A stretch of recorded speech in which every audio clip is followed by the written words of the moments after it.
Good afternoon, everybody. I am here finally. A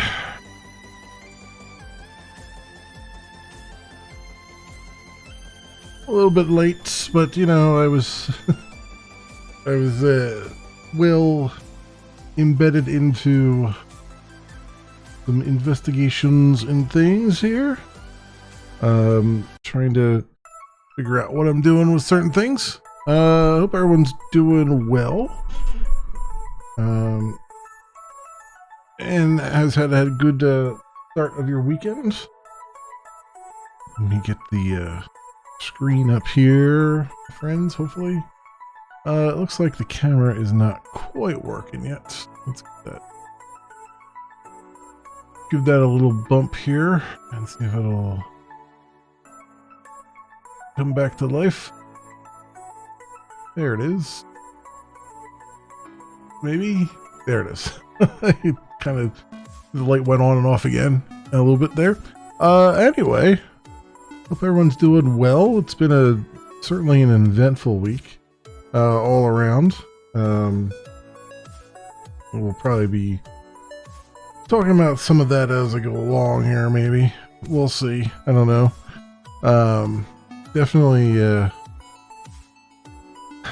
it seems that I owe a post-mortem at some point, because I had promised, what was it, 3 months ago when I stopped working with the Glimish team, that when they eventually announced that they were going to shut down, that I would do a post-mortem of sorts to kind of get the information out there that apparently a lot of people just still don't realize what was happening there. You know, I don't have any grand visions of insight or anything like that. It's just more of for an open source project, it surprises me a little bit how much people don't look at GitHub. Because I saw a lot, you know, I'm reading a lot of the stuff in their Discord, and someone was going off about how there wasn't enough features, the community wasn't developing features fast enough. I'm like, dude, I wish that were the case, but it ended up not being the actual problem. You know, it surprises me because, to an extent, GitHub also is not the easiest thing to read either. You have to kind of know what you're looking at. But like, everything's there. Like, all the evidence is there. All the neglect is there. You know what I mean? Like, all you have to do is just dig down just surface level, and you can see it immediately, you know? But so I'll probably have to. I don't have to, but I will probably put together some sort of post-mortem on my thoughts on what stifled the potential of Glimish. One of many things I'll need to work on, I suspect. But they were gonna continue with doing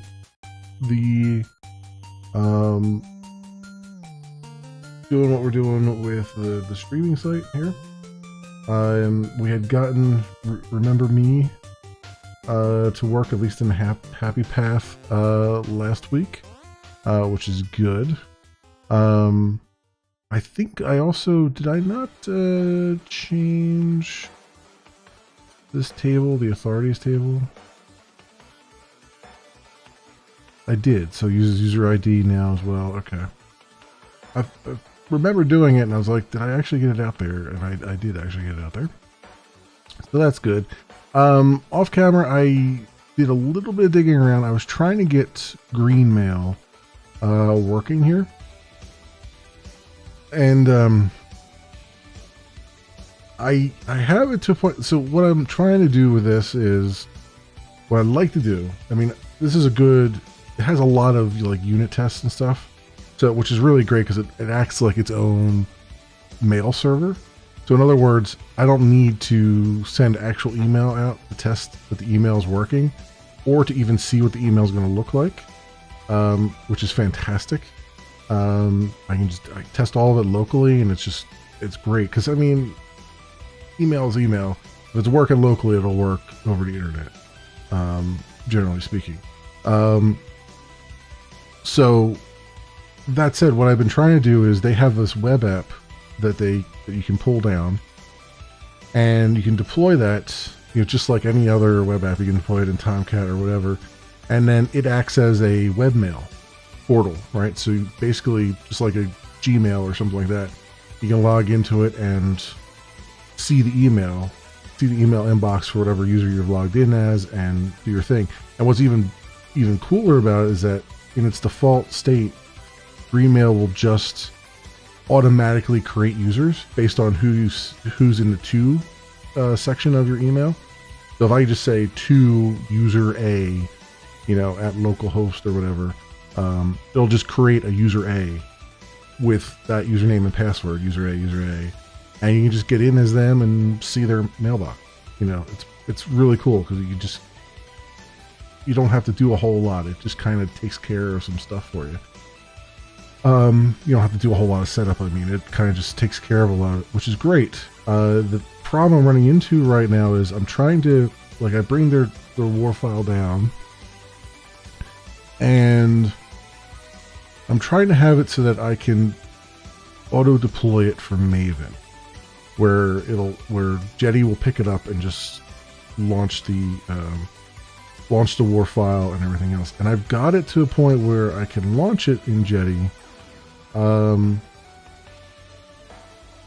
but it wasn't.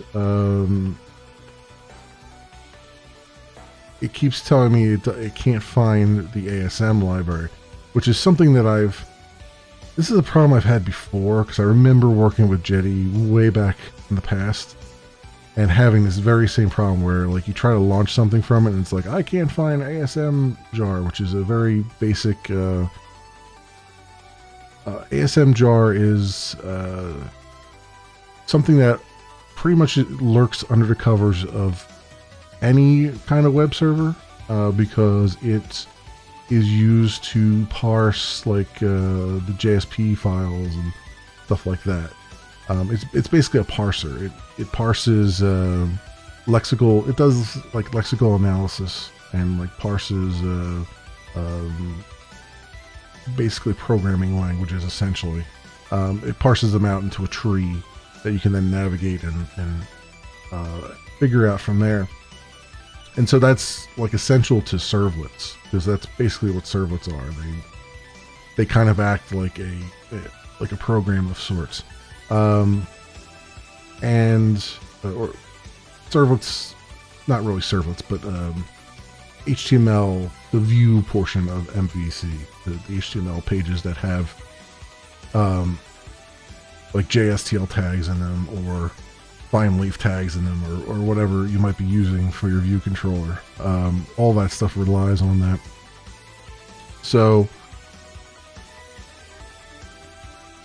the problem is, the last time I had this problem was about 10 years ago, and I have no idea how I ever fixed it. It's just one of those things that's like, you remember fixing it a long time ago, and you remember having the problem a long time ago. You have no idea what you did to fix it. And it's a hard problem, because it's a lot of people run into it, and a lot of the answers out there are the obvious, like, well, you forgot this you forgot this dependency, but in reality you didn't. They're having the same problem, but not quite the same problem. They're not having the problem on the embedded version. Right? They're doing it elsewhere. Or you get somebody who just comes by and is like, why are you using the embedded version? Why don't you just run it as a standalone? Like, dude, just, like, answer freaking questions instead of giving other answers, you know? So you get a lot of that going on. And I've been looking at ways to try and get that to deploy from the command line. You can see I've got it coming in, the dependencies coming in as test dependencies. And did I start down the cargo route here? I was getting something. Yeah, I did. Okay, so I'm bringing in cargo. And I'm using that to launch Jetty. So I thought, well, maybe cargo will work a little bit better with this. Since it's basically, instead of launching Jetty directly, I'm using cargo here, which is a way to sort of package up your deployables, right, and have them launch onto a servlet or onto a server and sort of manage that. It's kind of like almost a mini Docker, without all the operating system stuff coming into play, you know? And like, it launches all kinds of things. It knows how to launch JBoss and Glassfish and Geronimo and J-Run and Tomcat and Wildfly. I don't even know what Wildfly is. I haven't heard of that. WebSphere, that's an old one. You know, it knows a lot of these things. And I've got it set up, but I think I was still having the ASM problem.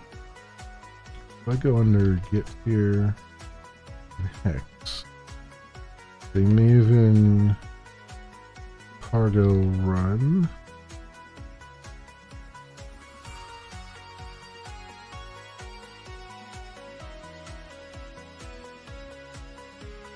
It says to start up, but there's a stack trace here. Yeah, see, I still can't find ASM. And that's the thing that's tripping me up. Because, like, if I go to, where did it start on? It started on 8080, probably. Yeah, 8080. So if I go to localhost 8080, we can see that the server's up. And it can see that there's a context path here, right? But it's not available because there's that ASM issue. And so that's kind of where I was stuck off camera. Because I'm like I was trying to, like, I even tried passing it in as a dependency here to see if that would work. And it doesn't seem to have. So I've been trying to find the right keywords to type into Google to try to find it, and I haven't found it yet. Like the Jetty, Cargo, Jetty,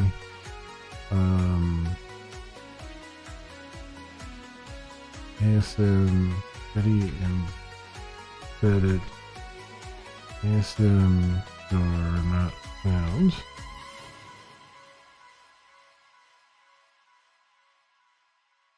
So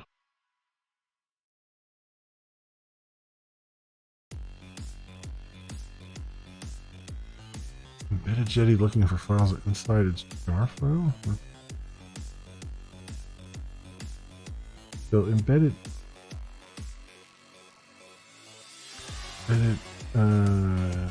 cannot find ASM.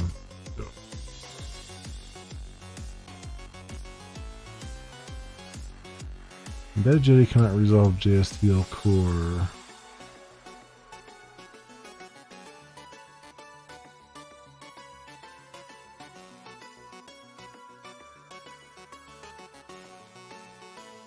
See, it's pulling in ASM.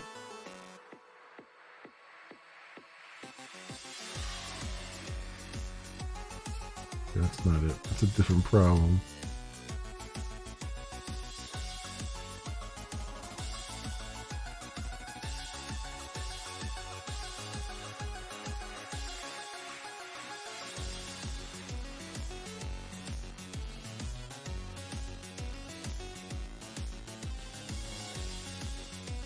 The one thing that's also weird is, like, I'm using a much hey Techno Freak, welcome. It's going well. Going well. How are you doing? The other thing that I am having, but the ASM file that I'm bringing in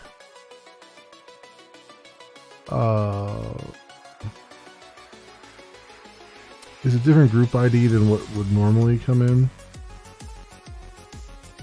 Because the one ASM that's out there is like super old. So I'm also wondering if that's the case, that I need to bring the super old ASM in. I can certainly do.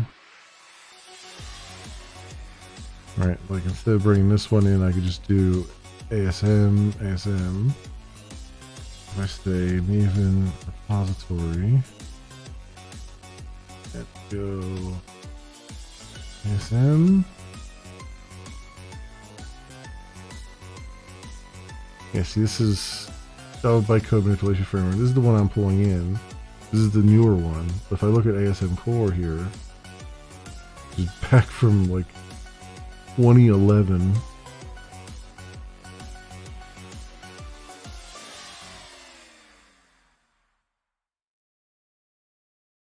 Like, I'm not sure if this will help. 331. Maybe I can try it real fast.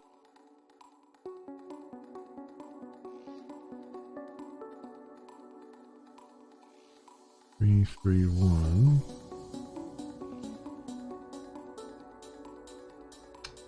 And then down here, they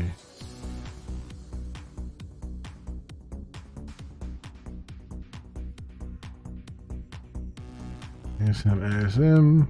Let's see if that does anything for me. That.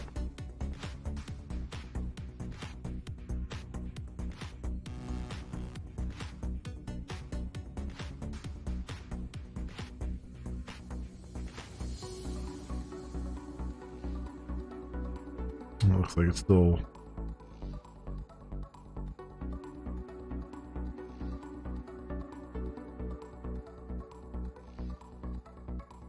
Oh, it's still having the same issue, but it's like no class def found org object web ASM class visitor. I assume that's part of the ASM package, but I could be wrong there.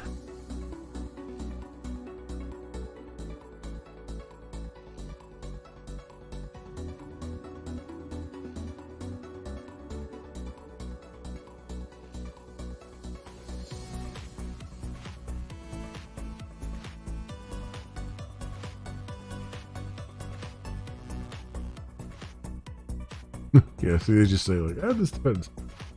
It doesn't necessarily work.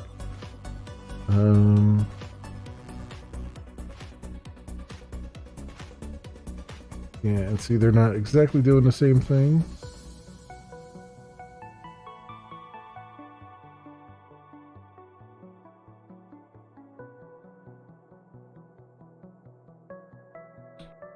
I could say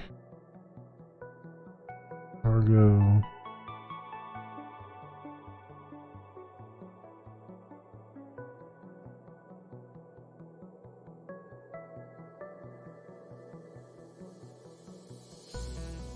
Jetty.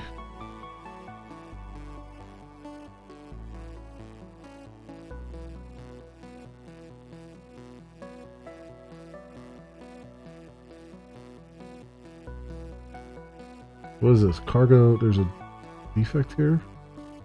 Jetty 8X does not find servlet container initializers. Okay. This is pretty much what I'm looking at, except I'm doing Jetty 11.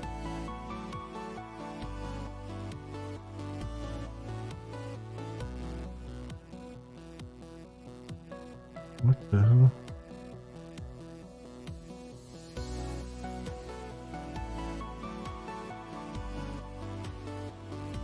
Why am I seeing the same thing over and over and over again?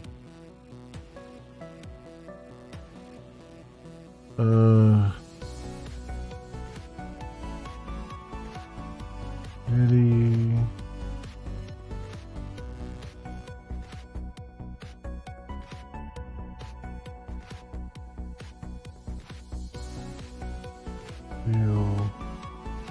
Okay. A stack trace there, and then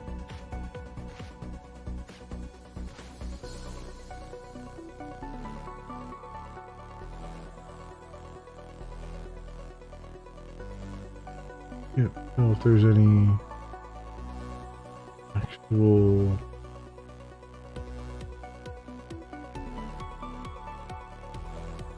eyes here. Like, what the hell? What am I looking at?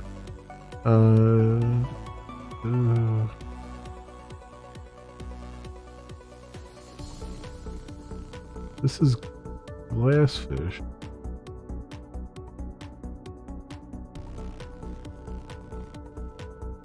Whole email archive thread. Oof.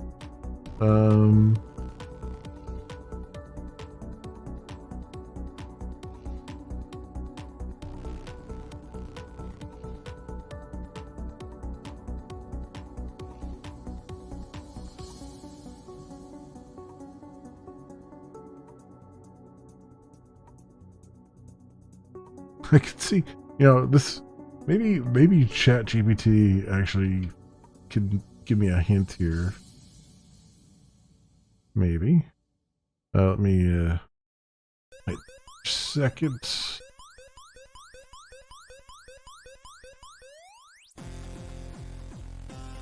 I'll log in here. Okay. Let's see what happens.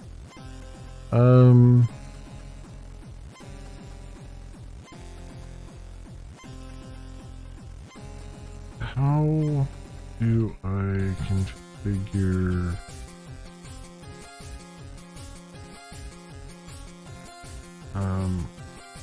Argo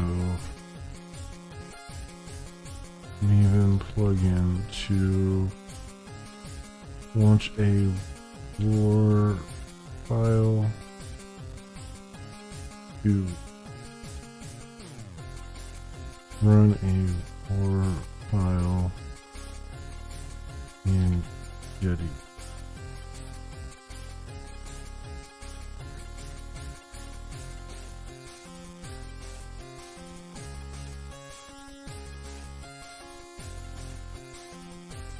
All right.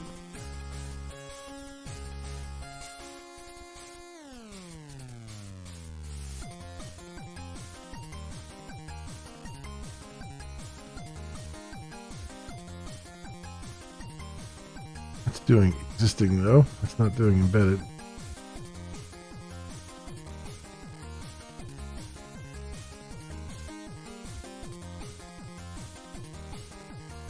Oh, there it even says there, install embedding. Is that it?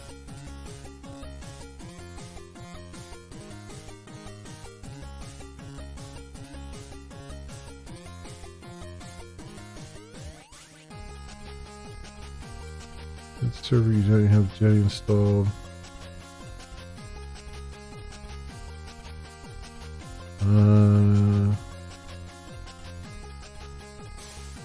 I've tried the above, but I get a note,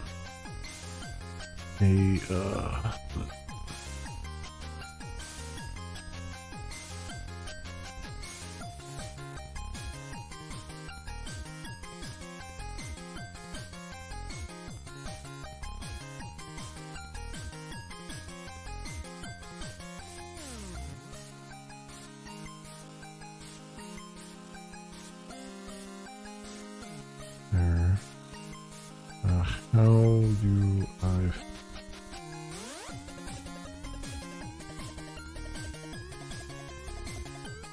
tried the above with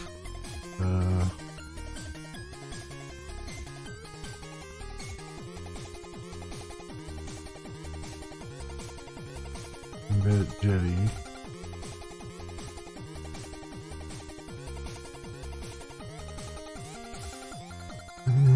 Can't find the ASM library. Yes or no? ASM is a dependency in your POM file.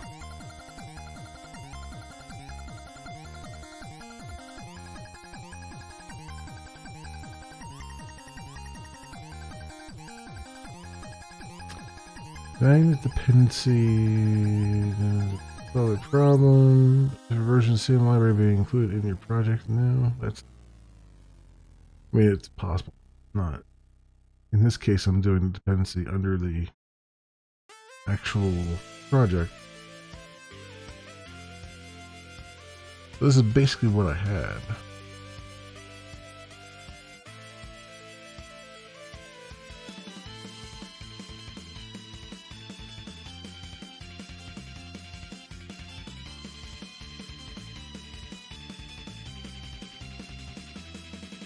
Although I had it as a test dependency, so it's possible because I was using it as a test dependency, it didn't see it.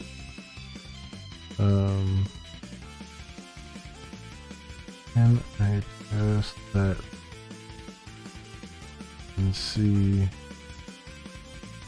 directly to the Argo Jetty plugin? instead of having a reference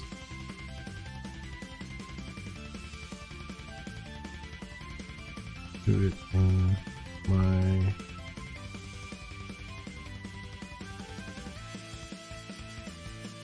top level, please.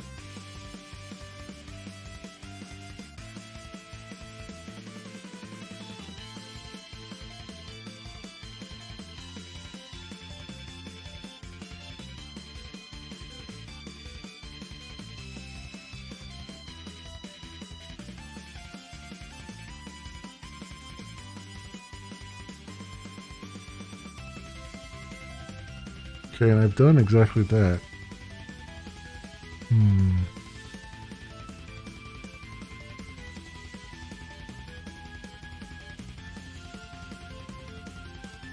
Interesting. But I did that. It still doesn't.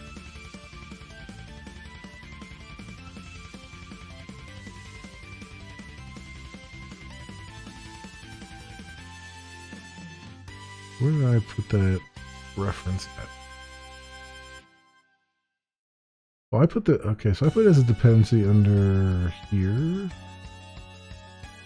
But I wonder if I did it as a, first of all, replace with previous from local history.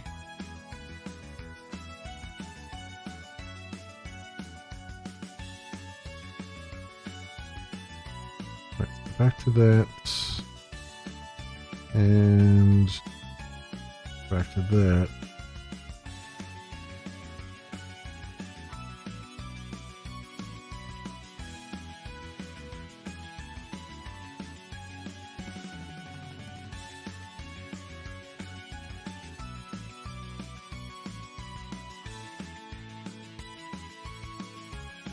I mean, I would think you would put under the containers dependencies because that's, you want it to be available to container, but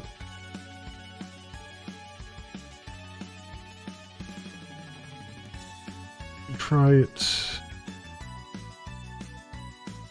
here.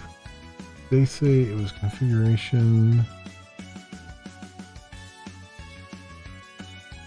dependencies outside of configuration.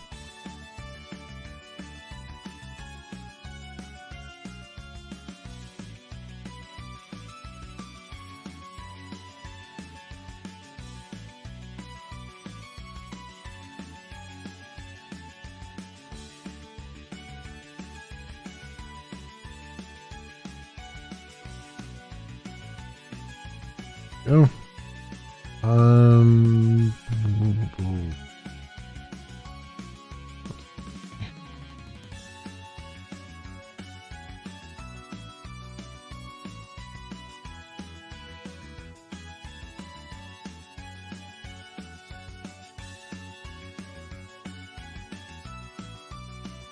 Oh. Version. They want me to put the version in there. Okay.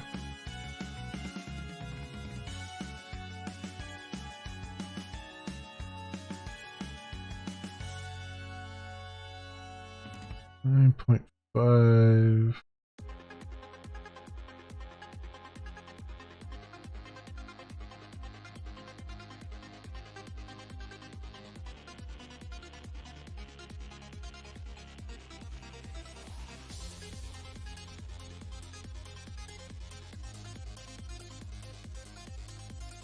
Try this again. Yeah, still same problem.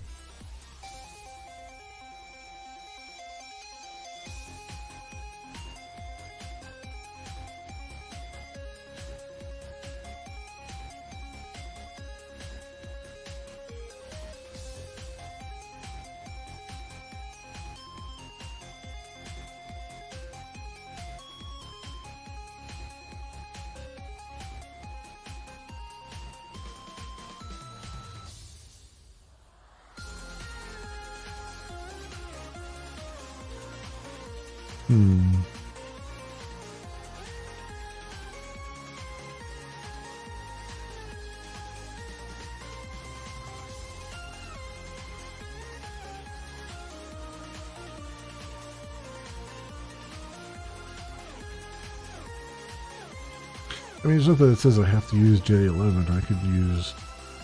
And maybe it's still... Because it did say... Maybe it's still early for 11. Maybe they have a known bug or something. So I could do Jetty 10 and see if that's got the same issue. Where the hell am I at here? Alright, Jetty 10. That's the only reference I have to Jetty there.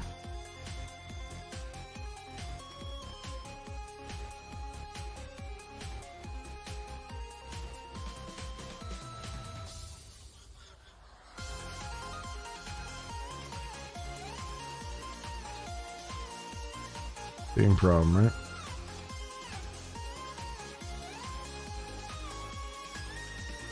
Yeah, that's really weird. That's really weird, because I know I've had this problem before and don't remember how I fixed this. Like this exact same issue. I wonder if there's a...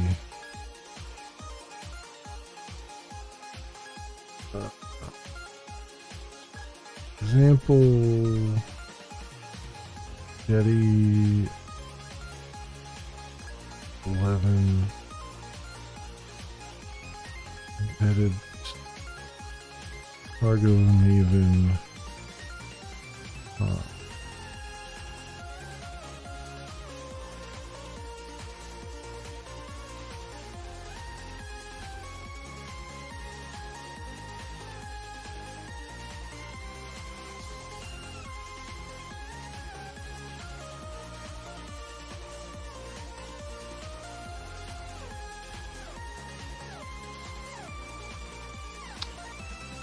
what we have here, resources.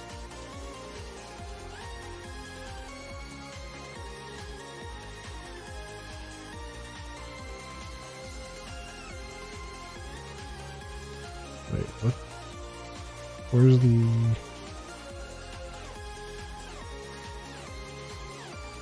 Jetty server... Jetty annotations. Well, this is just using Jetty directly.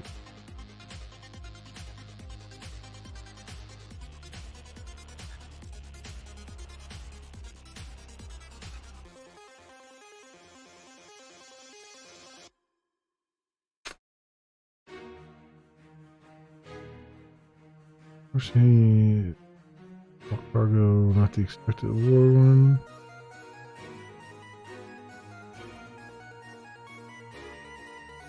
A 7X embedded.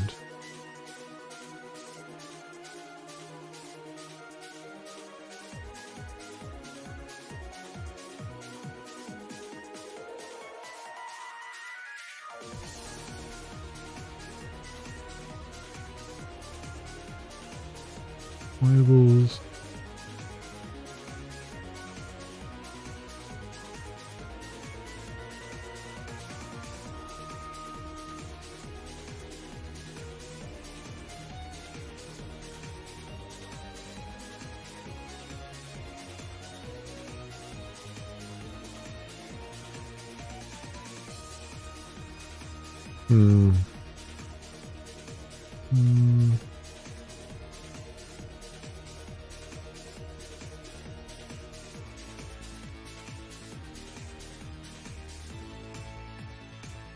Alright, as part of transfer to EE, the primary package is choose from X to Carta, yeah. Container. The Jetty 11X.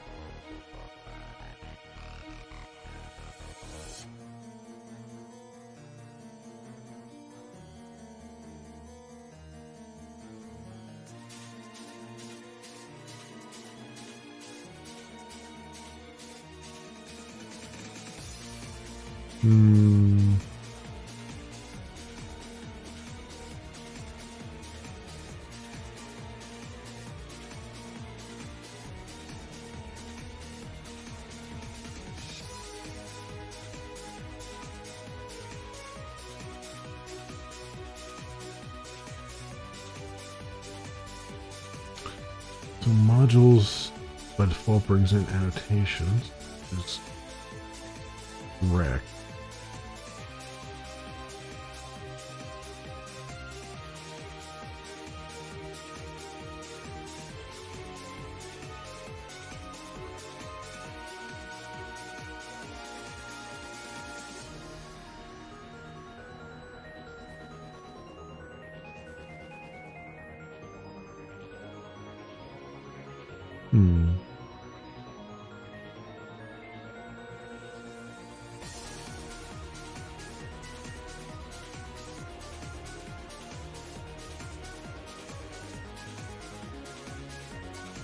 But, I mean, it looks like everything should just work here, but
here's initially, yeah, okay, for different profiles.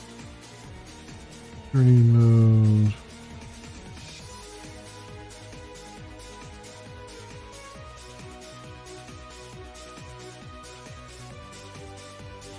Security manager.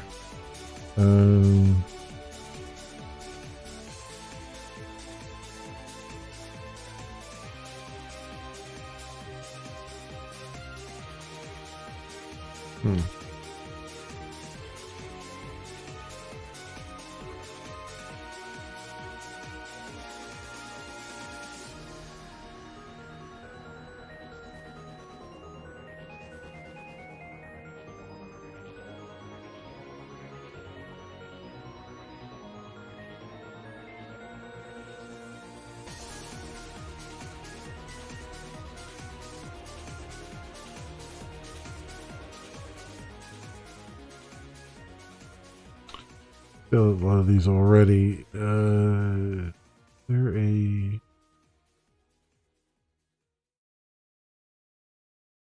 I don't see a. I don't see. Not. That's the annoying thing. It's the runtime version. So. The right version.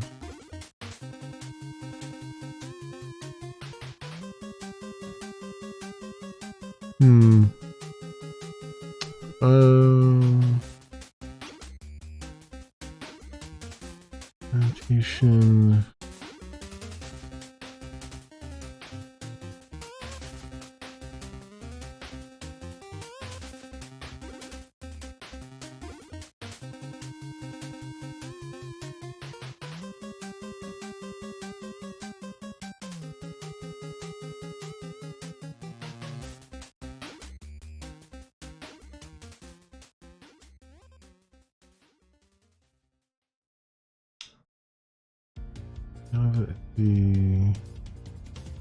What is going on here?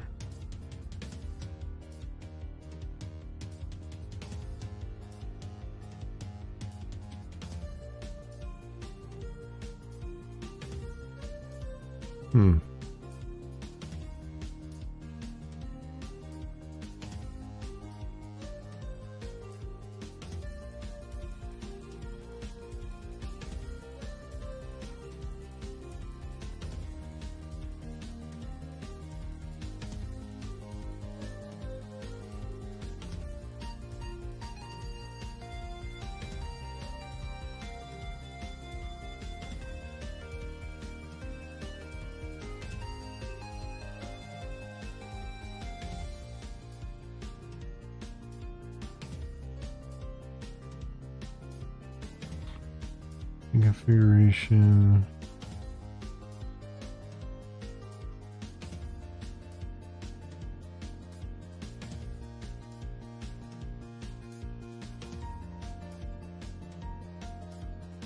Yeah, it's not helpful.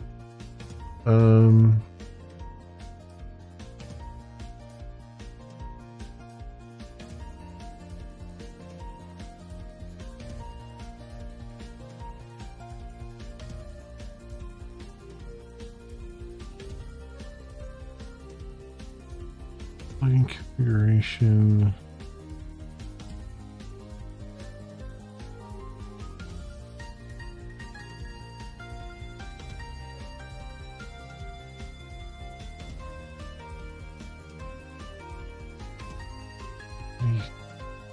This is not.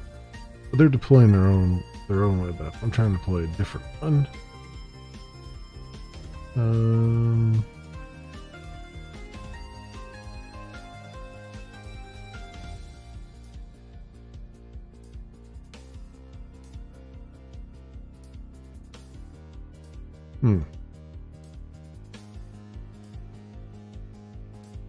Yeah, those were helpful.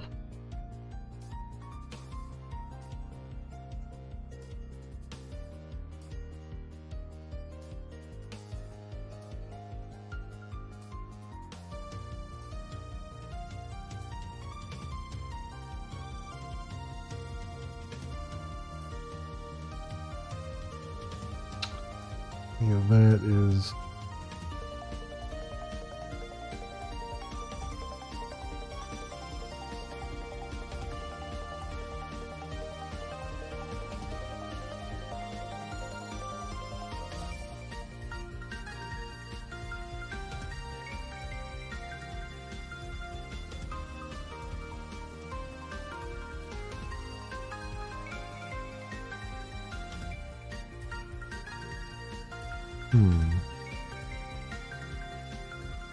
Yeah.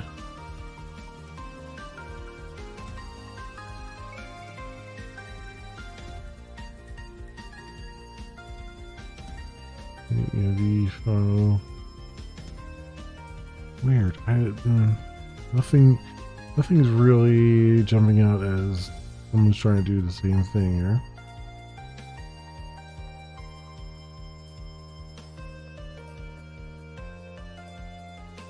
My dependency hierarchy here, like ASM, is the only thing that brings in ASM.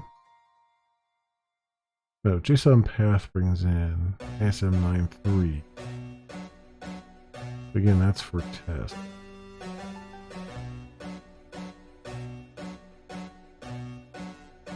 I'm surprised nothing brings it in for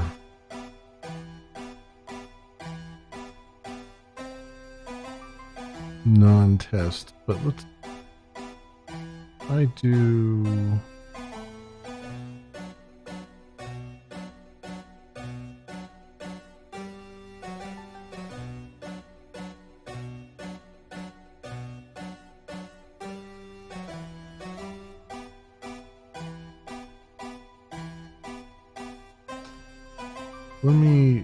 I'll take the scope off. Bring it in as a regular dependency and see if it will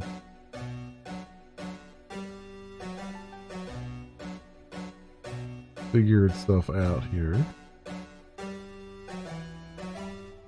I mean, theoretically, it should have worked as dependencies down here.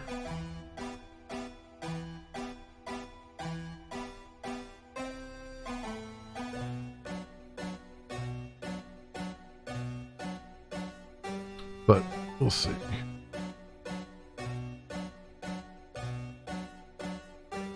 Okay, come on. That, and let's see what we got here. Nope, still.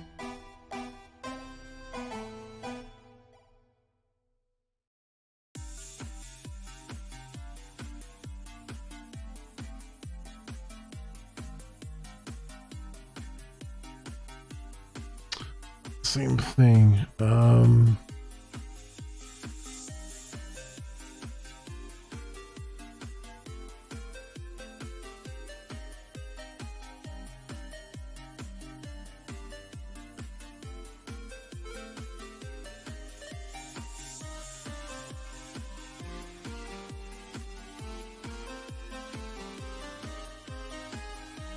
Hmm.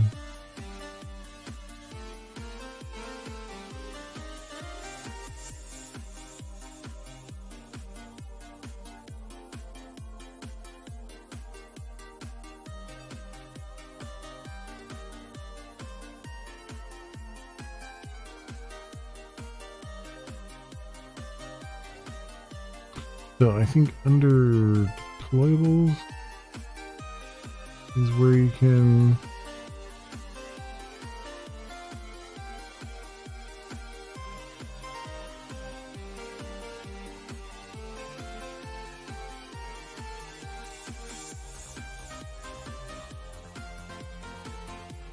or no, there's a dependency.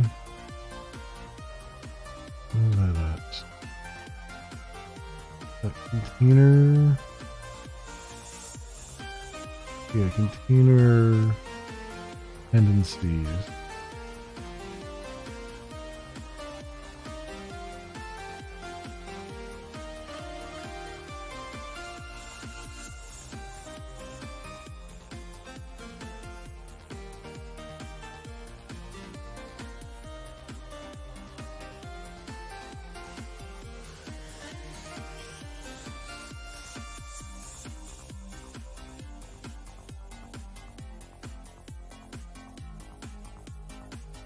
Try that and see if that this is no longer in the test scope. Maybe that was causing it. Nope.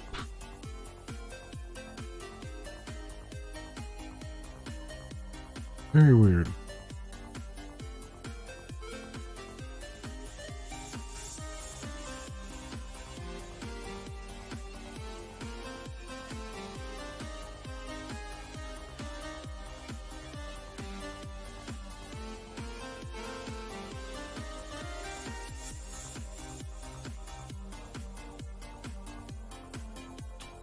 Org object web ASM class visitor.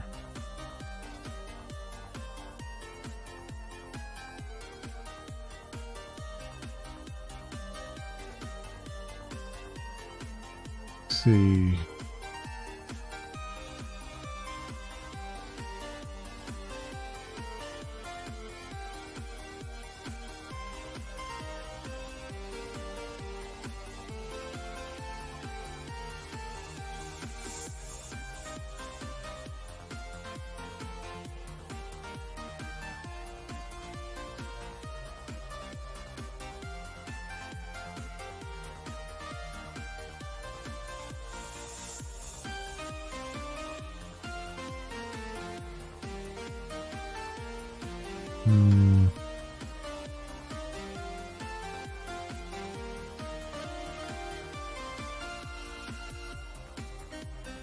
Org object web ASM class visitor. Is this what version of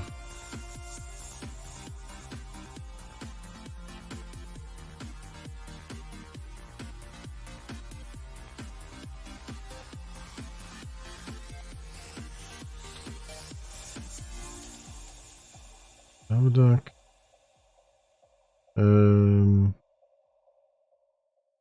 So this is 9.5. Yeah, class visitor is still there. It should see it. It's not that I'm using a newer version and it knows what to do with. At least, it doesn't seem that way.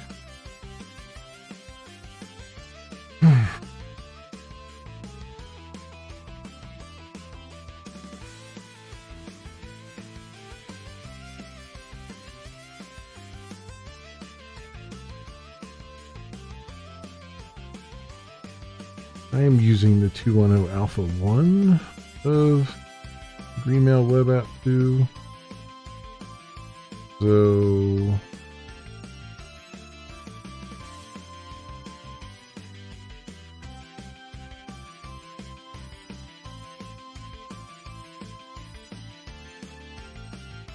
I did that because it does the Jakarta stuff.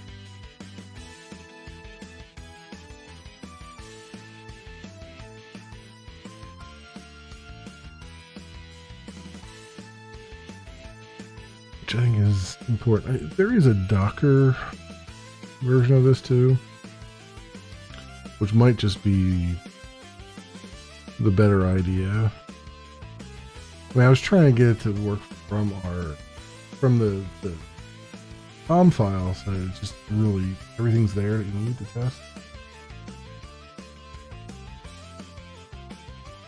You don't have to go somewhere else to download the stuff. You don't have to have Docker installed and all that crap.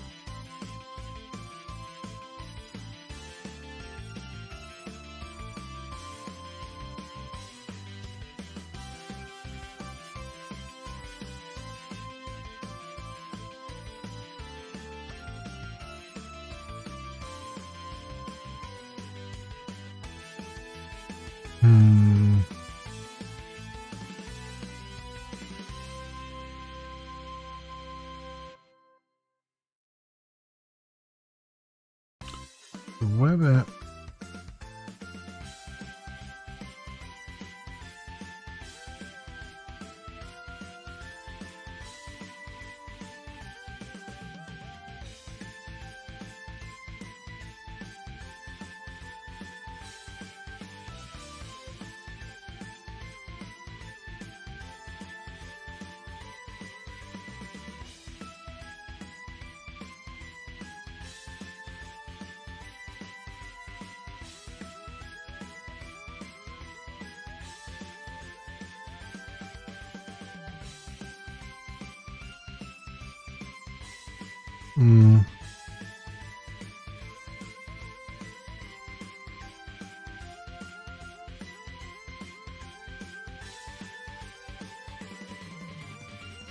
Running as a standalone process, but I don't think that gives you a front end.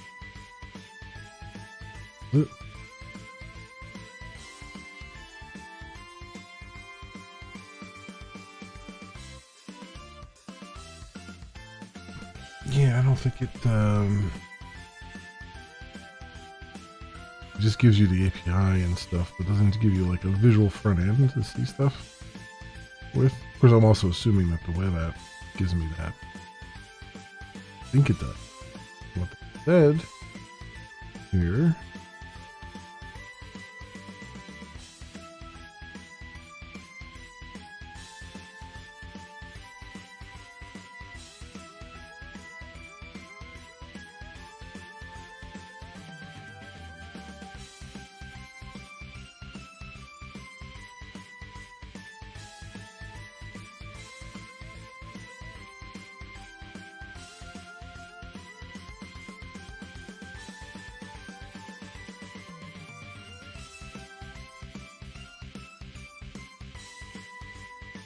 I mean, that could be the thing too, is that maybe I'm wrong and that doesn't actually show you.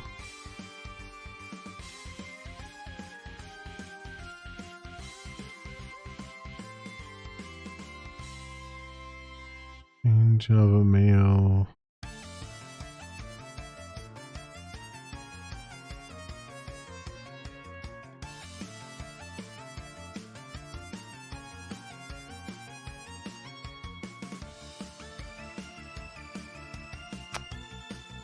Chemically closed, choose download.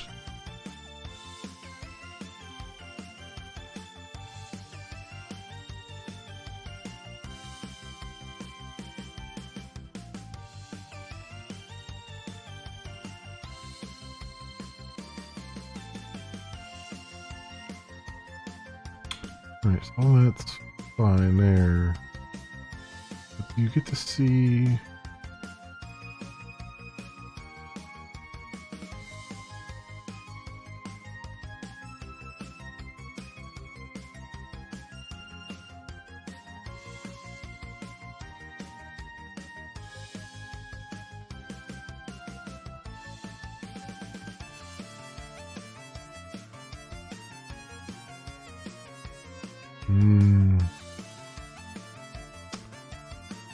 I don't know.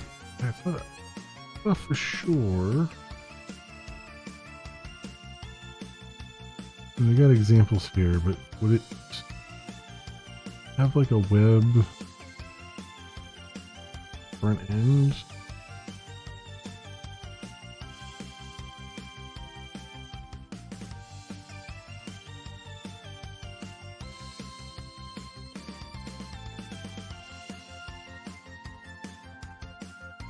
List all users.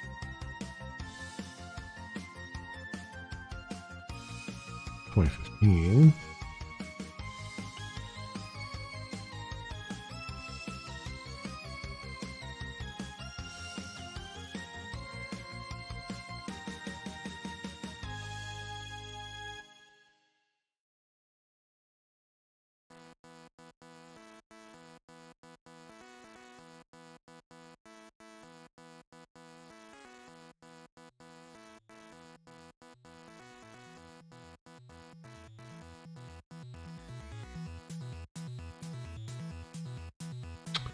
Oh, so they don't actually have a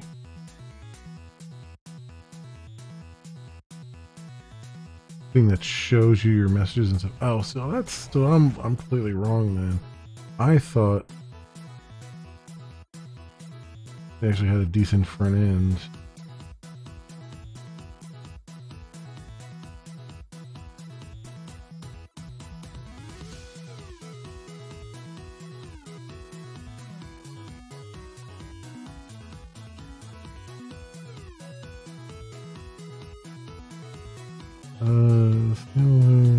One stick.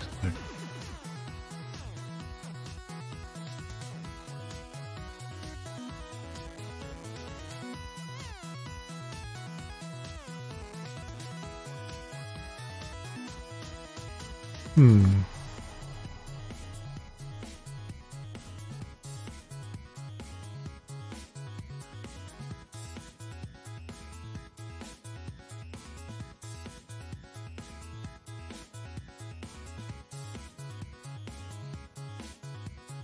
I have any releases here? 2 tags.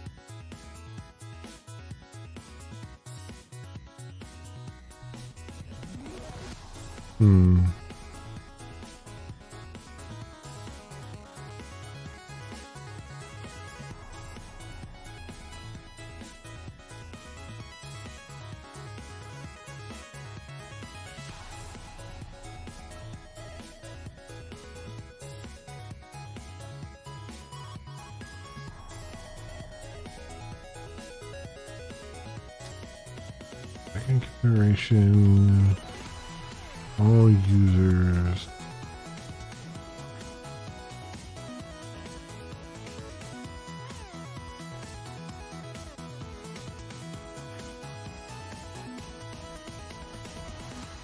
Yeah, this is kind of, okay, so that's really what I want. Yeah. But unfortunately, it only takes in, really only take in 1 stick.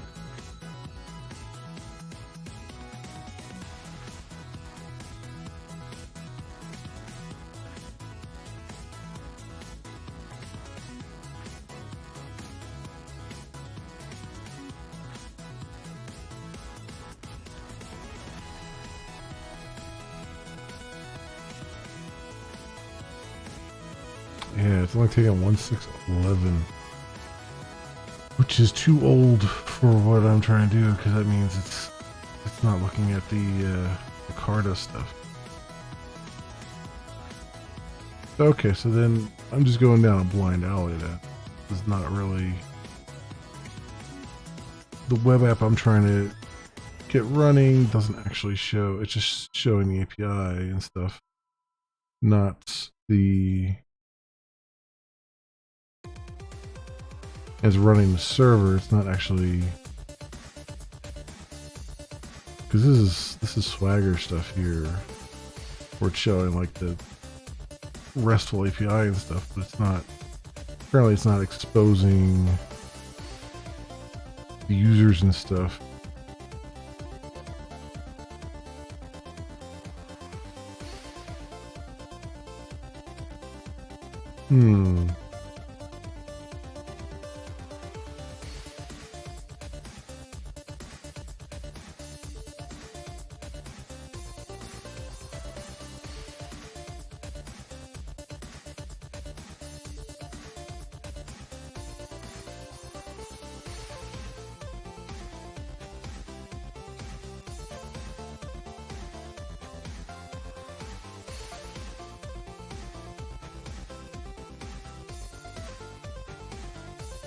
These are good for testing purpose.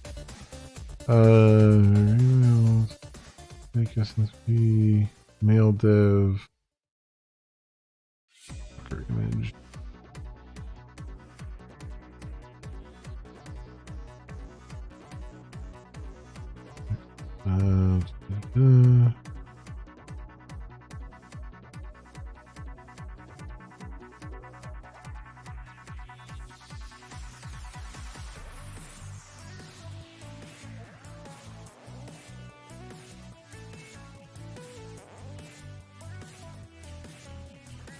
Yes. Mail dev, web UI.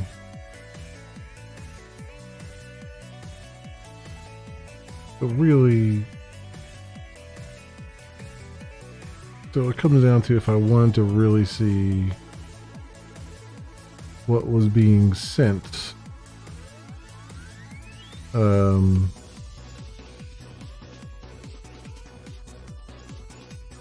I'd have to use like a mail program like Thunderbird or something if that's still around, and hook to it locally. Just run the standalone. I mean, that's fine and good. It's a little disappointing because it means that you don't really get to see. I mean, obviously I could write one, but that kind of sucks. Sucks to have to write one after all that. Just to be able to see what emails were sent.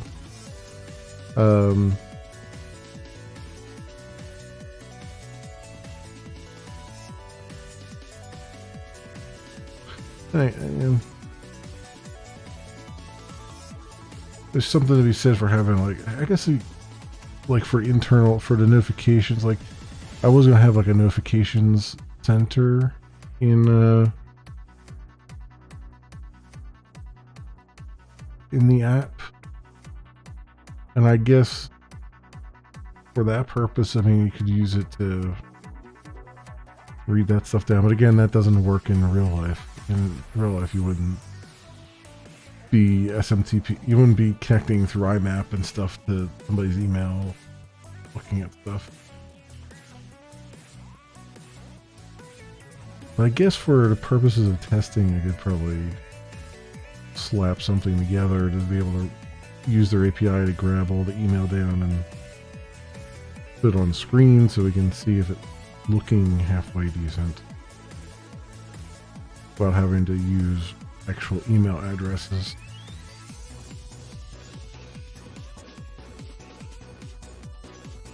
I mean, that's a thought.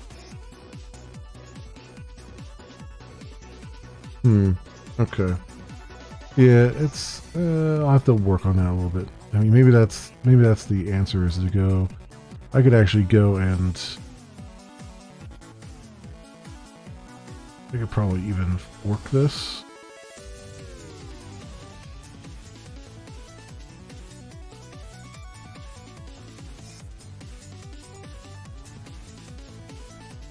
Because I bet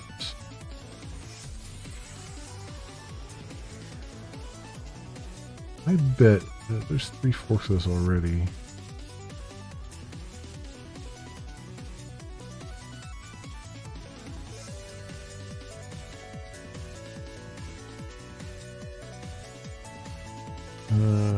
Front end.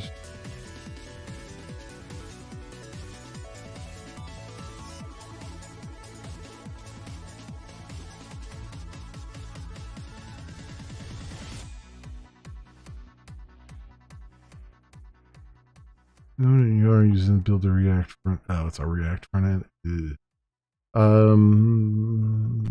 Branch.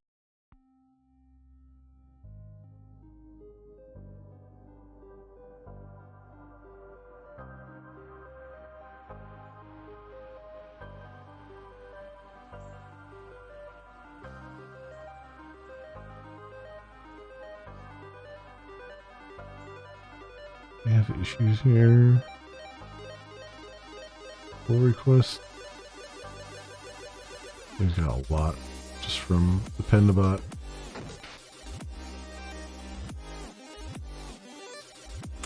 Yeah, it's looking to me like I'd have to just write an internal, you know, front end for it to be able to see that stuff in a testing environment at least.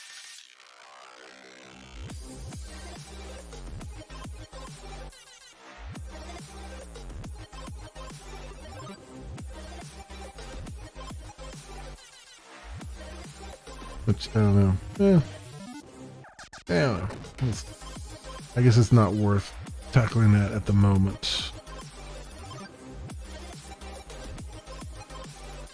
Because as long as I've got something that I can at least test that mail is going out and stuff, and I have JUnit tests, I can test that the mail has certain text in it.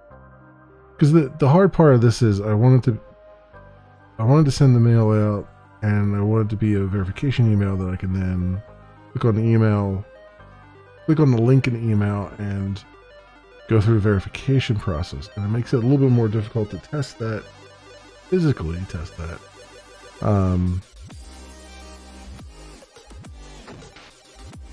Without being able to see the actual email that's going around.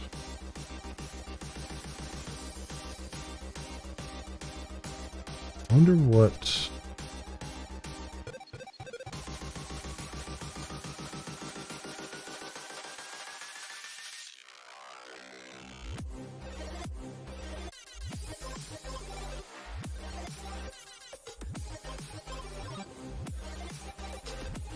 This download runner.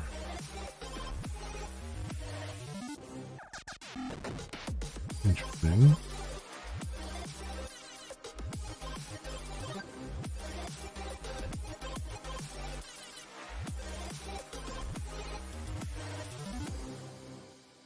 What else do we have here? Java mail.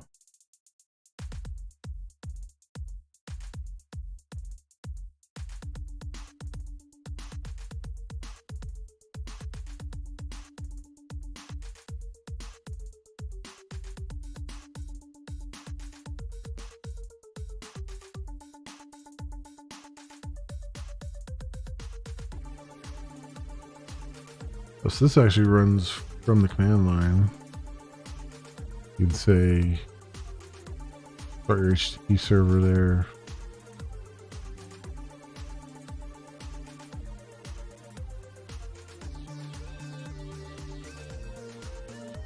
Which is interesting.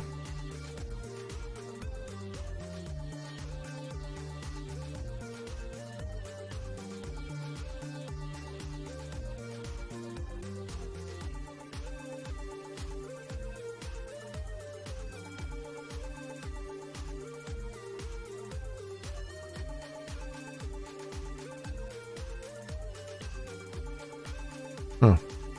Yeah, that's an interesting way of going about it, I guess. I would have just had, I mean, he's using Maven to build. I would have just had Maven do a Jetty deploy and call it a day, right? Like just build a war file and let that go. But he's actually firing up his own web server and stuff. There's just a lot of work for very little benefits.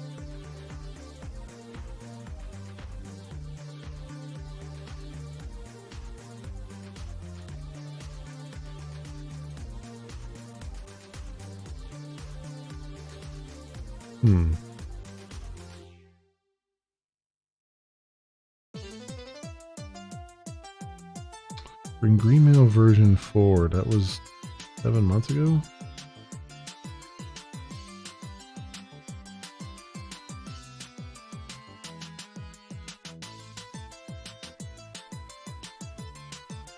It's still doing 1.6.11 though.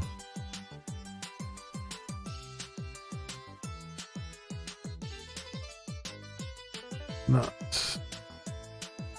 not what you want.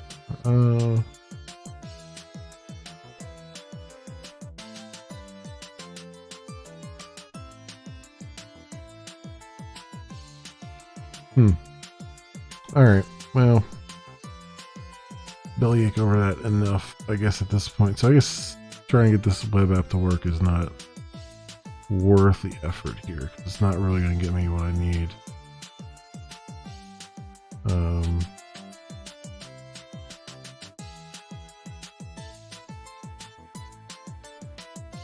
I thought they were actually going to give you like a good front end and not just here's the stuff to run in Postman to do the web services and stuff.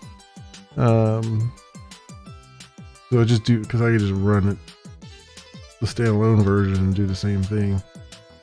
Postman, I guess. And I guess that's what I would have to. I could set up that way and then see the contents of the email and then manually put the link in. That's annoying because you have to like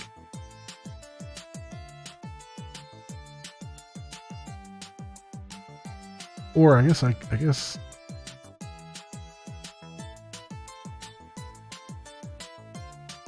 I mean, at the end of the day, I could have a admin page or something that shows all the links that were generated, and just click on them from there and then be able to test them from there to do a verification and stuff. And really, it wouldn't really be an admin page. It'd be more like a test page, a way to test stuff. Which I guess you could still make that an admin page if you needed to test things, make sure stuff is working.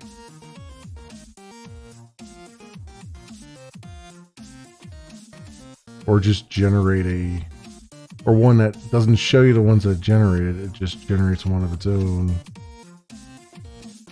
And then lets you verify that exceeds or whatever. I guess that works too. Yeah, one way or the other, we can still test. Test it is just a little bit more annoying. I guess I'll leave that cargo stuff the way it is for now, because maybe I'll want to play around with that and see if I can get that to work for other purposes. Let's do.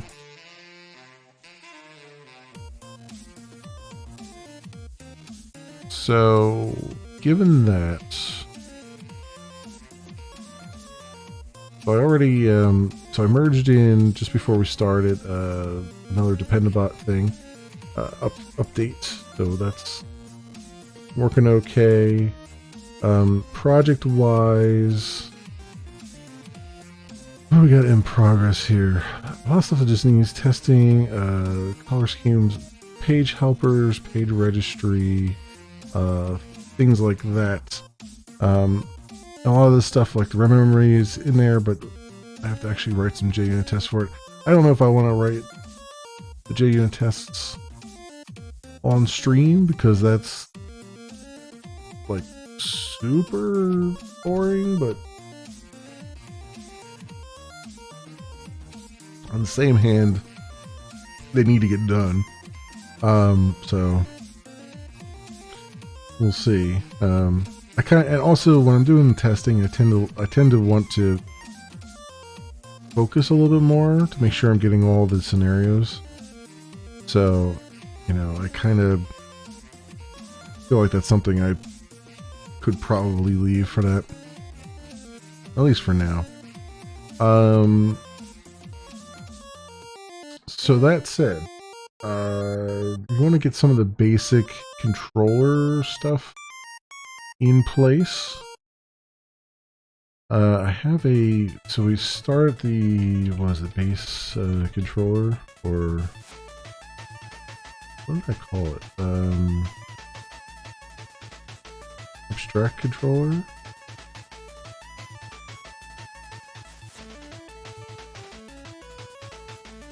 Oh, base front end controller. That's what I call it. We got our messages, we got a page title that we can set now. One of the other things I wanted to do was to be able to change the layout on the fly. Because right now I think it's hard coded. I don't remember what the name of the thing was. Under interceptors, I think. Flyleaf layout interceptor, yeah. So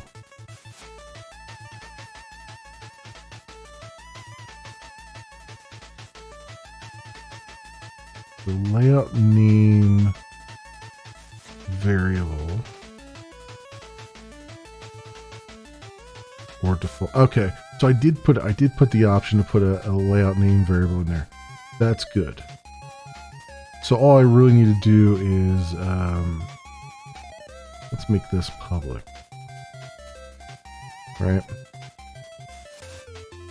And in the base front end controller here, I can say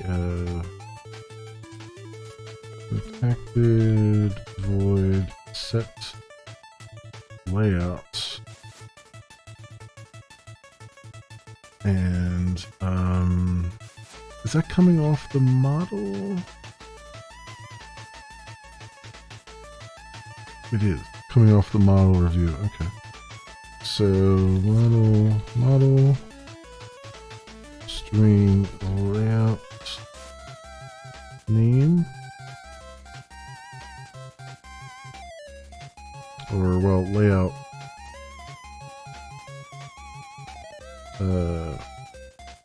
relative path, and then we'll say model add attribute, maybe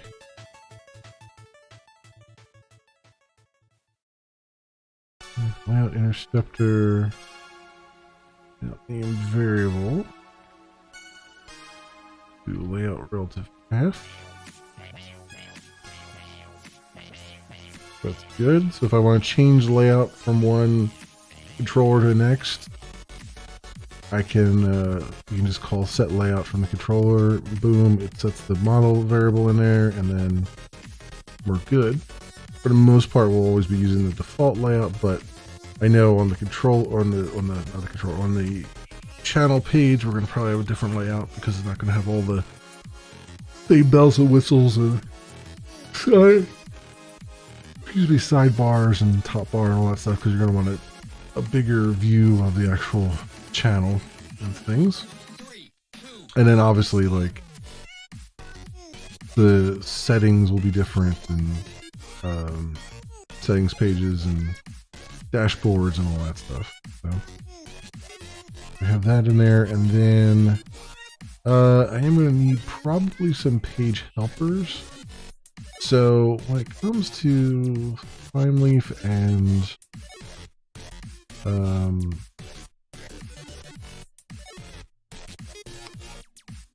dates, literals, number literals, Boolean literals.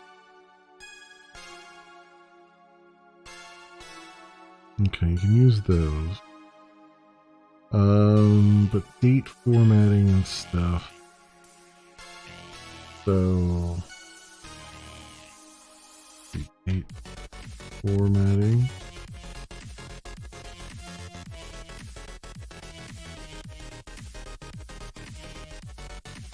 Okay, so what is this? ph width.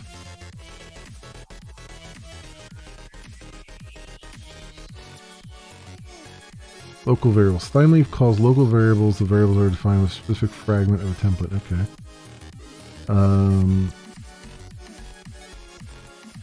Prod iteration variable. Okay. within the bounds of TR tag, yes. Offers your way to declare local variables without iteration using the th_with attribute and its syntax like that of the attribute. Okay. So with creates a local variable within that tag's scope. Okay. th_with allows reusing variables defined in the same attribute. Okay.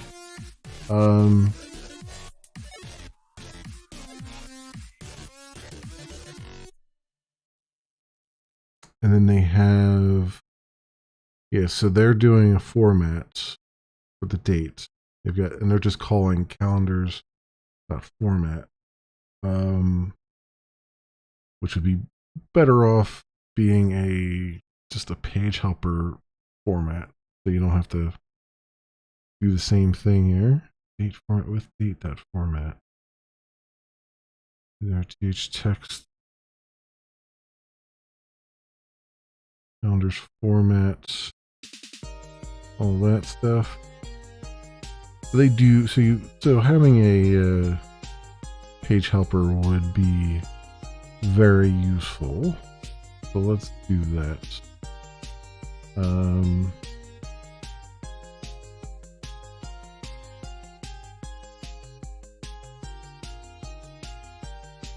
Utils. Put under utils, I guess.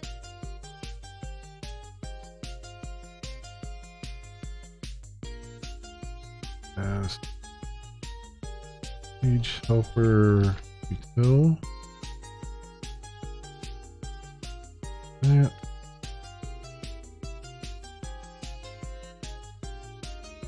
Right, class and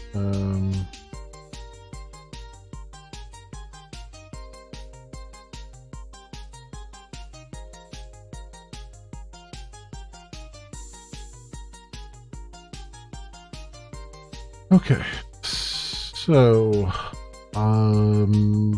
want to be able to format a date. So public string format the date. I guess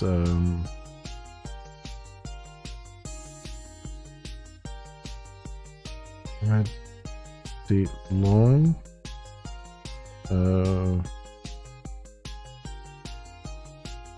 I guess I would take a date in probably.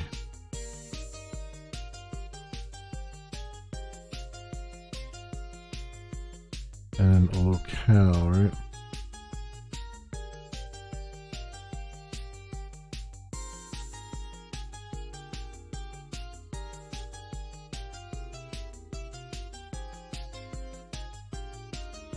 Feeling like I'll probably need something else here, but let's see what I can do here. So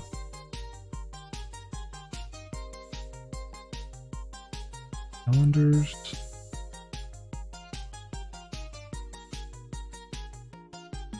Oh, Flatleaf actually provides its own calendar utils. That's funny. Commons lang 3 time.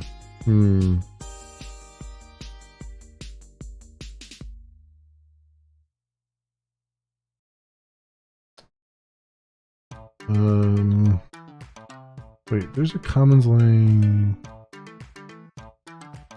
I was not aware of this. Apache commons lang API here.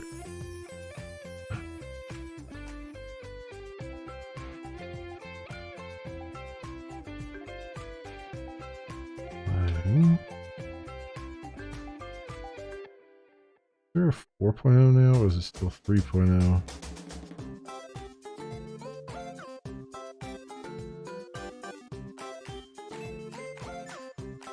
I think it's still 3.0. Okay. So JavaDoc commons lang 3.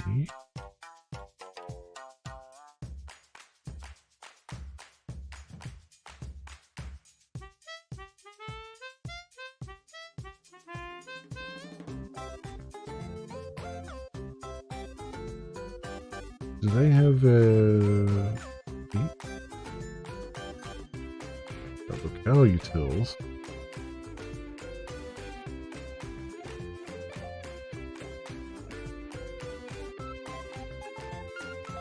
What were they using here?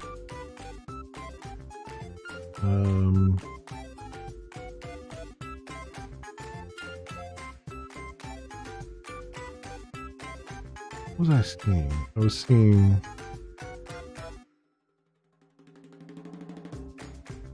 calendar util. Lord Apache Commons Lang 3 time.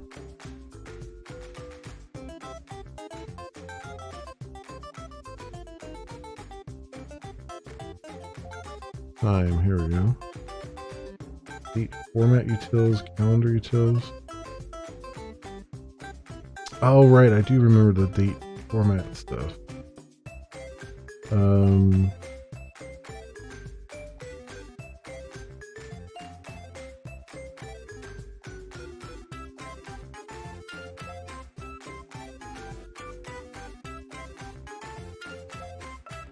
Format the date time into a specific pattern. So the pattern, let's say fast date format class. Year, okay. Yeah, this makes my life easier than having to juggle calendar and all that stuff. I am happy to use it. Format. Trying to use a format to date, not no. I wonder if there's a way to like recompile the pattern.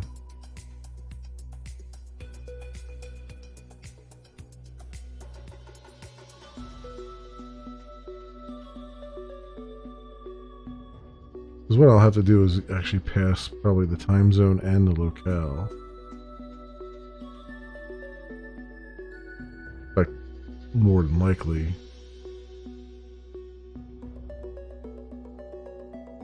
Time zone and locale.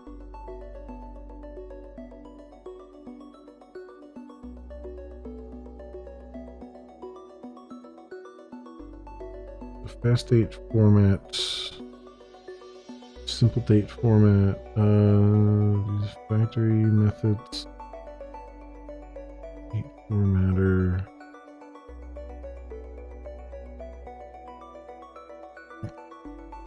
not thread safe, parsing as well as printing, the pattern loader can use here.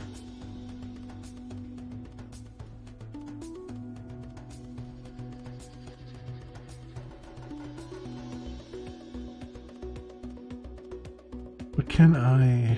Can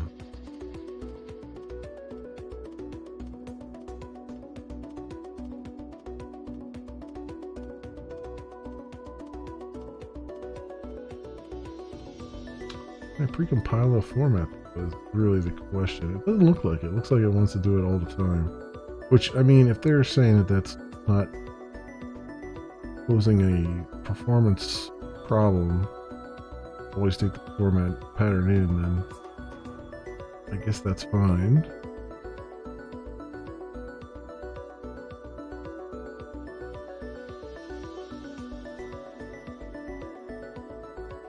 So Apache Commons like date format fill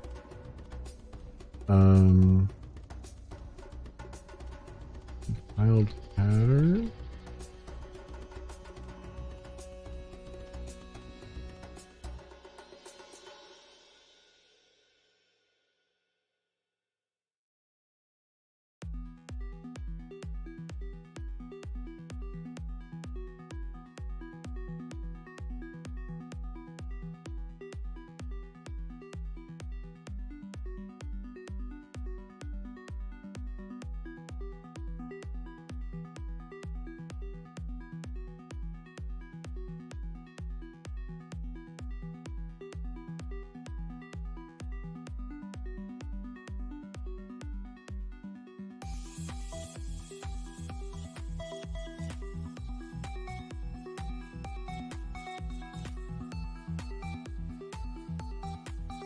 Hmm.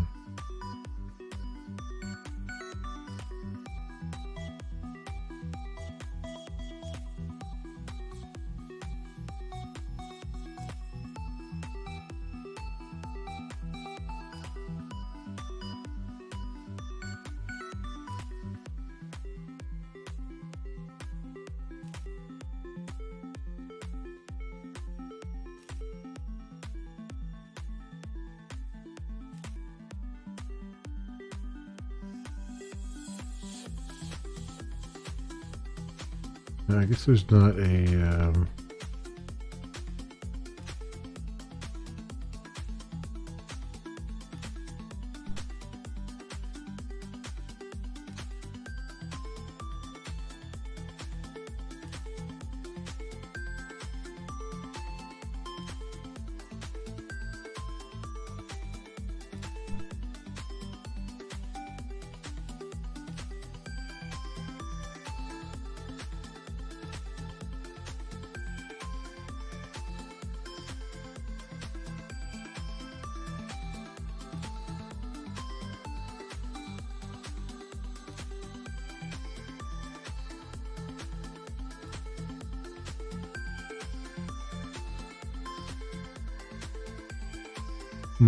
no, I don't think it has a. I think it has a thing here. So time zone is regular Java time zone and locale.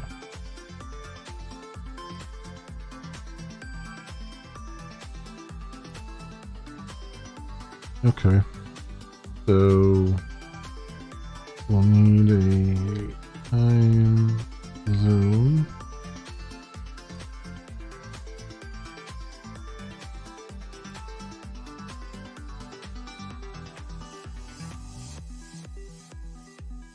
Date utils.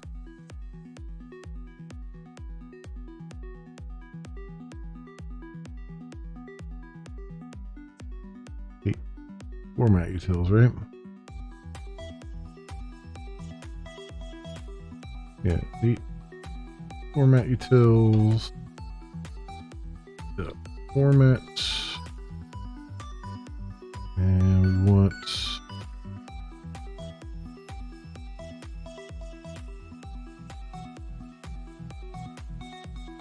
calendar pattern time zone locale.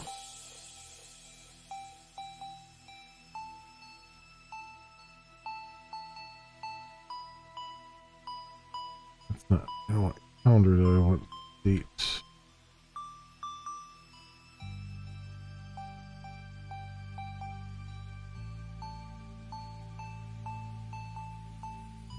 Right? Yeah, dates, pattern, time zone, locale.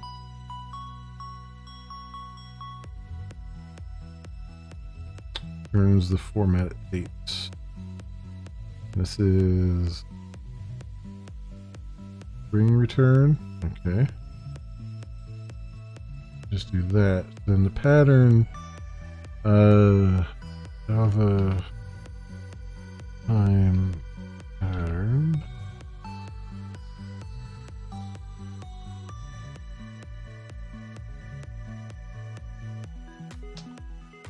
So it's, yeah, a couple things here.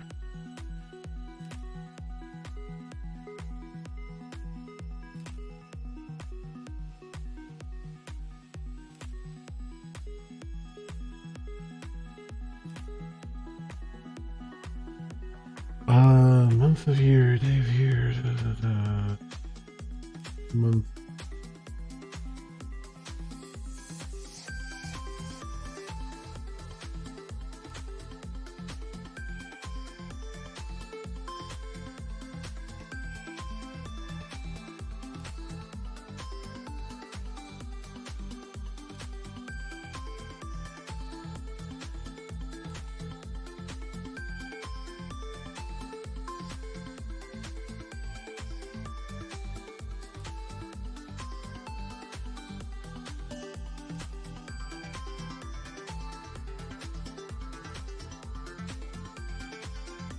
The E.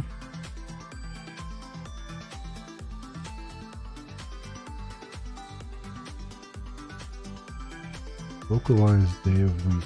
So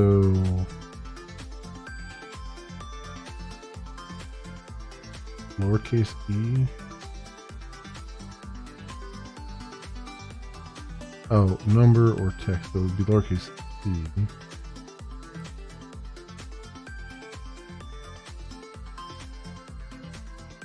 Then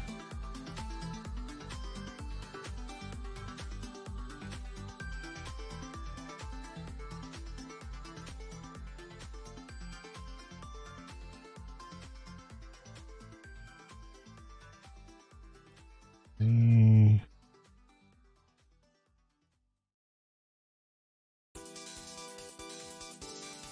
text style is determined based on the number of pattern letters used. Less than 4 pattern letters will use the short form. Exactly 4 pattern letters will use the full form. 5 will use the narrow form. So it would be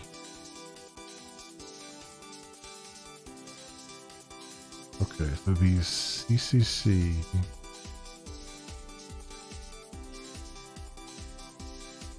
Up here. Static final greeting.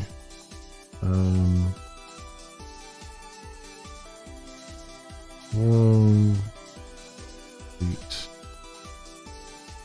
format. Alright, and we'll say CC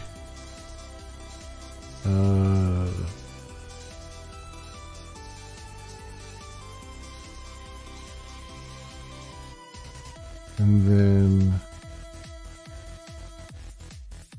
day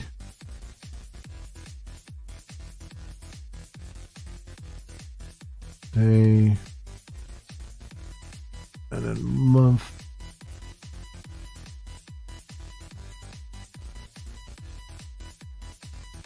Which I believe is,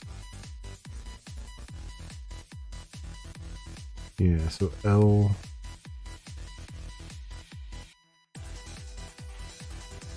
probably four L's.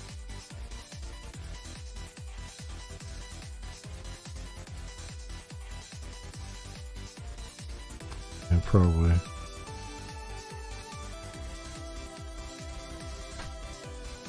Four L's, and then the year.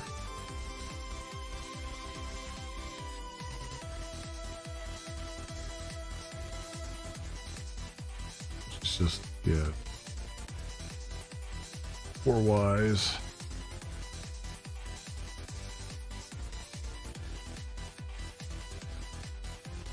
And then time.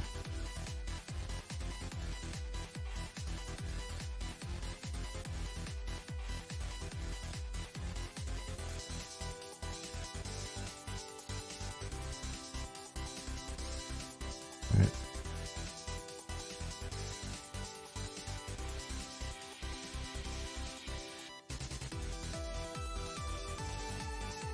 So it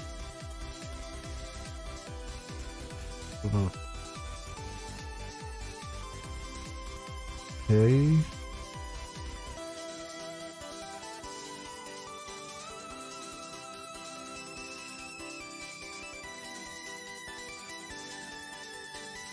K is the hour.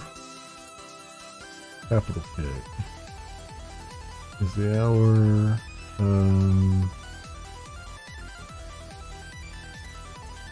Minute and seconds.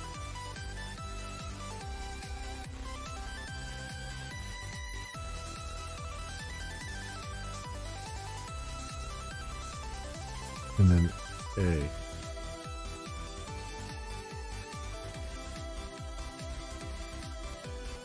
So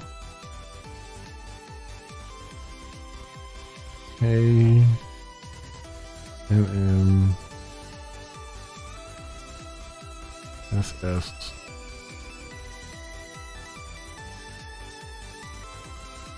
A. I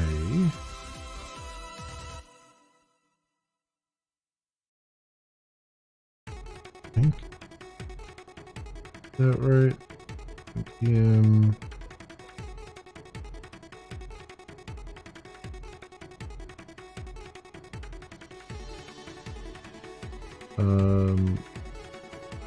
And then time zone name would be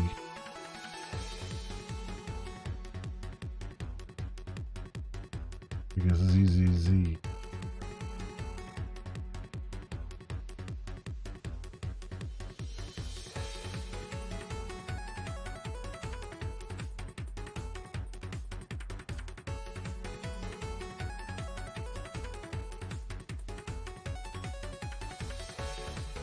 Oh, number text. If the count of pattern letters is 3 or greater, use the text rules above. Otherwise, use the number rules above. Oh, okay. So it should be. Oh, it's 3 or greater, did it say? 3 or greater, use the text rules. Yeah.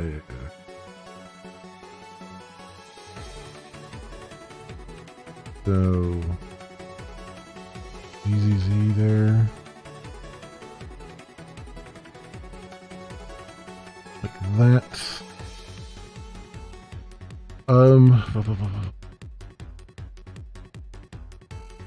Bigger, greater. Okay.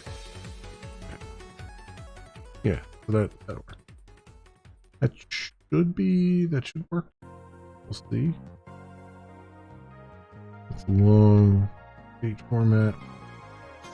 And then I guess do a short one here.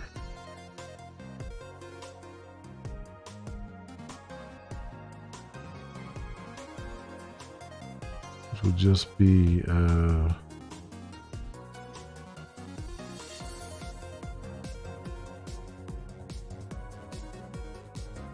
so day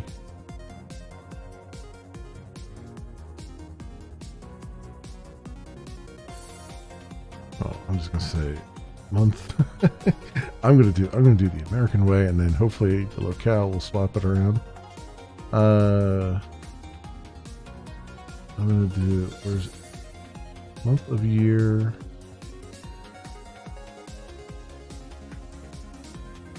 So number text, what did it say? I was using number rules. Okay. So LL.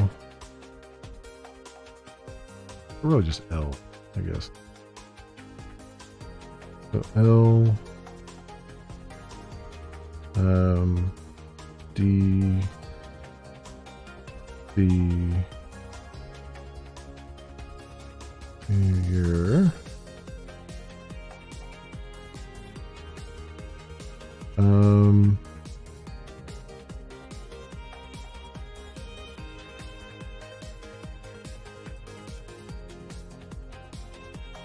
I guess the rest is fine there. Although I guess the time zone, the time zone's important, but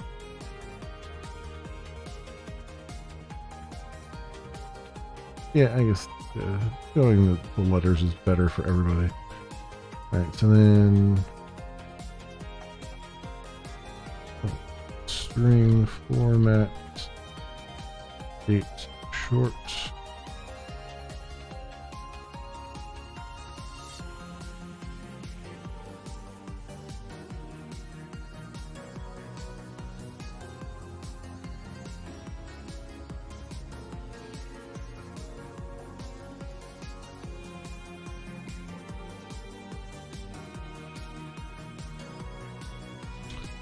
Amazon locale. There, we don't have anything to show for this yet, but at least it's there. More importantly is that we'll have some page helpers. Even more than this. Like, I want to do a... does Thymeleaf have a...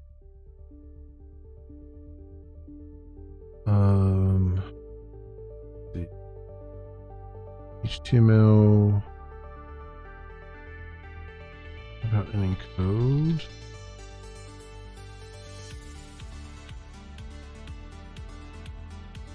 Probably not. So Java HTML encode or escape.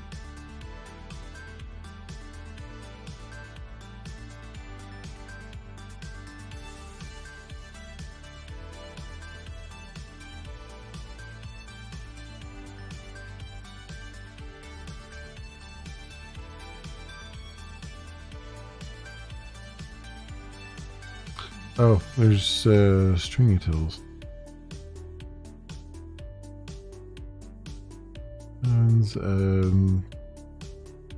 Apache Commons string utils 312. Does this have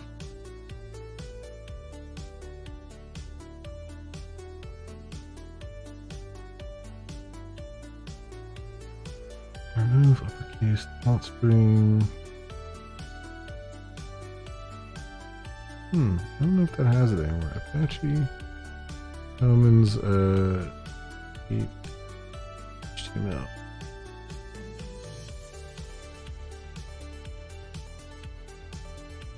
Apache Commons Lang string escape util.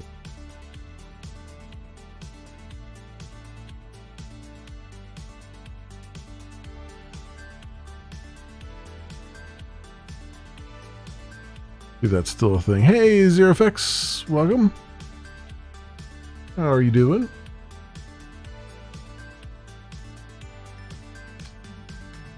Lang 312. So string escape utils is still in there.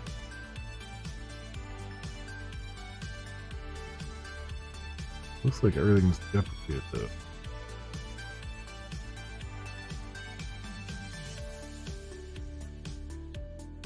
This whole thing deprecated?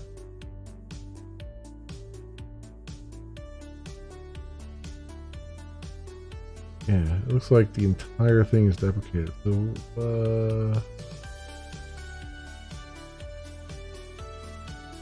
as of 3.6, use Commons text string escape util. Ew. Org Apache Commons text. Ah. Oh no, they got builders. Why? Why must everything be a builder? Oh, this is good. Escape JSON, escape HTML. 4? They don't have HTML5 there? I guess that works for 5 as well.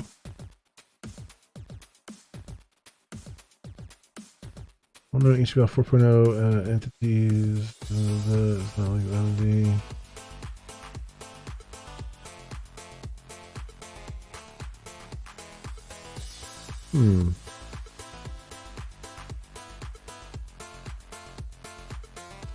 Thing.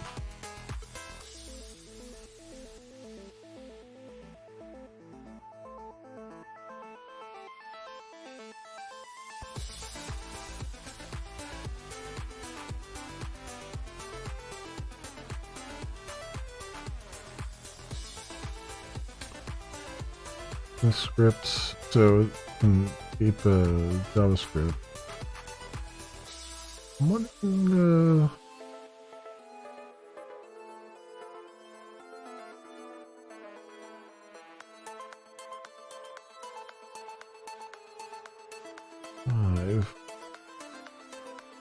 keep HTML5.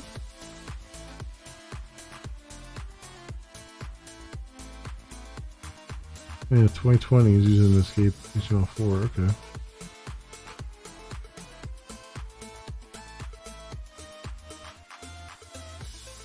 Okay.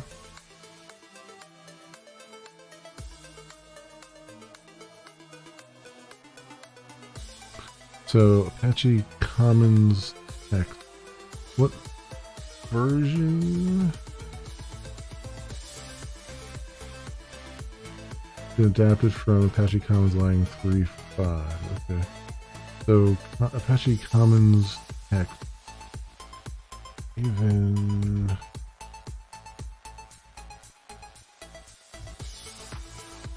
a positive.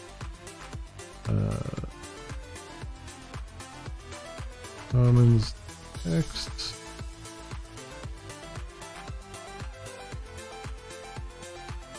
.10.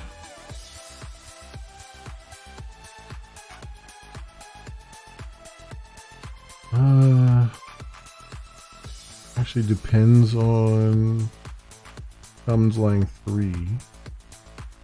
Interesting. I already have in there, so I guess if I put Commons text in here, then I don't need to put. Well, I'm directly using Commons Lang 3, so I should put it in there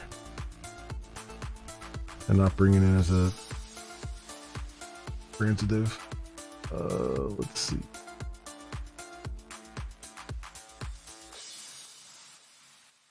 Commons Lang version.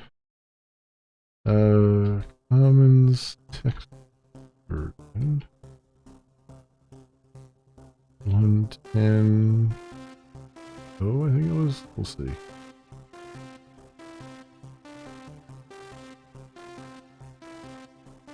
Let me put this back. Scope. Test for now. Let's here. Yep, 110.0 it was.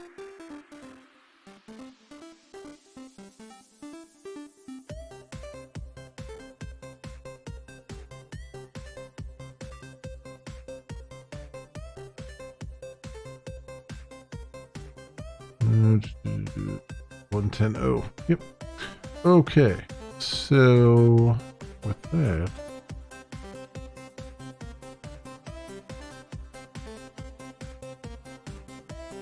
over here, let's do an even update. Bring a new dependency down.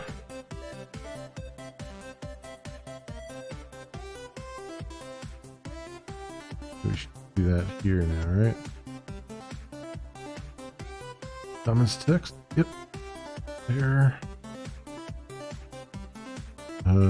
So we'll say public string HTML 8 string HTML return string escape utils HTML4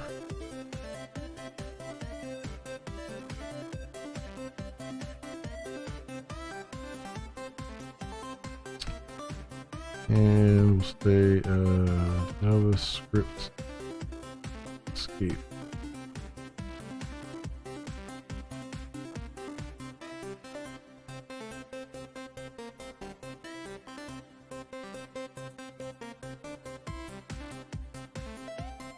Say escape.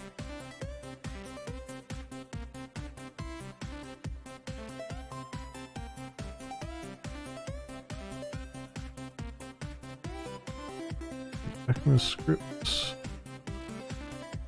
There we go. Okay. There's more page goodness here. So what I want to do, now I have the page helper util there. What I'd like to do is have a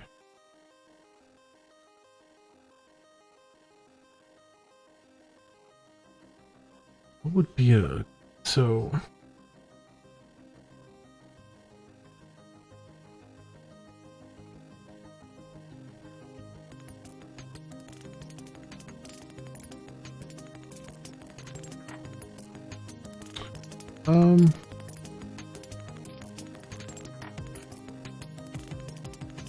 now I think about it, this doesn't have to be. Actually, I didn't make any of these static. Number one. Number two, yeah, this doesn't have to be static. Or abstract, I mean.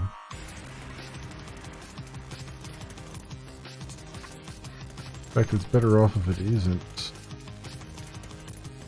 I'll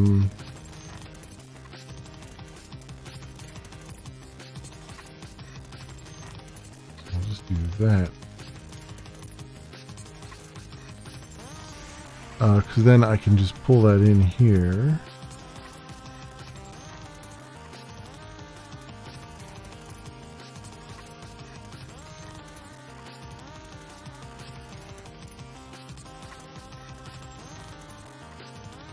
How to wire it up, and then say, I want to add these automatically. Because something like that's good for every single page.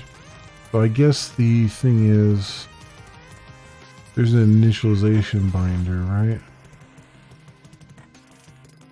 So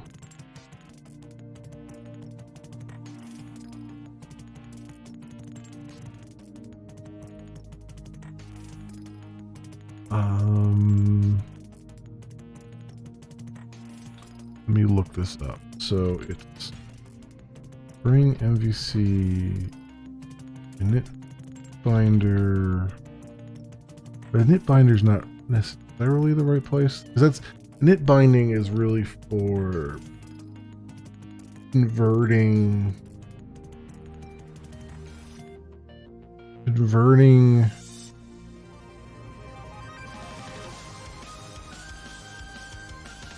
incoming form parameters to object.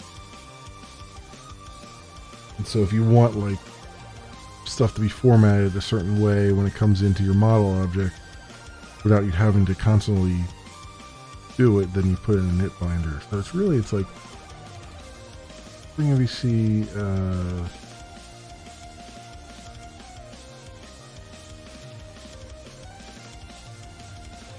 make class or model variable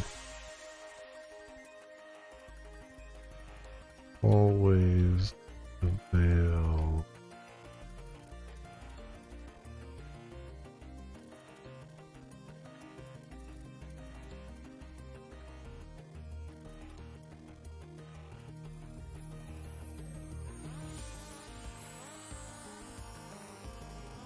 Or maybe I should just say Spring MVC like age helper.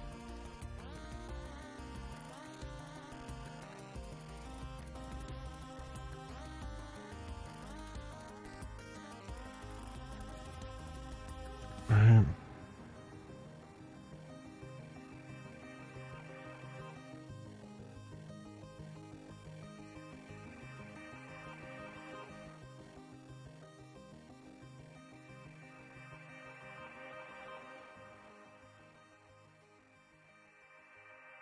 We're going to put helper classes in Spring MVC.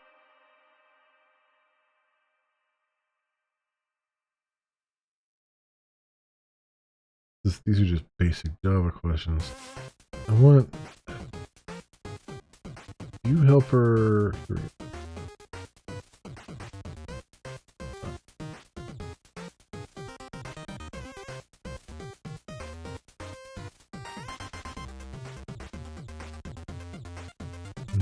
Spring Bean service? No. No.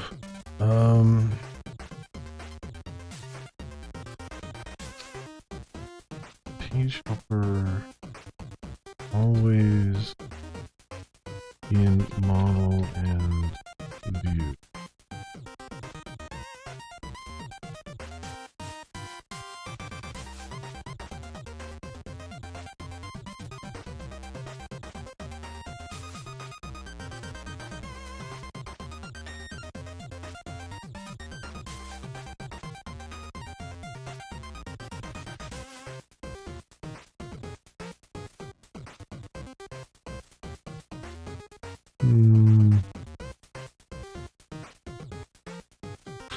think it has a way to do it. I'm just kind of curious because I've never, like in the past, I've always just like, I just make every controller call like an add common model attributes. It would be nice if there was a way to just have it be there all the time without you having to call it.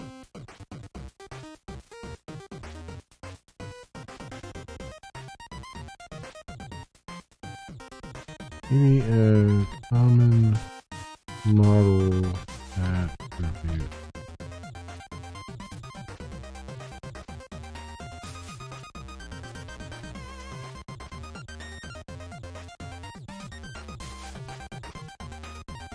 I'm just curious to see if there was like a better way of doing it. There may not be. I'm just curious if someone else has figured out like, here, if you put it in this one spot, it'll always be available in your models.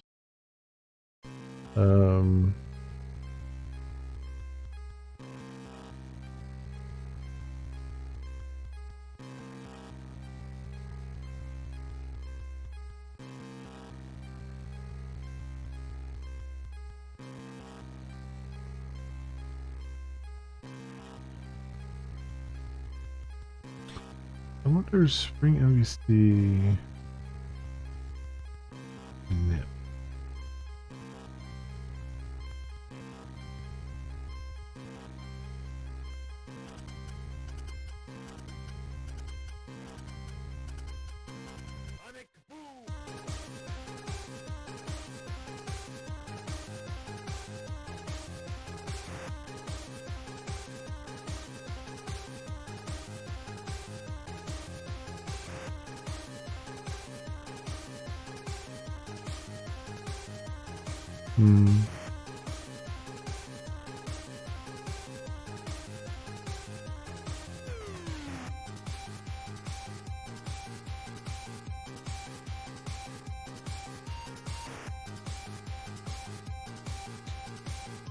There is...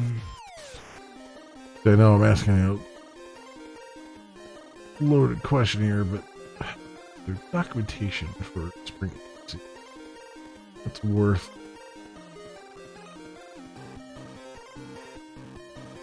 Just for Spring MVC...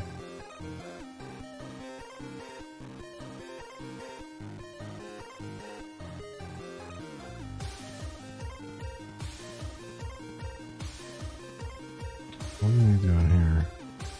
Project setup. Entities.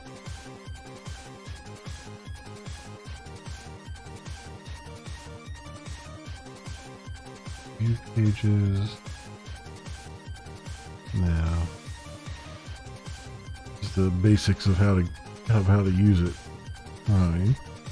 Initialization.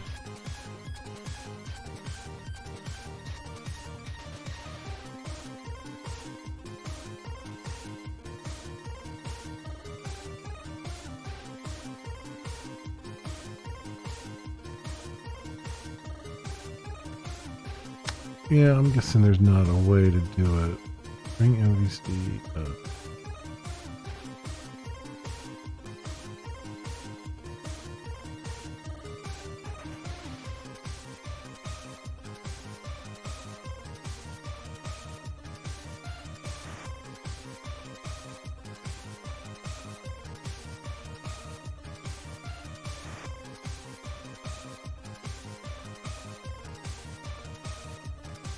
Model add attribute for all controllers.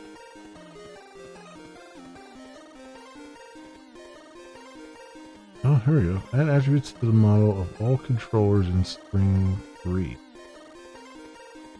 It's old, but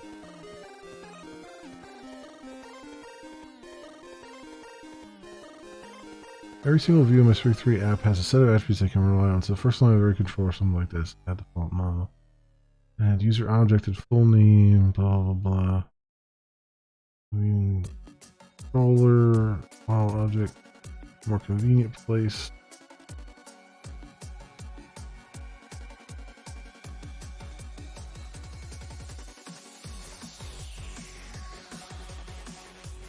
You could write a handler interceptor. Oh boy. Or handler interceptor adapter.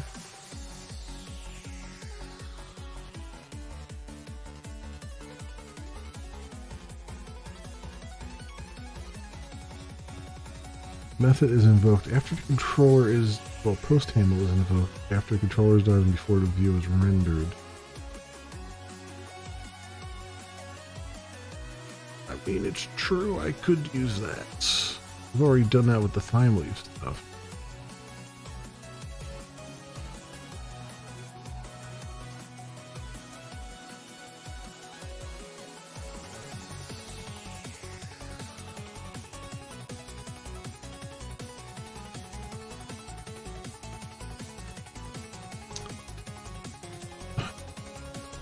You can also use model attribute on method. Yeah.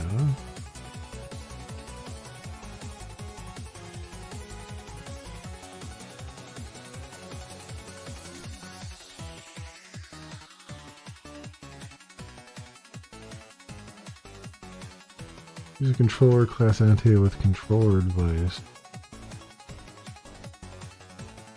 Okay.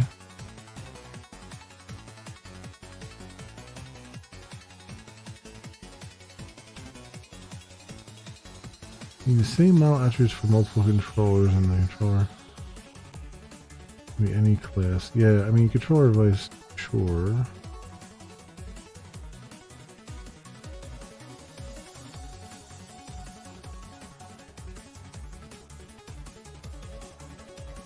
Notation advice.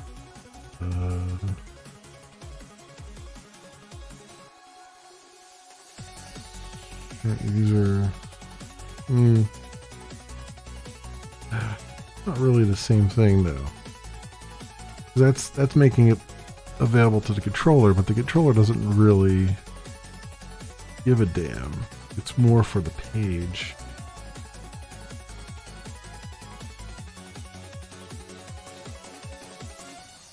When a handler returns redirect view, the model attributes add this way are appended as query parameters.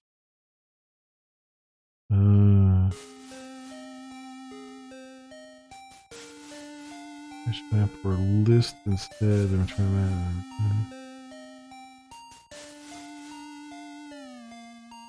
properties or map then use. Wow, this guy's way behind the time. Way behind on. Like, why don't you use dependency injection? It's like, that's what he is doing. Did you read? Details about available scopes and usage. Session scope beam.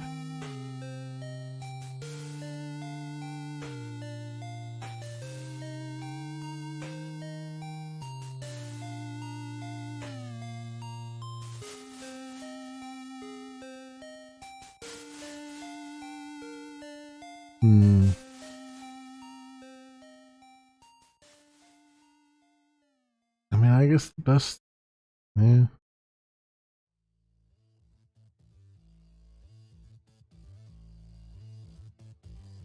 I guess the best way to do it is always call that when you need it. Because there are times when you are going to write stuff that doesn't use it, so.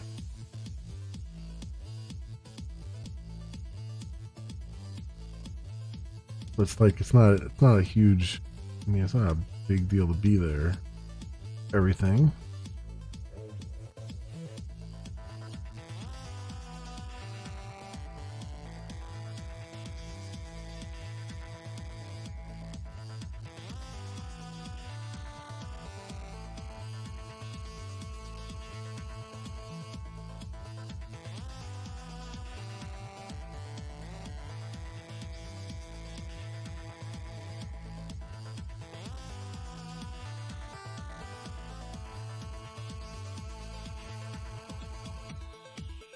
How do they do the interceptor here?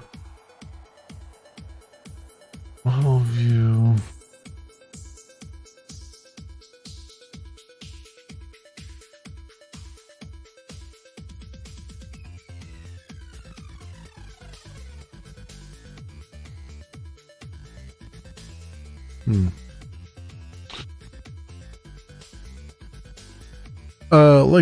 Like a Twitch, yes. Sort of. Yes, Mr. Alpha Man, like a Twitch. Like a Twitch, a streaming site like a Twitch. But very, very, very early on. Very, very.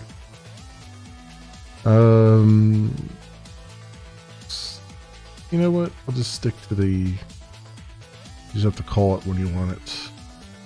Because everything else is kind of weird. So we'll just say void add common model attributes. And then in here, oh, actually, I should. Well, I'm adding them to the model, so you don't really have to. I don't have to return the model because I'm adding them directly. We'll just say model.add attributes helper.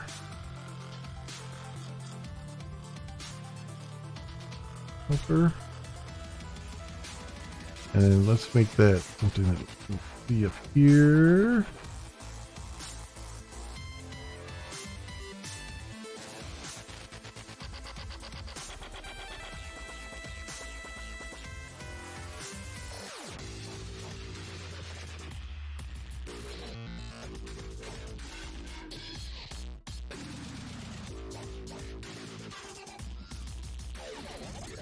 There's that. Alright. So this is like the basic base front end. Now there's a queue for Diablo 4. Oh, really? It looked like everyone, like all the streamers and stuff are getting in. Should have never napped. It looked like all the streamers and stuff are getting in the other days, but I guess we're getting more and more people jumping in.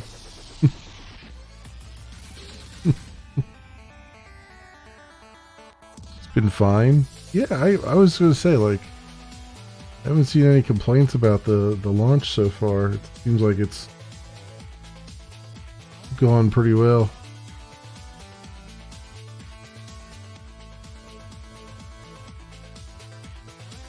Oh, there's a login issue? Oh, okay, that's, yeah. That might be it. That might be the case. There's always that one weak one weakness of the whole thing starts bringing everything else down or slowing everything else down.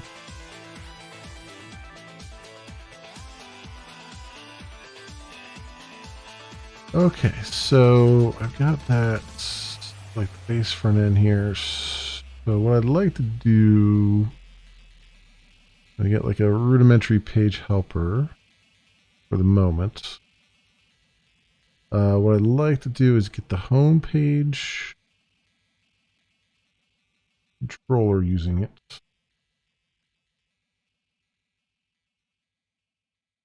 Home controller. Where it needs it anyway. So there's the view. This database. Okay, so this is fine. Set page title on there. Oh, actually, I'm using set page title. That's good. And then model attributes. For that there. So we have the page helper available if we want it. May not be needed on the home page, but it's there. 16-minute queue. Yikes. I guess it could be a lot worse than that. It could be multi-hour, right? Oh.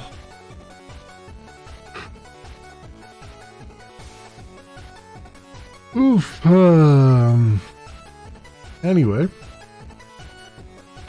I did want to try to get like some of the basic layout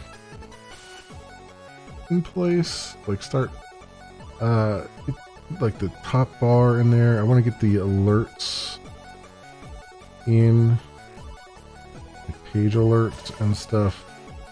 How do I want to do that? Let me see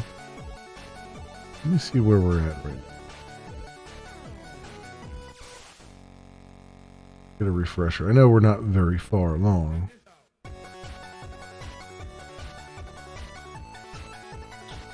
It's useful to get a refresher of where we stand. Work there. Let me go.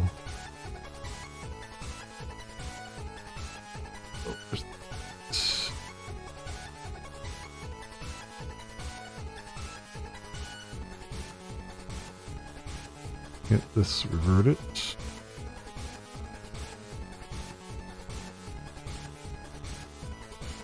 Okay. We got that.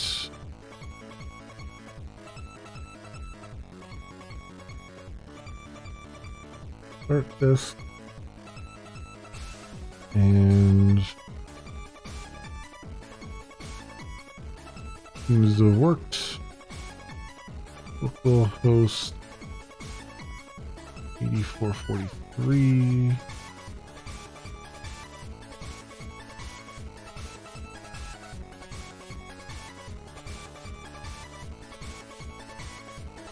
Not found. Why is that not found?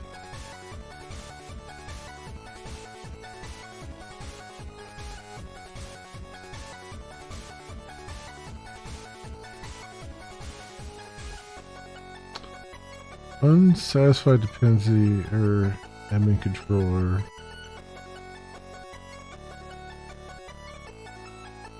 No qualifying Beano type page helper util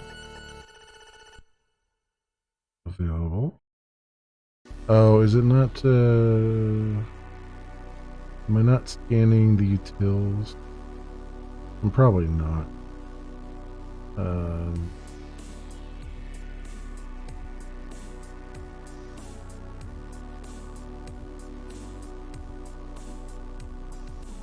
Back.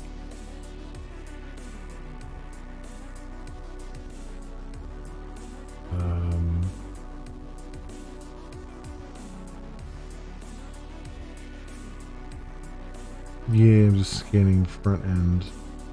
That's fine. Let's I can move that. Probably should move it anyway. We'll move that to front end.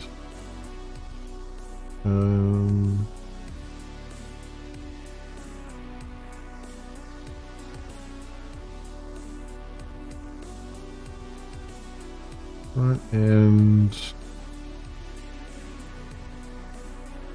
bills.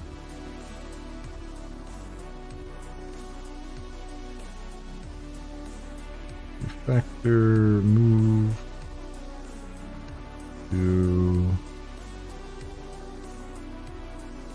and util.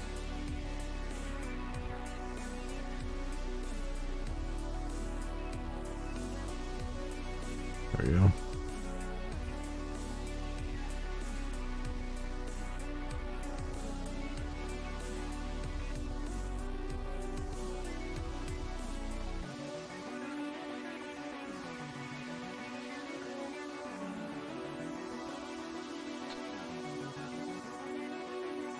Try running this again. Alright. Alright then.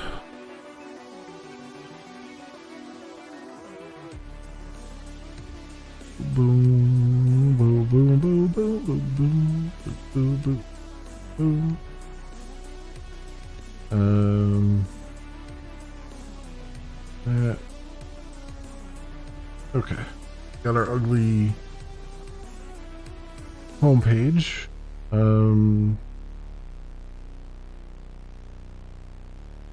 Our part here is just sort of integrating things. I guess I can do a...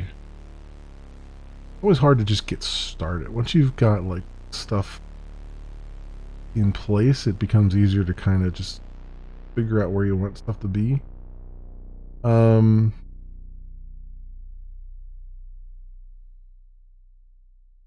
So I want to...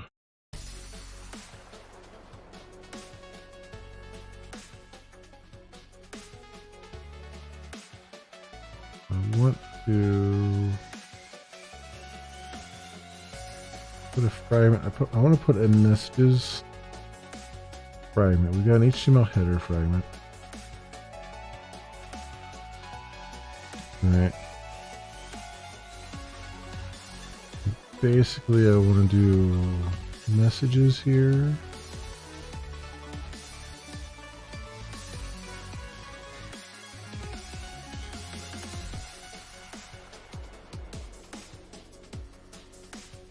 Which would be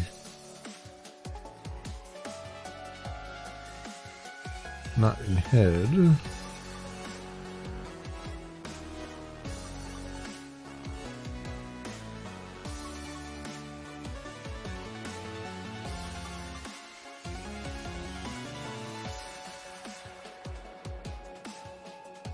I want a div th fragment messages, or yeah, messages.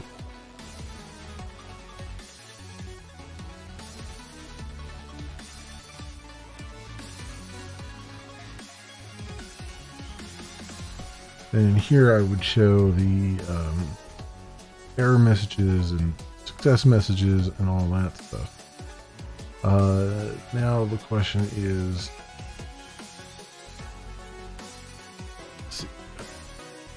bring the time leaf error messages.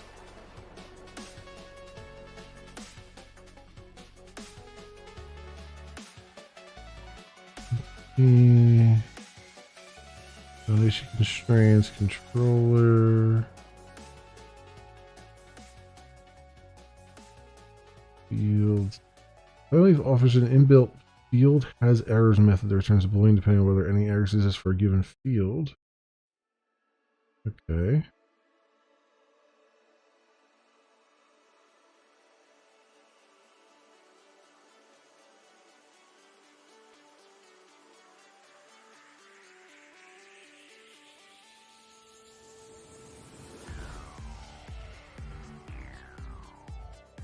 Okay, that's for field level errors. What about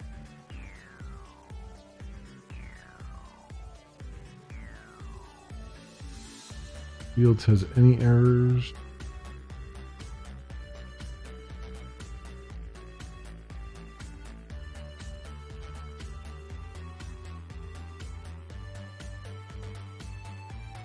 Already errors in the fields in HTML form. Yeah, you're looking at form stuff.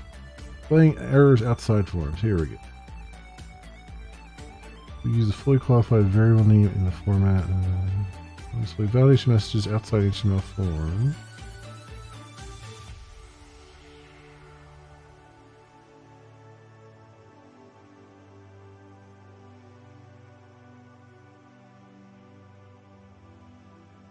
Display all of the messages at once. Playing global errors, okay.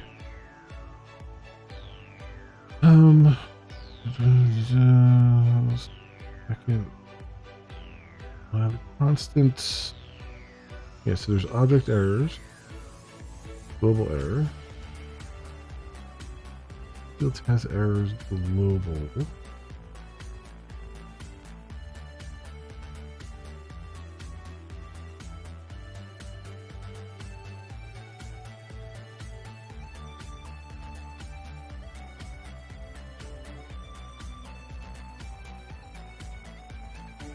Yeah, it's weird, but it's kind of what I'm looking for. Fields has global errors. And fields global errors to achieve the same. Okay, it's weird that it's always called fields, but I guess it is what it is. And then these global errors, we just put them into the Spring C, right? Nested. Yeah, they're just object errors that we add to the binding result.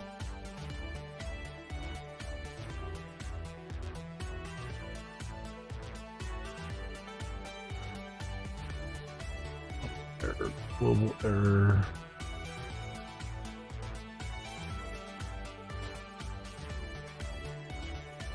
Binding results.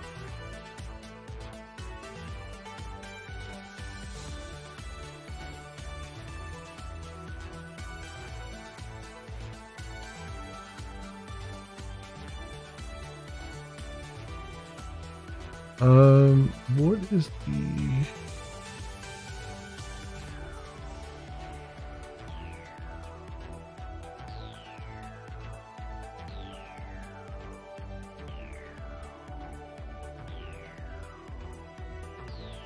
I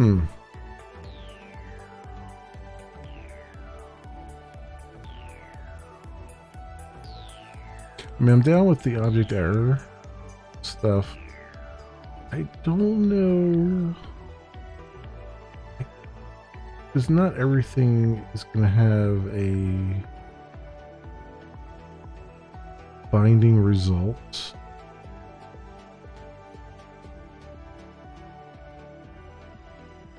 I feel like putting those object errors on the model is a better idea, because not everything coming in is going to need a binding result on it. Like they're handling validations here, but there's other instances where you just have to throw an error, like there's a system error or something like that have nothing to do with the input that came in, or very little to do with the input that came in. So I feel like putting it on binding result is the wrong idea, and rather put it on model. So I guess there's nothing that stops me from just shoving them onto the model as object errors. Problem is, I'll bet ThymeLeaf is looking at the binding result instead of the other results. So I guess at that point, is there any reason for me to do object error at all?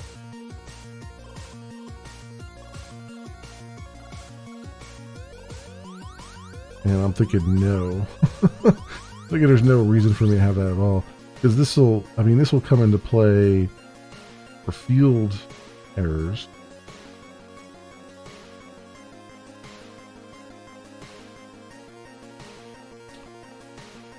And I mean, if I'm doing field level errors, then there is a field error object you can attach it to.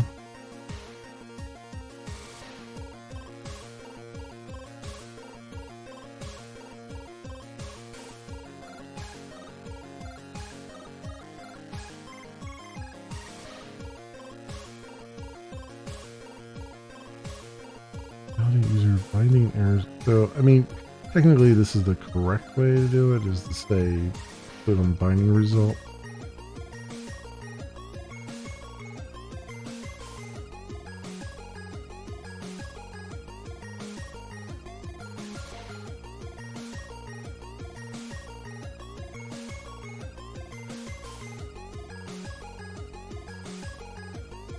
That's where like the annotations will put their stuff.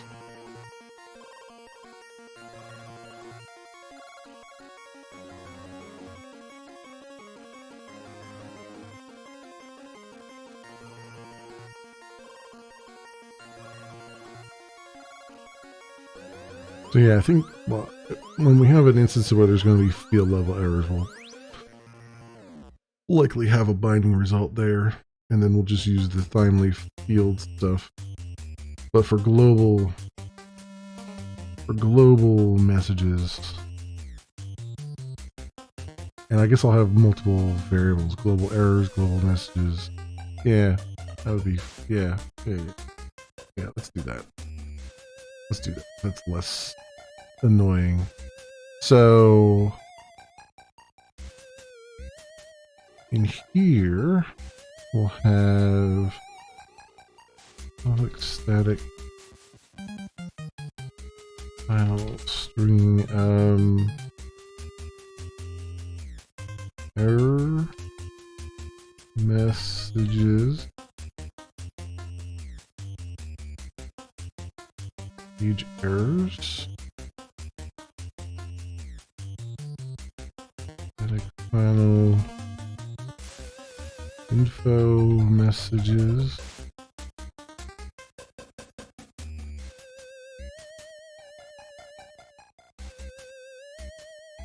public static file warning messages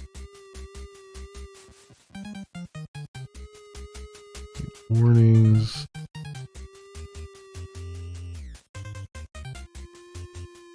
that's messages.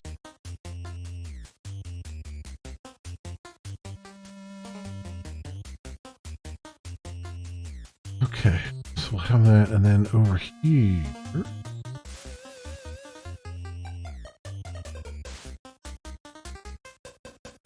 and I'll put the methods to populate those, but I need to then display those on screen. So we'll be looping over those variables.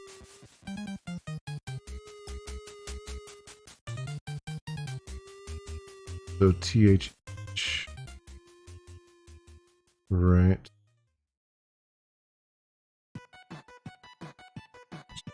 Error. Quest, yeah. They'll just be.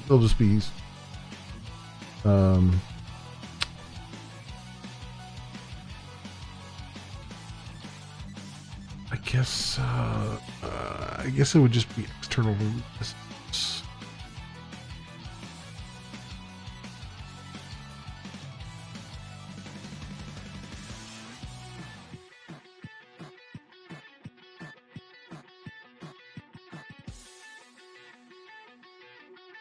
Yeah. So. I'm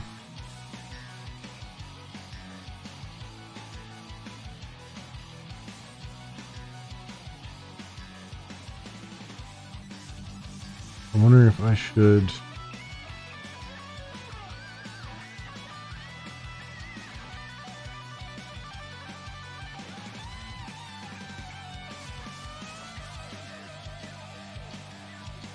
No, I think I can stick to making everyone just give message keys instead of the actual message. Because if you need to append information into it, then you can still do that with the message key stuff. I'll just have to have another method to take in those additional parameters. But yeah, that's probably the better way of doing it. So when I go to display this, it'll be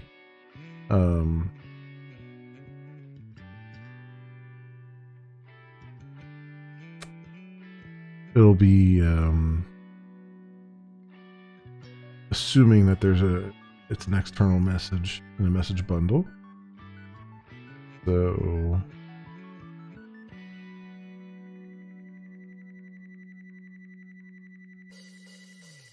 if I say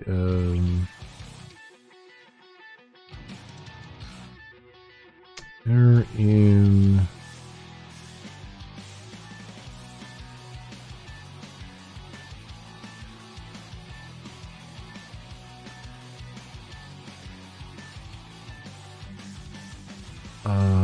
what do I call this?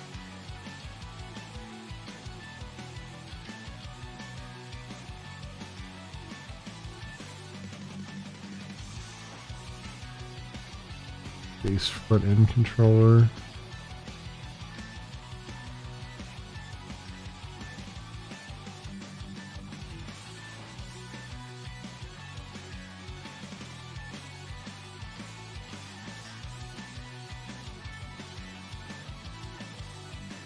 And this would be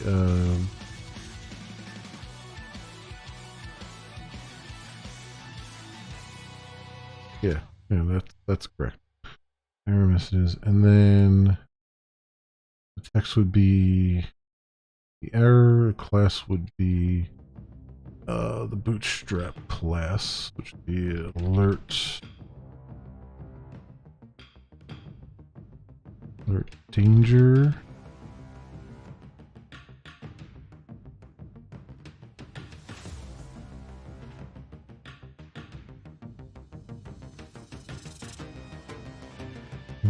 Making it a div is the correct way. That's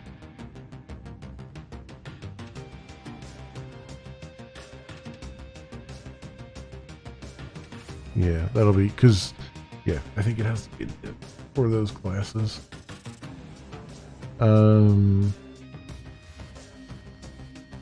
That's error messages. Assuming we have any, but there's I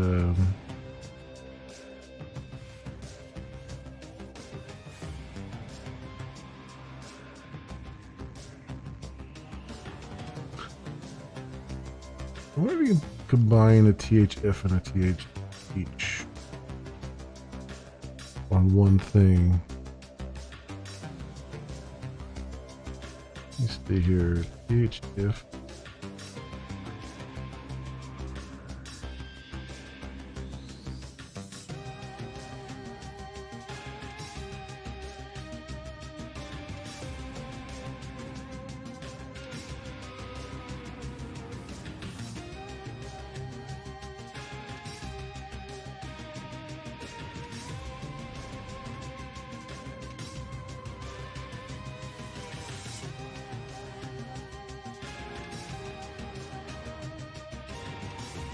Oh. So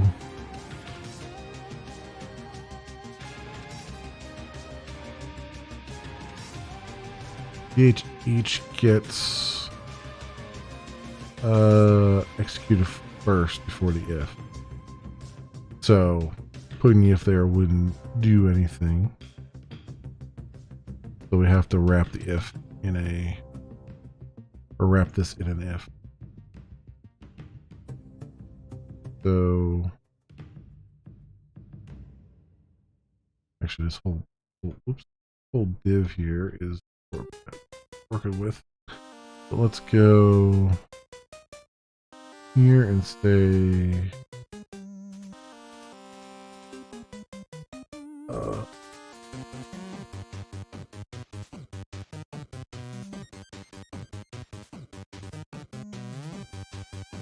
I need something like innocuous that won't like add stuff to it. I guess div is the best I can do there.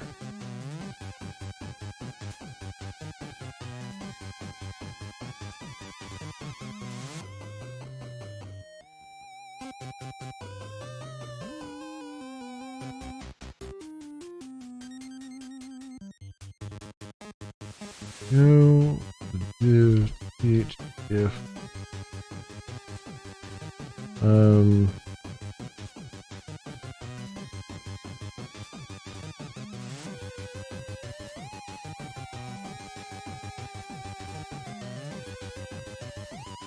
that's even really necessary because you think it would, I mean, if it's empty, it would, well, I guess I should, anyway.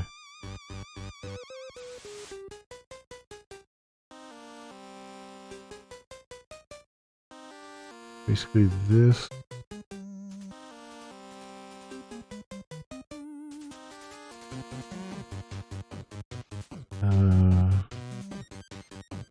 Is empty. Or that size is greater than 0.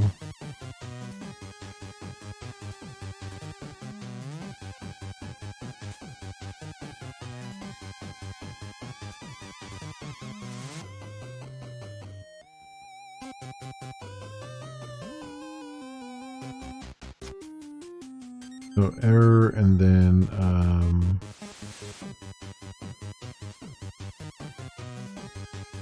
warning.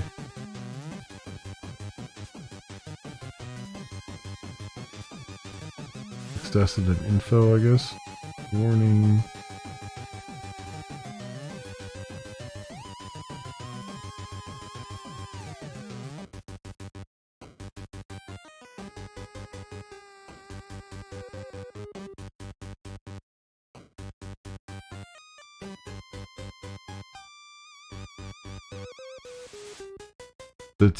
The text wouldn't be warn. It would be how do I do the lookups.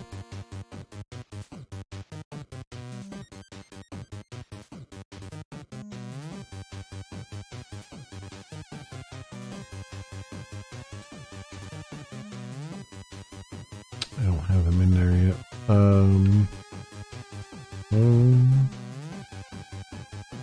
Or this index.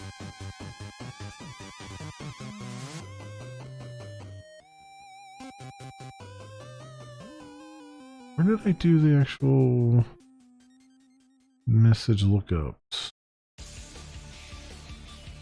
Oh, it's probably on the create.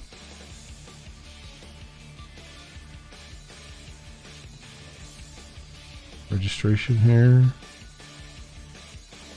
Yeah, okay. Oh, right. It's this. Start with a pound. And I hope that takes the variable.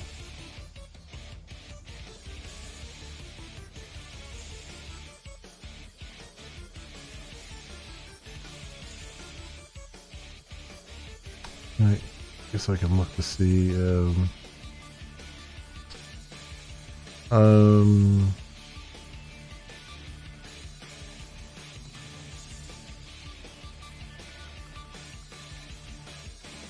So can I do messages?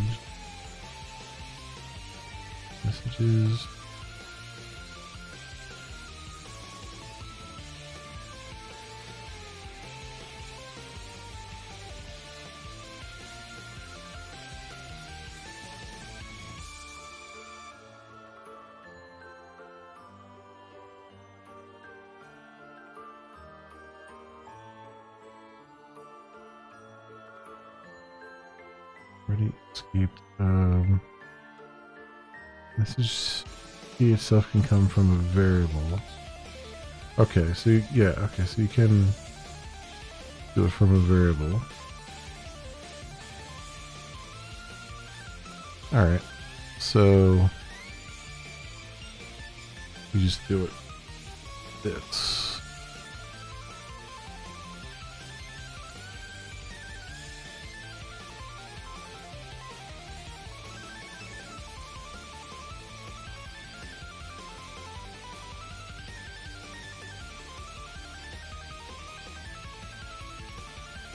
Test.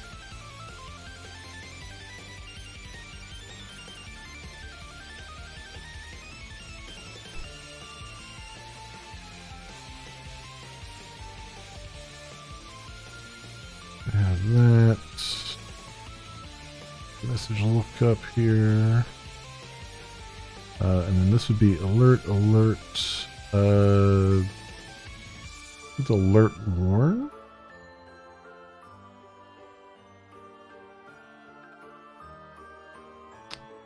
Alert.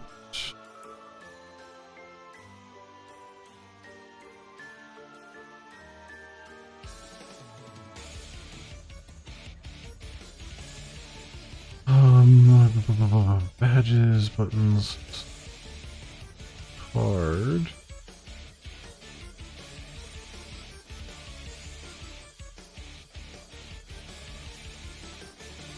What is this? No, I want,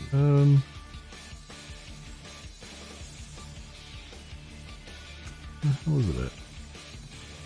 Layout, content, alerts. There we go.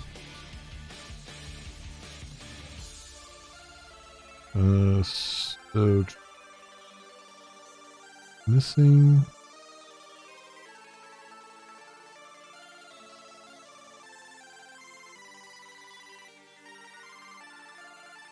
Alert dismissal. On the close button, add dismiss alerts.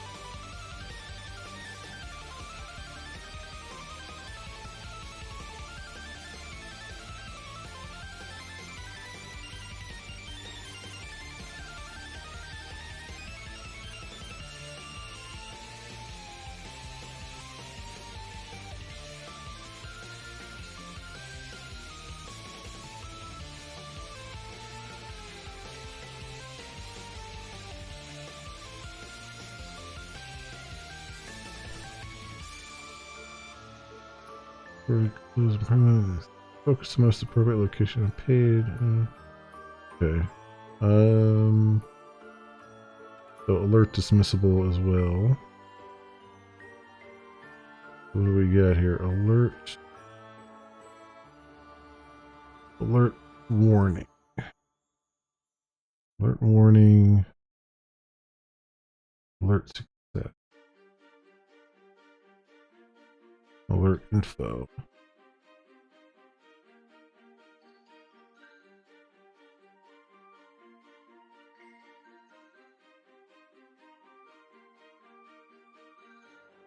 And then alert success, alert dismissible.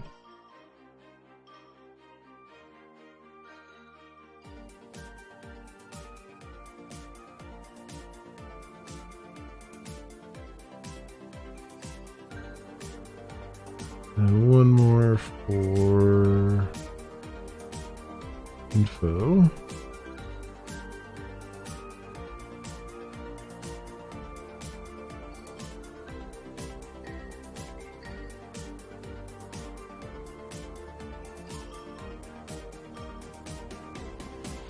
Info alert.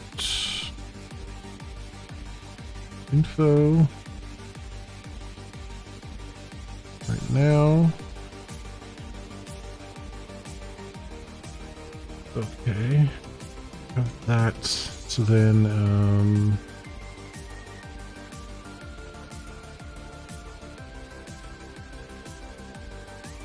so in the main layouts, we've got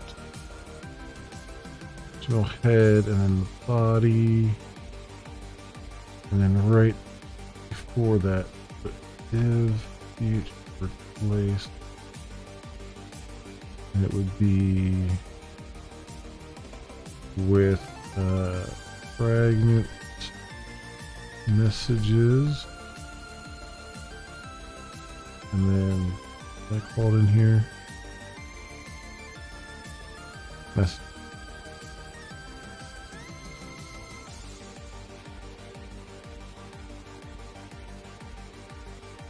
That way it'll show up at the very top of the screen. May or may not be, well, it'll show above the content. I think the top bar of the screen though it'll be below that. I still need to do like a top bar here. Alright, so we have that. So with that, let's get our messages HTML down here. Not messages HTML, what? Want to bring the messages properties. Bring that down here. And we'll say,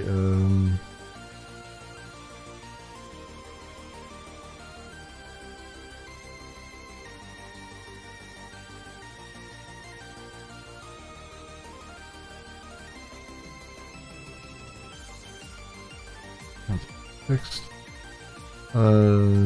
alert text error, system error,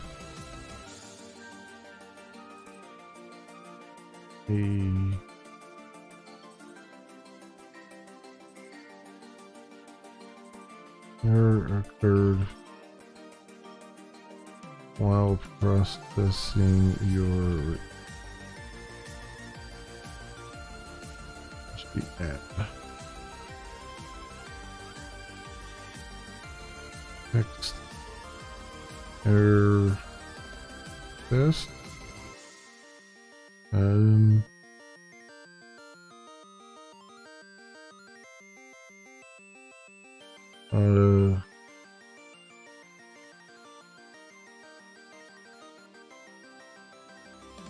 There's no real generic successes there.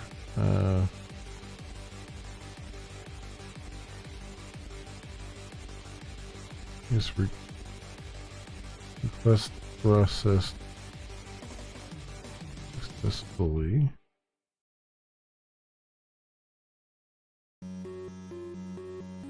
That's not not really an error. Text this.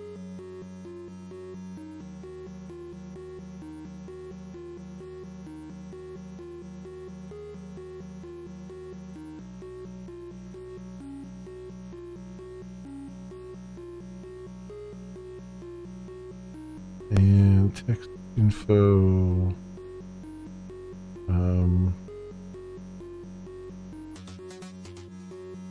Yes, we'll just say is an information text.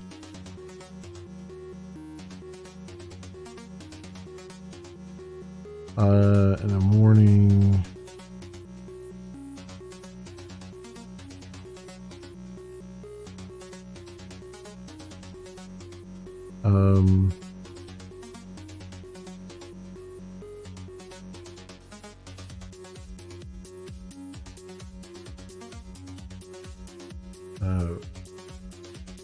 Partial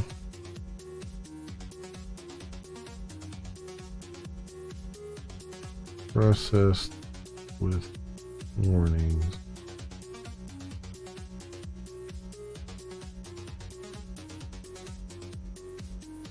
These are just throwaway ones. I'm not, except for the system error.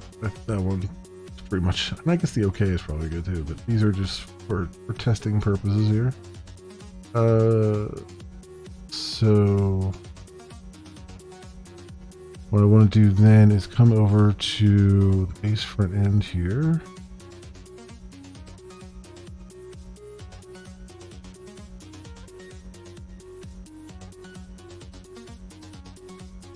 Say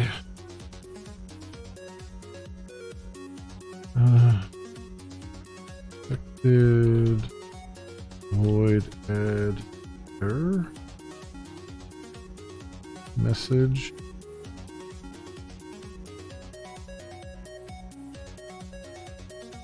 Error error key.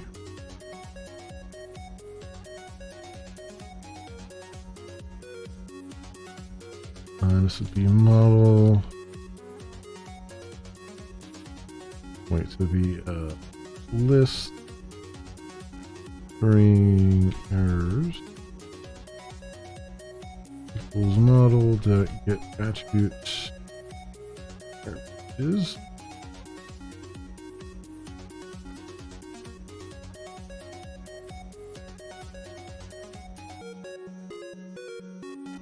Cast it. Then we just say if errors that add, or wait, if errors not equal null,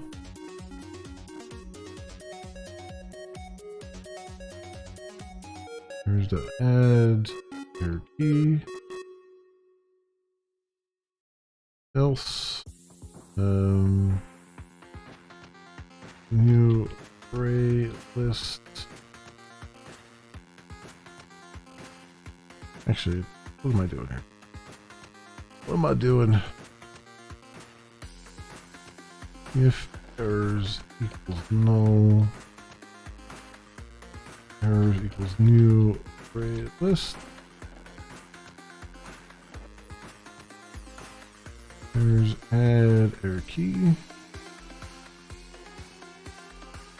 Boom. all that really needs to do, and then this we can press warnings on.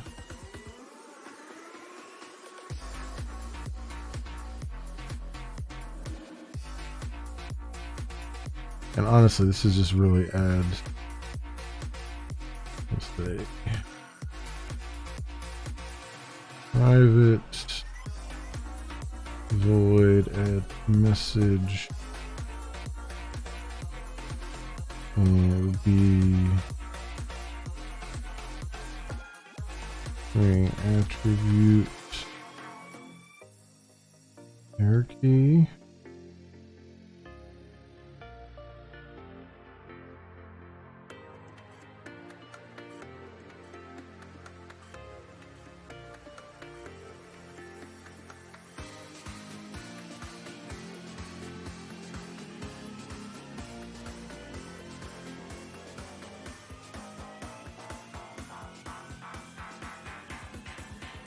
Okay, good. And then it's void add error message model string error key.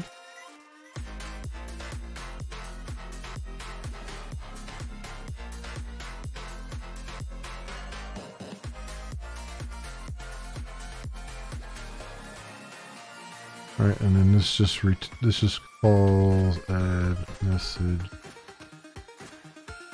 model error messages error key.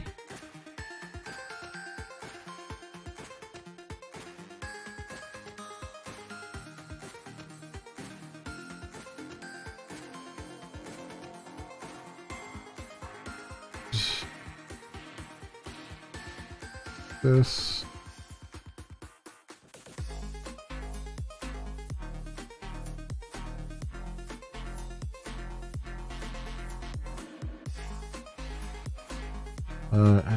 add warning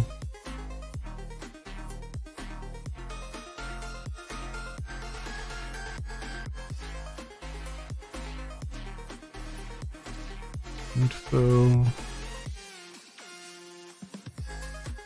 1 2 3 4 there 1 2 3 4 there. Cool. All right.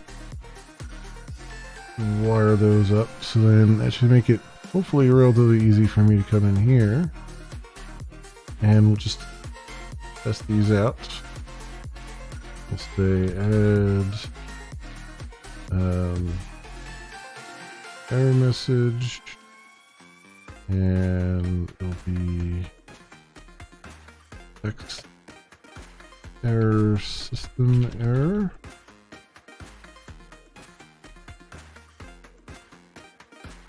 Add this message.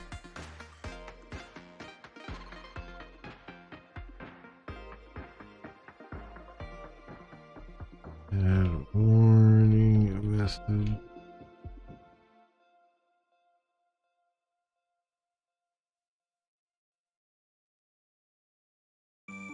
Info.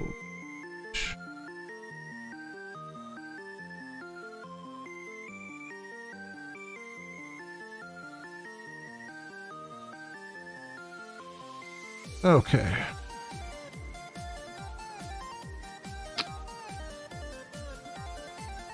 So,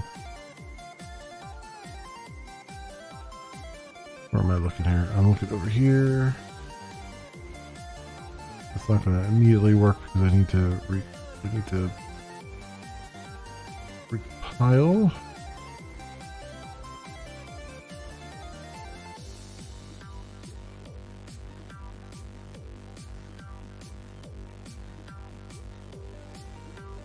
Go.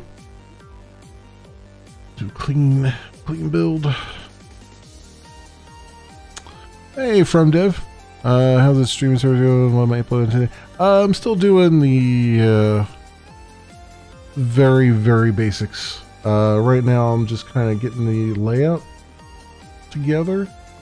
Homepage layouts, and generally the site layout for that matter.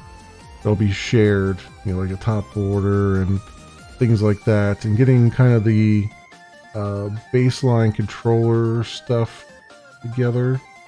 So page helpers to do date formatting, HTML escaping, that kind of thing, and just generally trying to lay out the site a little bit. I was working a little bit earlier on like trying to get the email implemented, but I have to come up with a little bit more elegant solution for that, where I can like see the email and test it locally. Like there's a library that lets you test all email sending and stuff locally, which is great. But it doesn't have like a UI where you can see the email yourself. So it's kind of I might dummy something up or throw something together where I can see the actual emails and be able, because my point is I want to be able to click on them, like the verification emails. I want to be able to click on the link of the verification email and have it come back and show that it's working and all that stuff. Rather than just rely on JUnit tests to do it, or having to, go into Postman, do a web service to, do a call to get the inbox down and then get the link out of that and all that stuff. So, just a little bit more than I was wanting to do, but I guess I have to, as far as the email goes, but I guess I kind of have to because I don't have don't have any like UI for it, so. But that could in and of itself be an interesting little side jaunt, because I can probably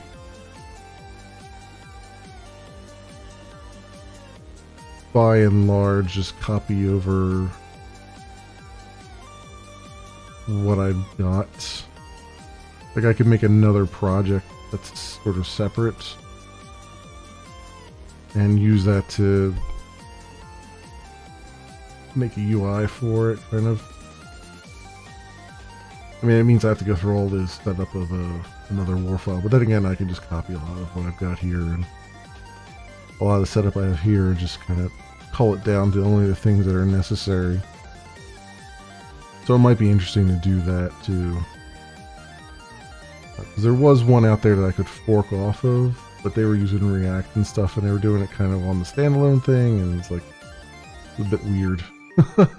So yeah, that's kind of what I've been working on. Just trying to, I'm trying to get like something a little bit visual so we can see like there's progress being made, because it's hard right now. Everything. I've got like the mock-up and stuff, but everything starts to kind of click in my head better. Like I'm more of a visual person, so everything starts to click in my head better once I can see everything, sort of all the cards laid out on the table, kind of. And that's what I'm trying to get at.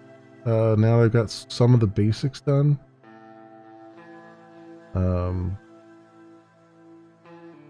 But there's still a lot of basic things to do. I still want to get the GeoIP stuff going. I still need to do JUnit tests across the board.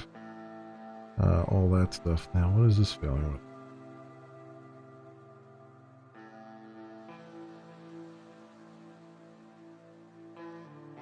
That parses expression base front end.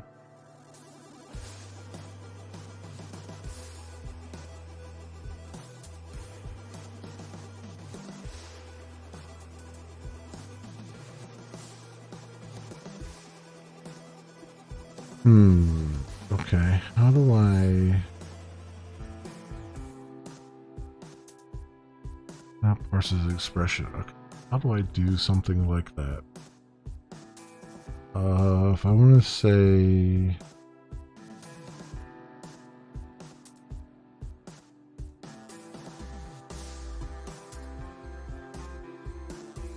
Analyze messages. Temporals, aggregates, IDs. Those are the utility stuff.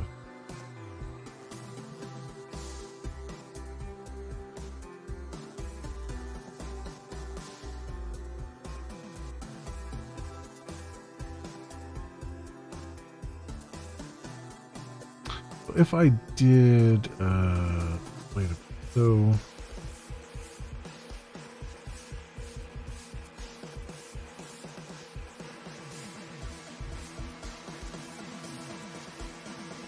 each if.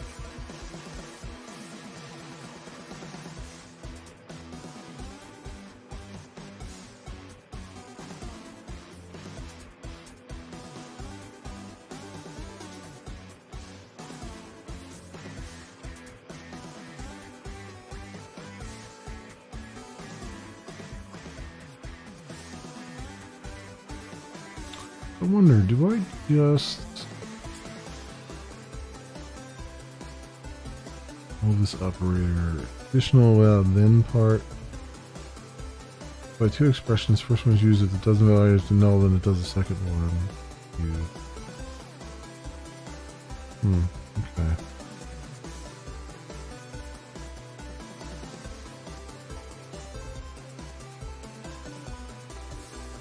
I wonder,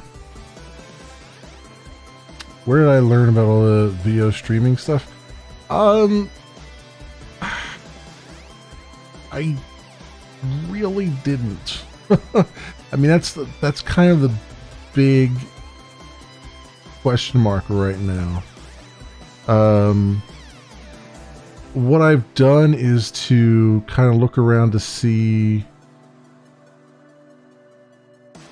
if there were Java implementations of like RTMP and stuff like that, and I'm kind of like taking those and sort of running with them a little bit. That's the part that's going to be the weird thing. I'm trying to see if I can find it here in my massive tab list.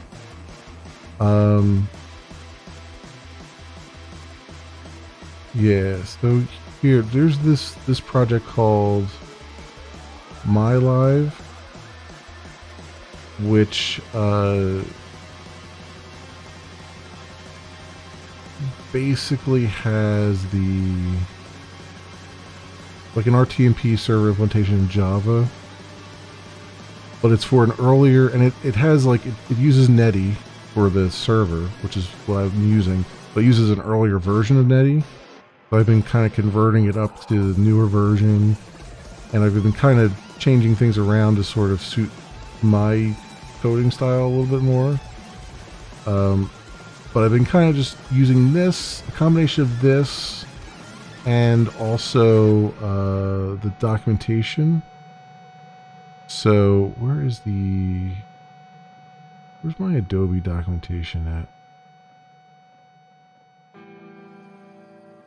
I have it here somewhere. This is the action message format.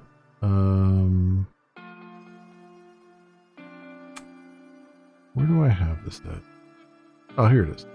Yeah, so the RTMP spec from Adobe is still out there. Some of it anyway, at least for AMF1.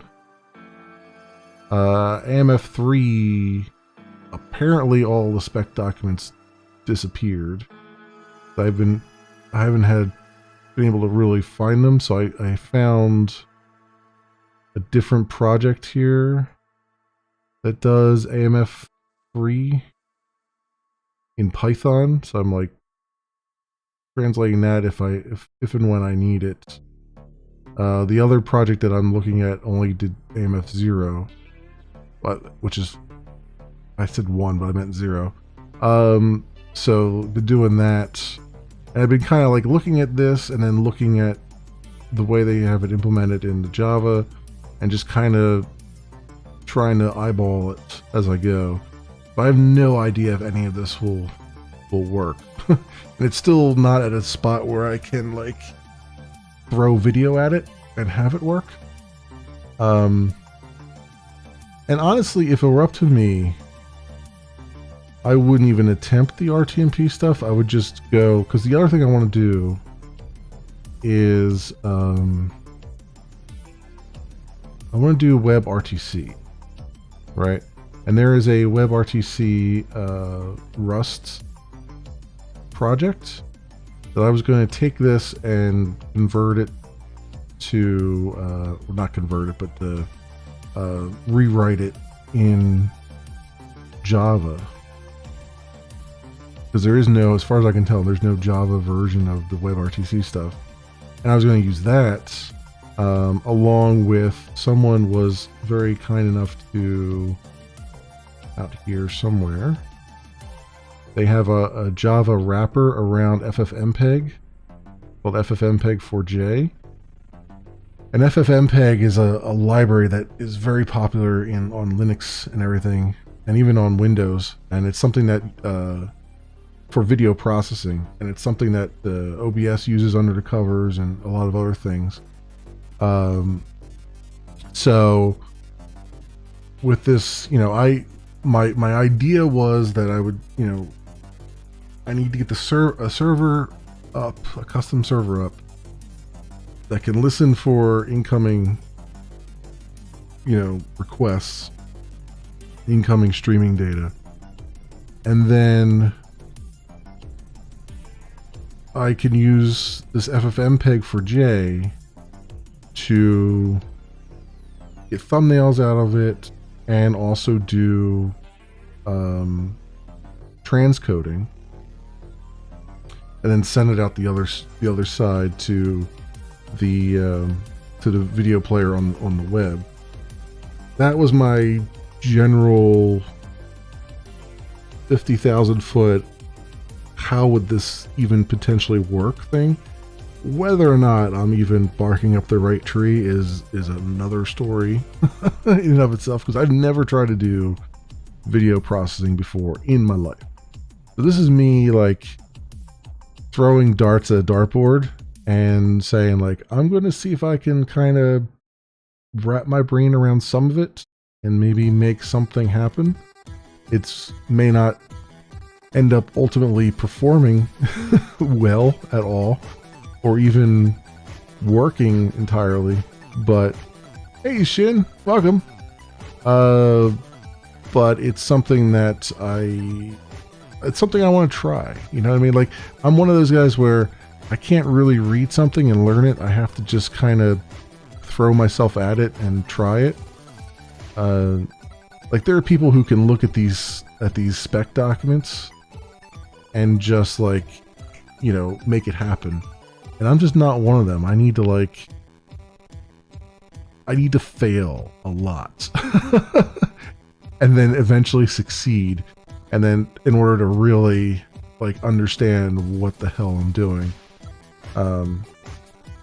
So the only way I can do that is to just kind of throw myself at it with reckless abandon and hope that eventually I succeed at something, even if it's partially succeed at it.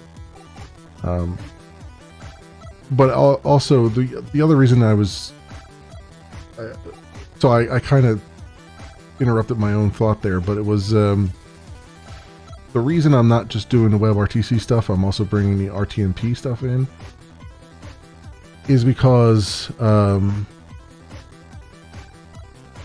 the RTMP stuff is probably the easiest thing for me to test right now.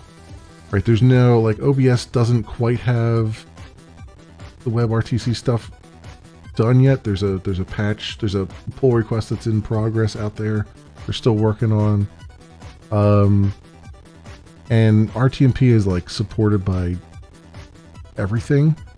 And it would be easy for me to be like, all right, I could even test my current live stream, because I could just point, you know, restream custom endpoint at my local server and be like, is my current live stream working? You know what I mean? And like, if I can get that part to work, then I'll have a lot more confidence that I could get anything else to work, you know?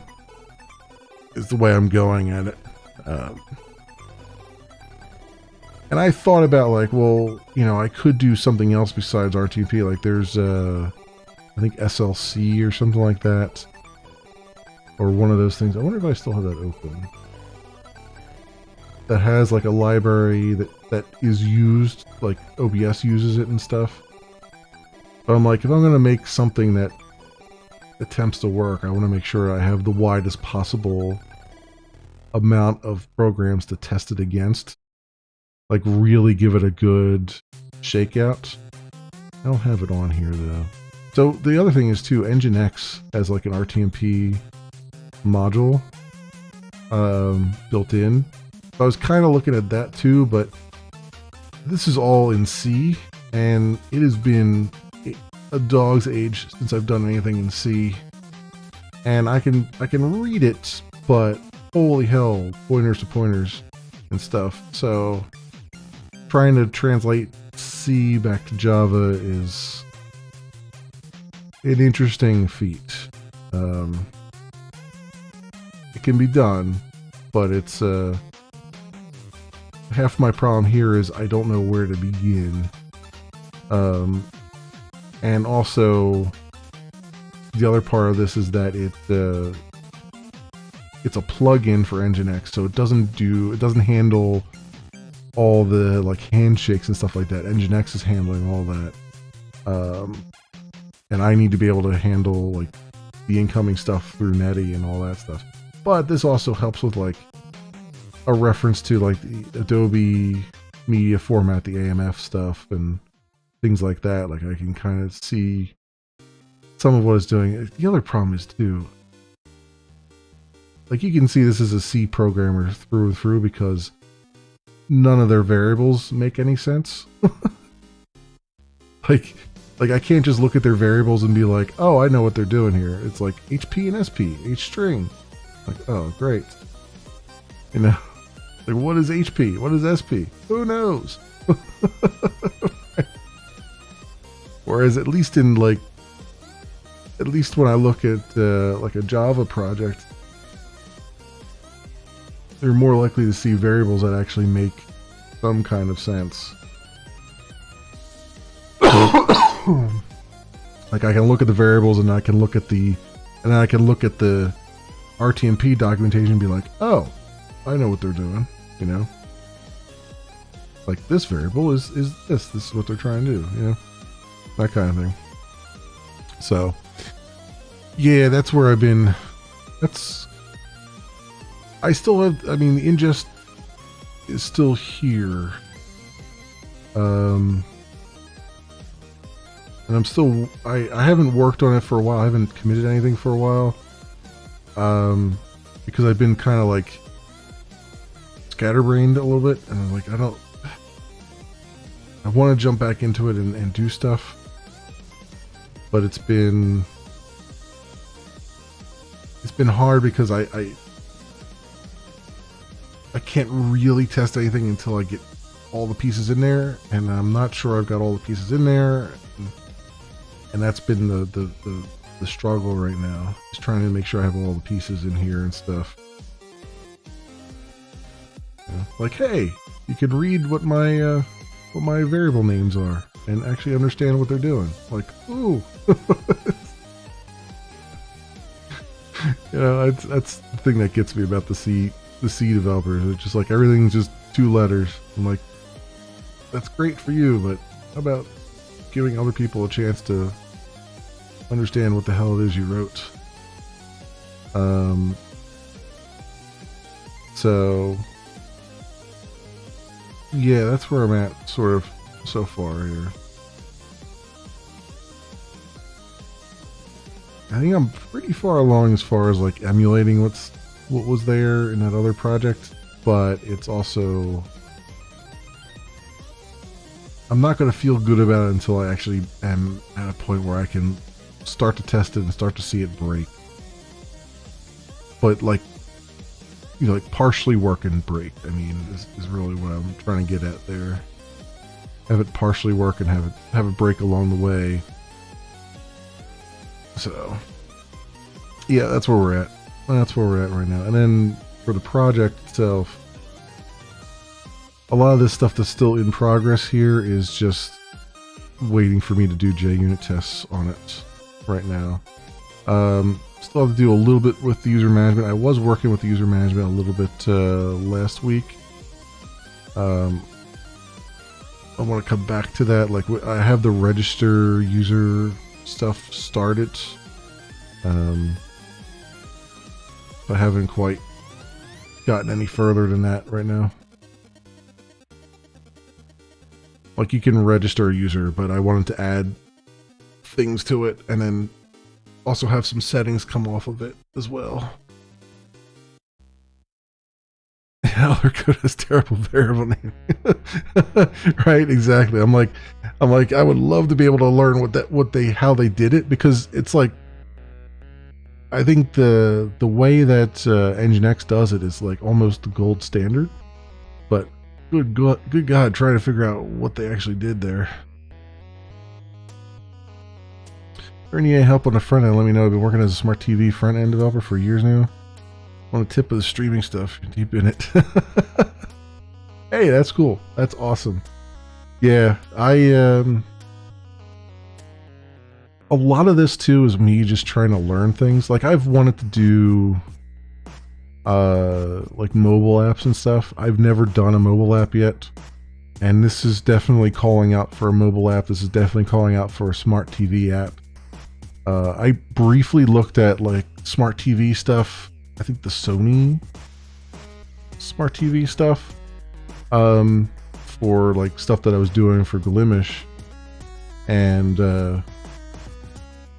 that looked interesting, but I just never got far enough with other things to kind of circle around to that. And I was looking at, Chromecast and all that stuff, enabling Chromecast on Glimish and all that stuff, and I just never got that far before I before I realized I was going to put in a lot of work and then not. It was just going to sit there and collect dust, which is unfortunate. I wish. Part of me wants to. Like, I definitely want to. I'm definitely intending on doing like a post-mortem video on Glimish, but part of me wants to spend some of that video just showing the features that you never got to work with, never got to play with. Because there was some good, I think some good stuff that was sitting there that I think the community would have liked, but it just never saw the light of day, unfortunately. Like the GIFs in chat and posting, rating and GIFs in chat and all that stuff is unfortunate, but wasn't my call. It wasn't my call to make. I am but a peon on the internet.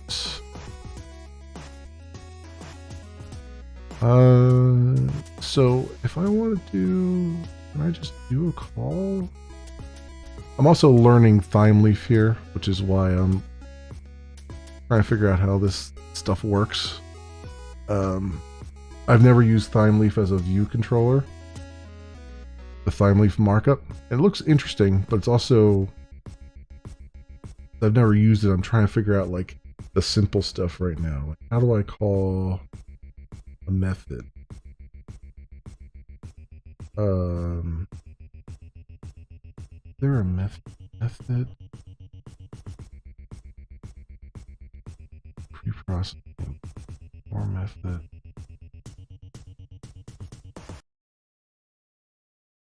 Okay, I think this just gets parsed right as.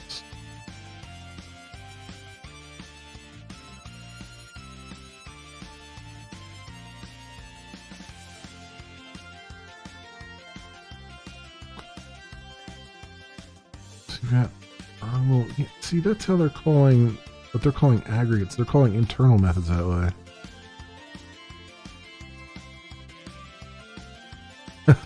Go into your own stream, leaving us up and lurk. Thanks, Shin. I appreciate it. I appreciate it greatly. And have a good stream too, as well. You doing art stuff? Or are you doing gaming stuff? Shin, by the way, oh, you know what? Let's while I'm here. There you go. There you go. That's where you can find Shin. Yeah, it's a. Wonder. What do I got here? You can see these are like internal like calendars and stuff. But how do I call my own stuff?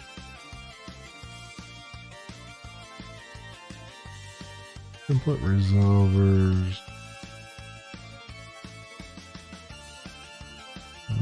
Chaining. Message resolvers. Logging.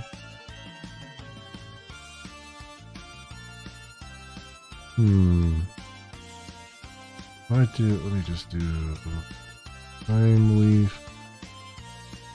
Mess.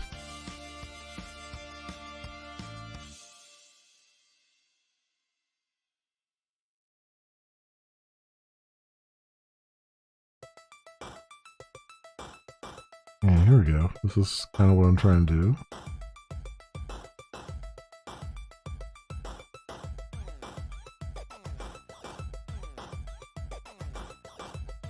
Special? What the hell do you mean by use special?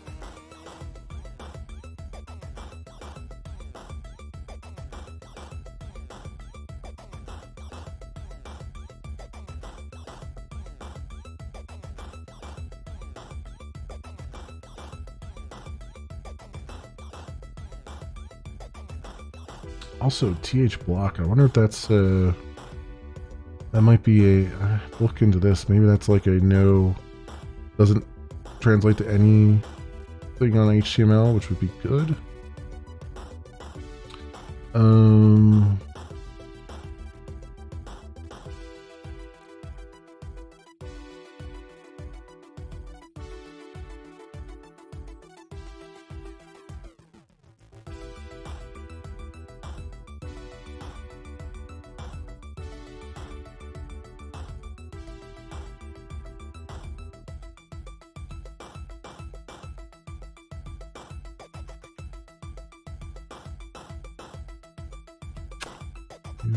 Special.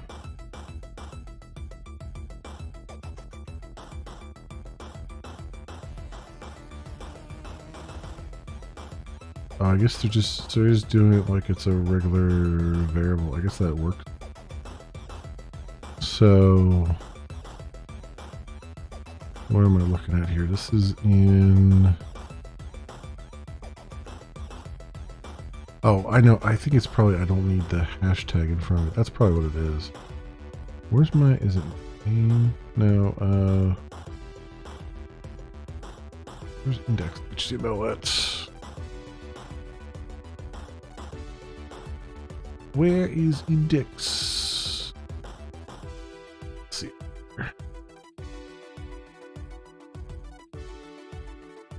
Wait, that's not, what I was working on? Oh no, I'm working on message. That's what it. Losing my mind here. Yeah, okay. So this is like, cause that's saying use a special macros, right? I don't need that probably. What I'm gathering. Do this. And over here.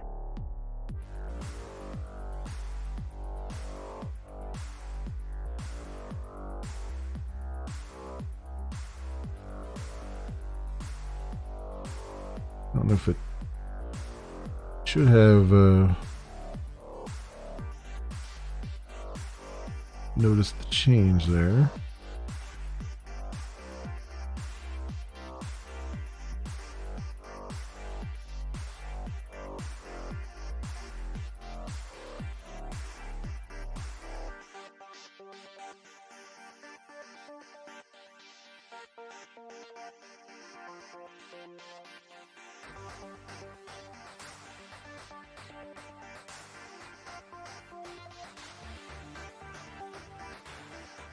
It still sees the.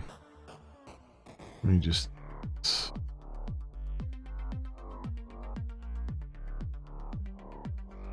We can redeploy here.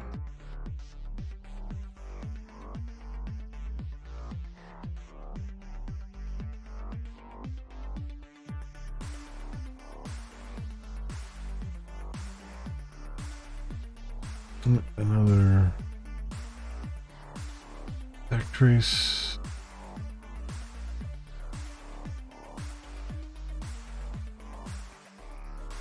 Oh, did I miss one here? Oh crap, I missed these. No wonder. I'm like, I was still seeing that thing there. I missed those lines, that's why.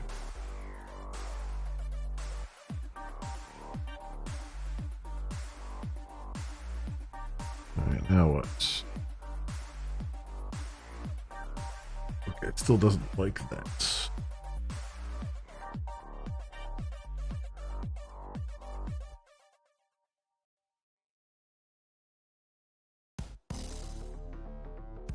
I wonder if I have to wrap it in two, which I do.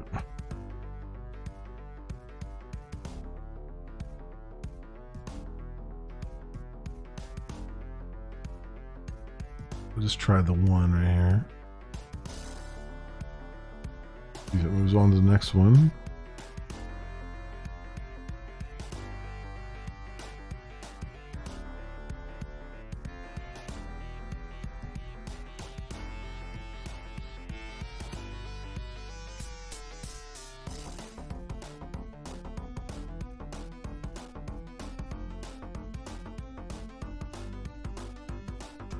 Parsing a valid expression, there's still more data in the expression. Left curly.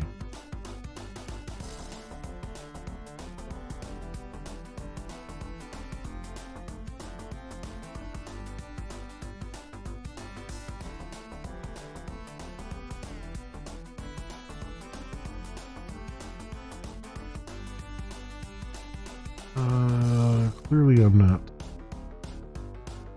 doing that right, but wait a minute, over here.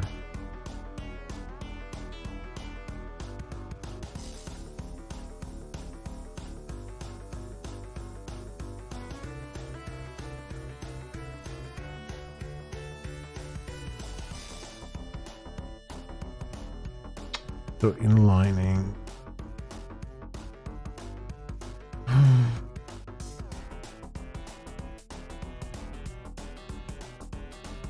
Text inlining. Expressions directly into our HTML text. This. Expression inlining would be valid in a th text attribute.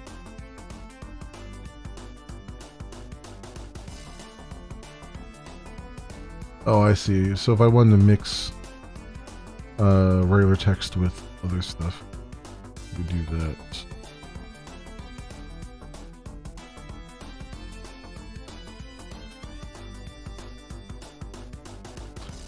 Only element processor, not an attribute included in a standard dialects th block, is a mere attribute container that allows template developers to specify whatever attributes they want. Execute those attributes and simply make the block disappear without a trace. Right, so that's so you don't have something attached to it, which actually is kind of what I wanted here, is not have multiple divs. I want just a th block. How does that work though? You just do /th block. Okay.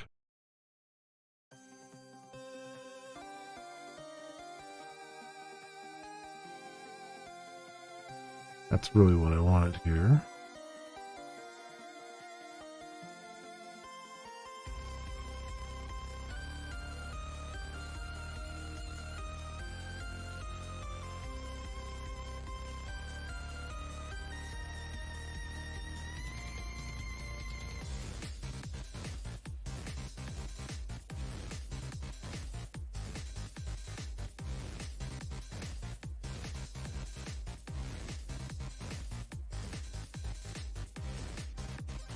That's good. But I still gotta figure out this. But really doesn't like what I did there.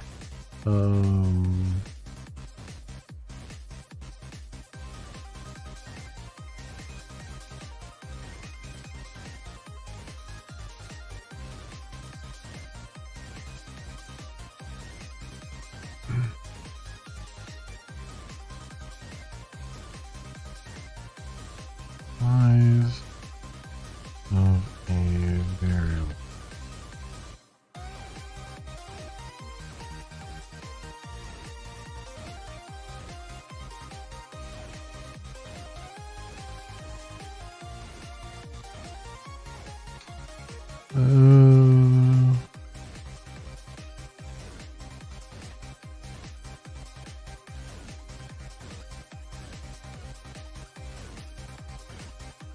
Does my code shake? Nope. My code is very limp and unmovable at the moment. Let's see.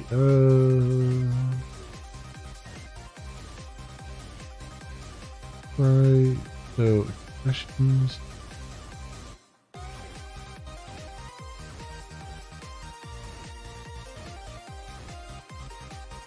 That doesn't. Oh, these time leaf expression list. I see what they're saying.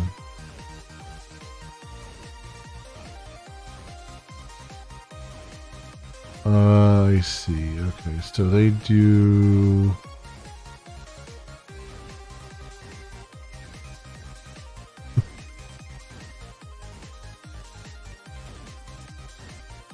How to do liquids? Yeah. Yeah, I know what you're getting at. I wasn't born yesterday. Put it that way.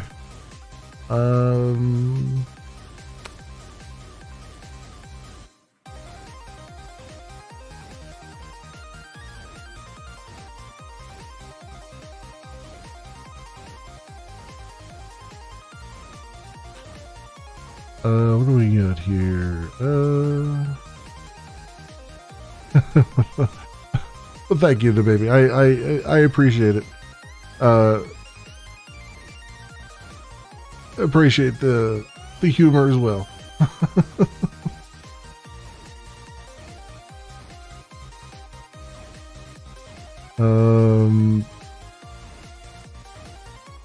What am I trying? So I need to do.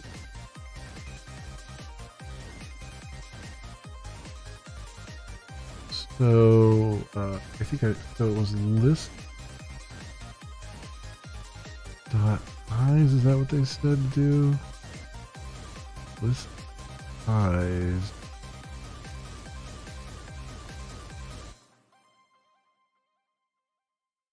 Eyes of that. What am I doing? Eyes. So is that what they want me to do? A weird workaround, but I kind of see where it's sort of going there.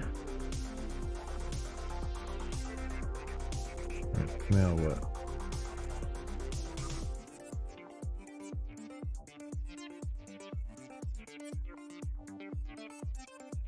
Unexpected token. Expected right paren, but it was left early.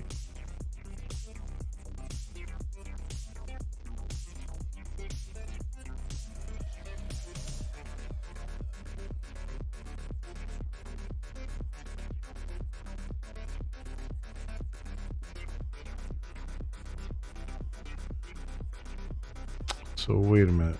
It doesn't take variable then?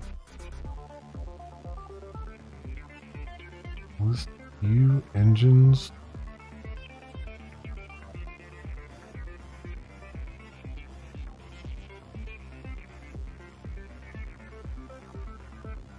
Where the hell is these. Okay, you engines. Reach you. Users.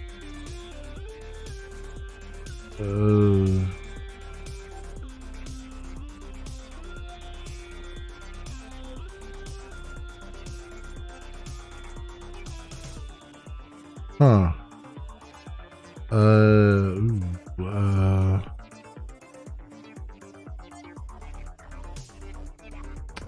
Let's see here. So, this is weird. So it's doing that, but I need to declare that this doesn't know the variable.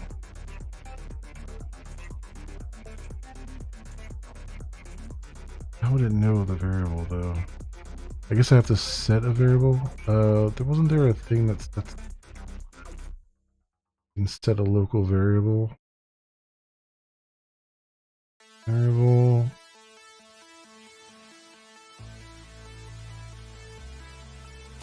I think there was one.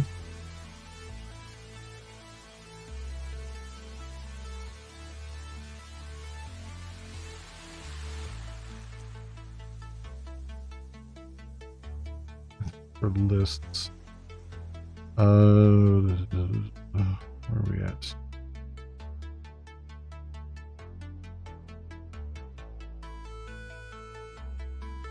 Local variables.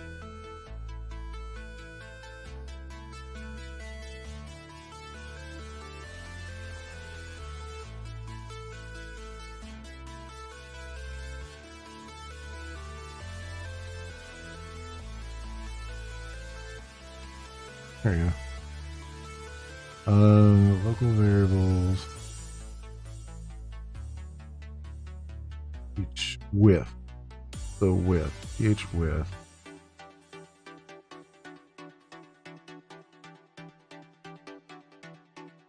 The Windows each width get processed.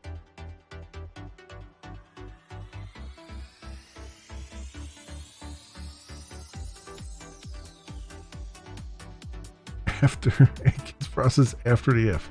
Great. That's not what I. Oh, fun.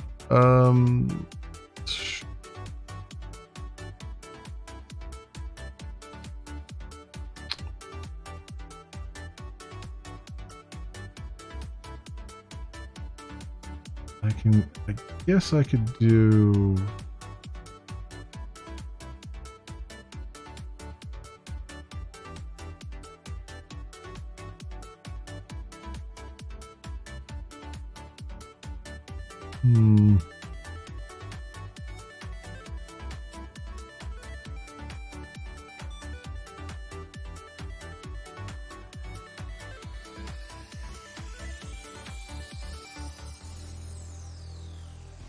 You know what? Maybe I'll even need these. Let's just go without them. See what happens.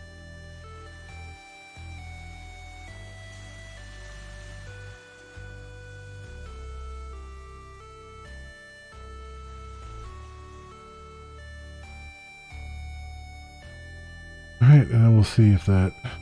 Because these are looping over things that are going to be either empty or null. So we'll see what happens. I mean, they're going to be null pretty much most of the time.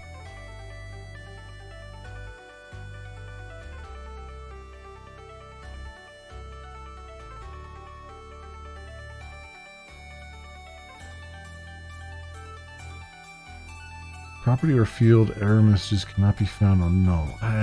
Yeah, I knew you were gonna freaking say that.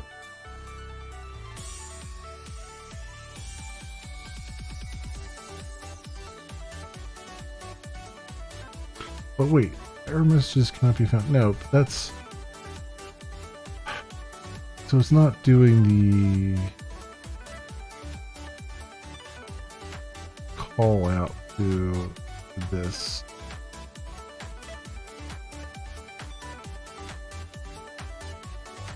Because everything says that I should be able to call that directly, right? How do I refer to...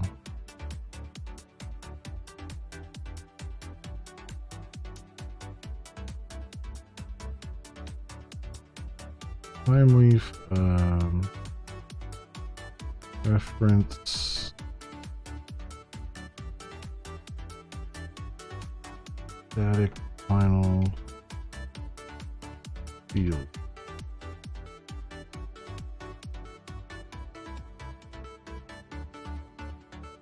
Here we go.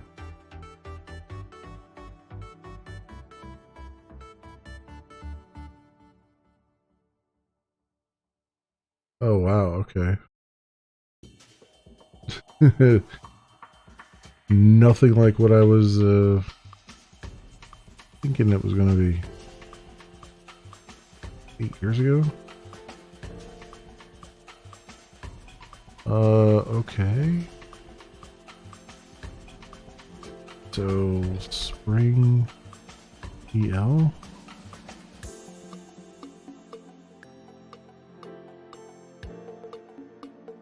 Both find dialect called Spring dialect, Sand dialect, annotations, Spring allocations.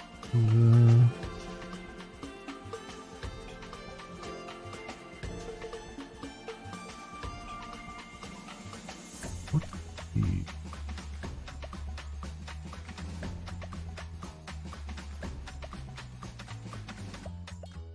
That's like 8 years ago, and I'm betting there's probably a better way of doing that now.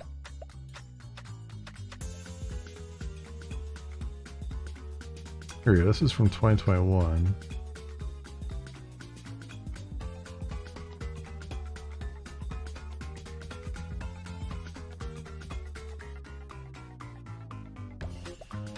Oh, really? That's still the same way to do it? Number sequence E.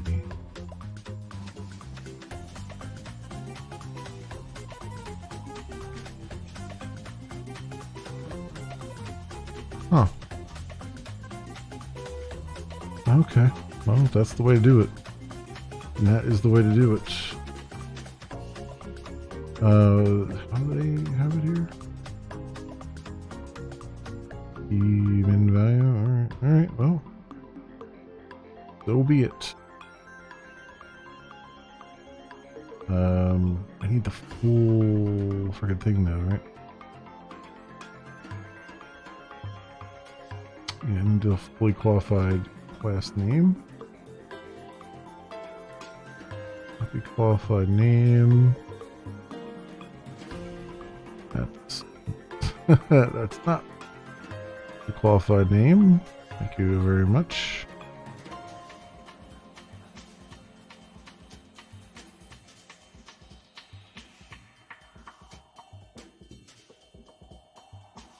That. That.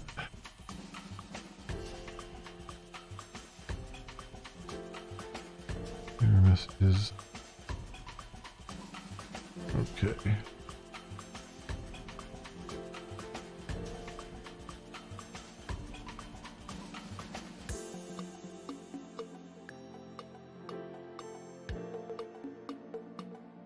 All this talk of Vine Leaf making things easier, it really doesn't make things easier, does it? Okay, so hopefully that worked.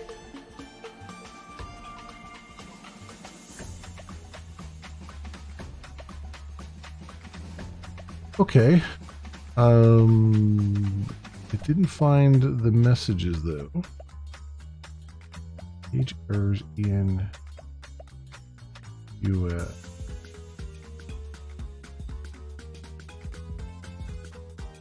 That's weird. Okay.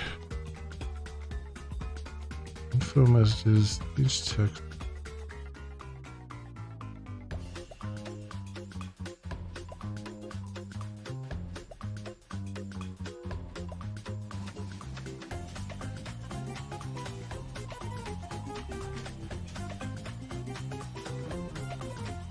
So my guess is this thing's there.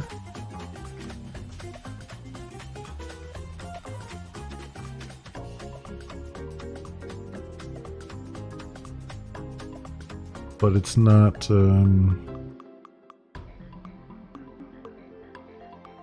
not finding it for some reason, which is weird.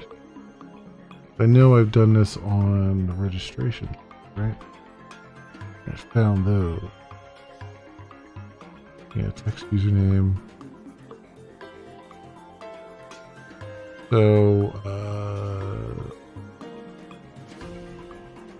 it's using the page errors, page warnings. Wait a minute. I have to change that other thing, don't I? Where am I at here?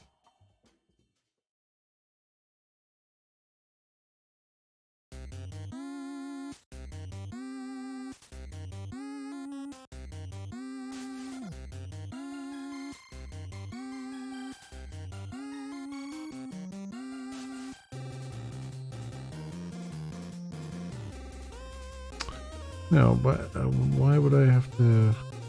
Like, it's coming up with the actual variable name.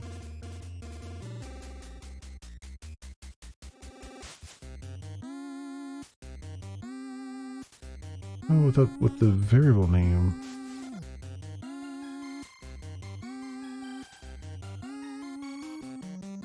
The actual text here.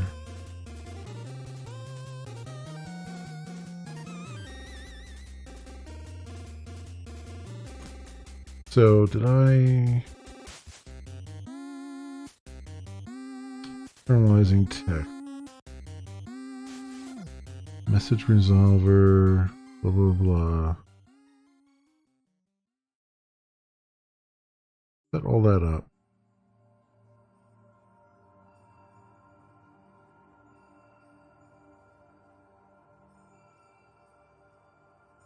Variable expression.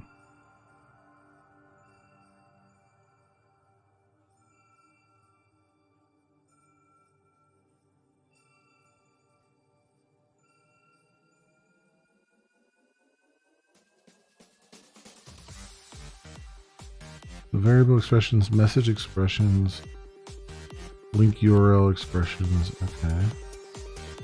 But can I not pass a...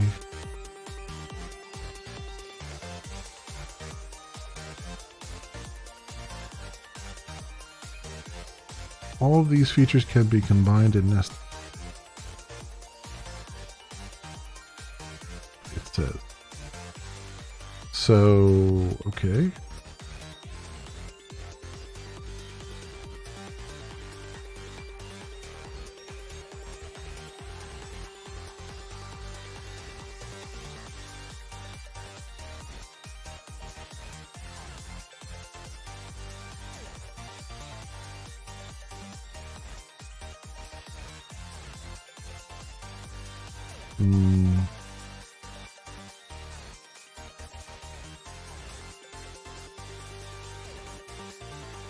But you can actually pass additional things in here. Interesting. Yeah, welcome message key.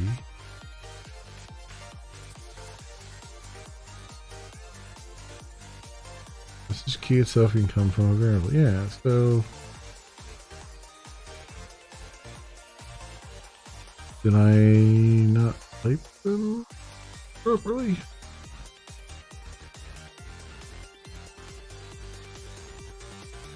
Or did my messages properties not... I mean, it should have made it over there.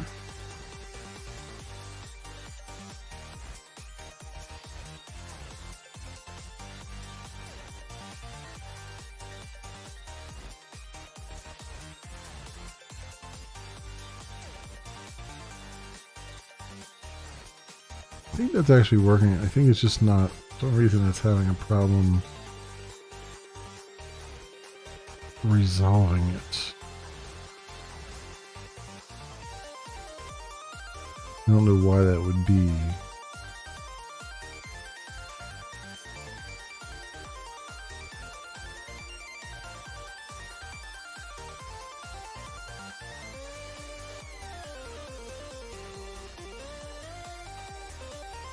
I wonder,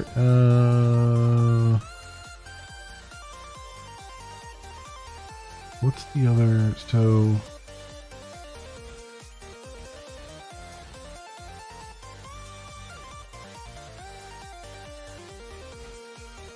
the variable is set there, and then, what?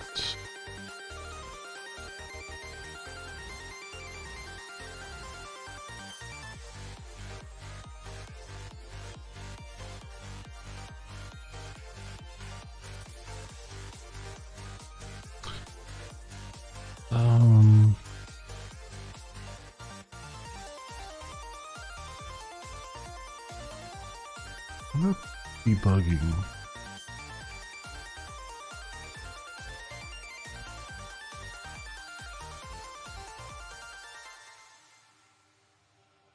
Timer, cache.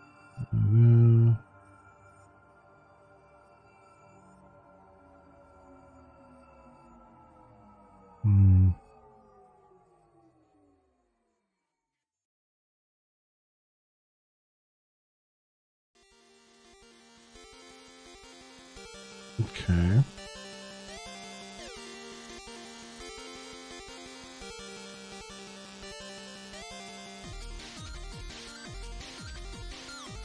Config. I guess,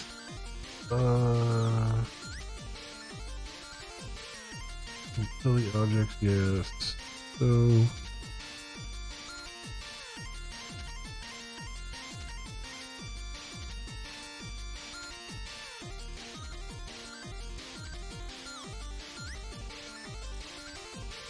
how would I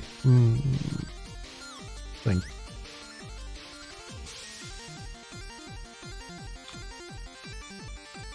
Conversion. I'm sort of stumped here because it should be spitting out things that should be spitting out the messages. I guess I can let me just make sure that the text is correct. Maybe that's what's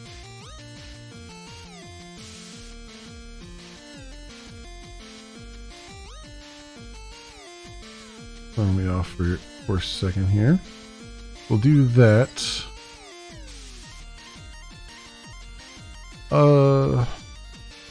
Hey, welcome, IQD.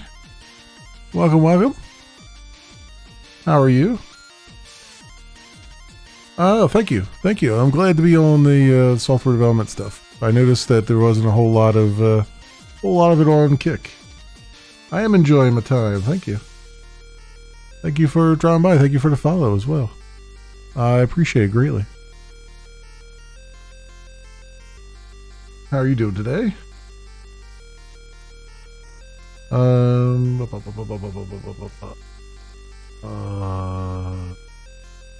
so pretty mad out, right? So what the heck? If I go and do this. Oh, why is it printing that? Why is that a doing good? Just chilling? Cool. Awesome. Planning to make content for developers to do Kick assets? Nice. Why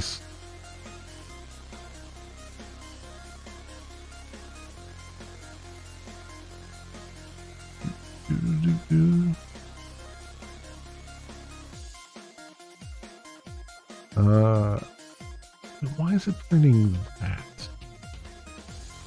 Like, shouldn't it be printing...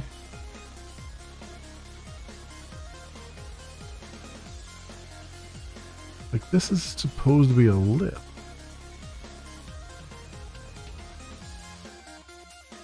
How did that... that's got me boggled. It's like, that's supposed to be a variable that has a list in it. There should be a variable name that would list it. Wait, did I not... I did create the variable, right? Pretty sure I did. Adding message model.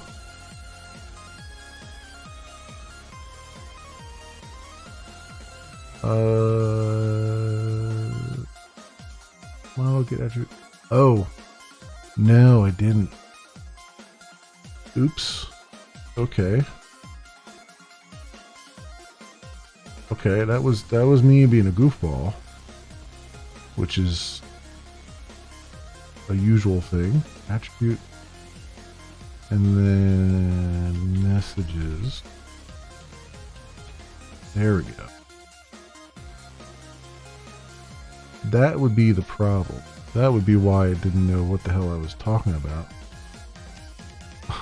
It's just like, I don't see these messages anywhere. Like, well, yeah, you're actually correct. I don't see those anywhere. Boom, boom, boom, boom. Do, do, do, do, do, do. Boom, boom, boom. Oh, that's done already. Seen this. Here's the problem with being a software developer is you get like, you're like, I just want to get this thing to work. Just because I've had to pee for like the last 20 minutes. It's like when it's like you get so into it, you're like, I want to get this thing to work before I walk away from this, because if I walk away from this, I may not. If I walk away from this, I may forget what I was doing. That's the problem. I'm sure I'm not the only one who's like, you know. It's like, I need to get this to work before I go to the restroom. All right, so we got that, and then this is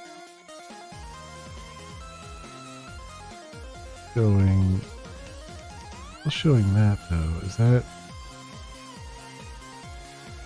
Do I have that? Wait a minute. Is this what you have to eat or go outside? Yes. I mean, I feel like I can't be the only one.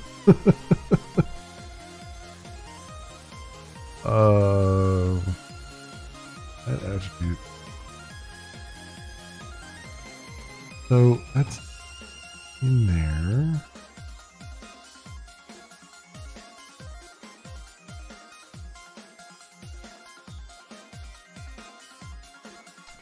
Okay, but wait a minute. What am I looking at here?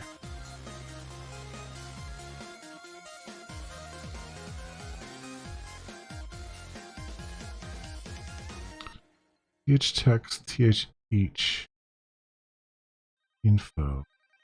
Like, this is supposed to work, because this is what I've seen what other people are doing.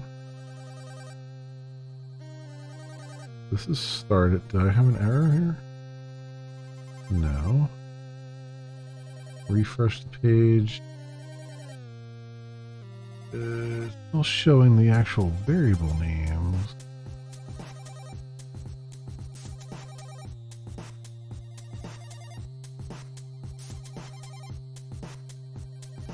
Which is very strange. Why is it still showing the variable name? Like, this should be each item in this variable.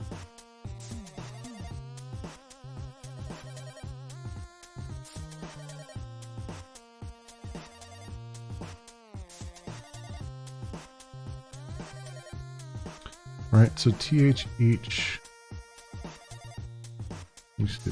Each. This is the problem. I'm trying to learn this thing. I mean, this is good. It's good that I'm failing because I'm trying to learn this thing, but at the same time, each prod, S row, R, each.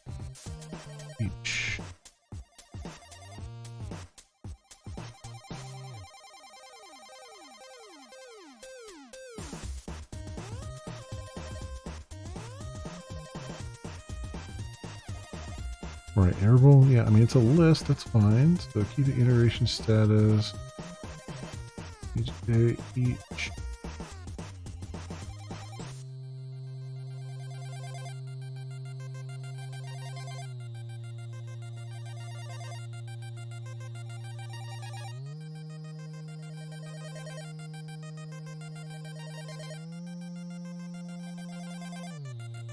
Additional evaluation.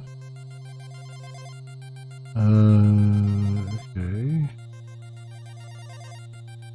If and unless, yeah. Switch statements, template layout.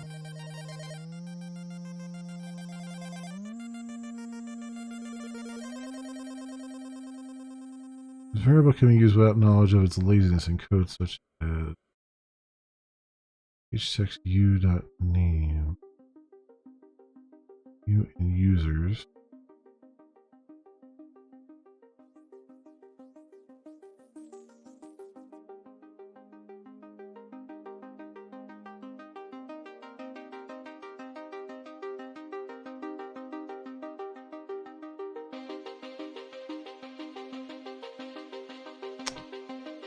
Where did I get this from displaying error messages here, right? They did this text error.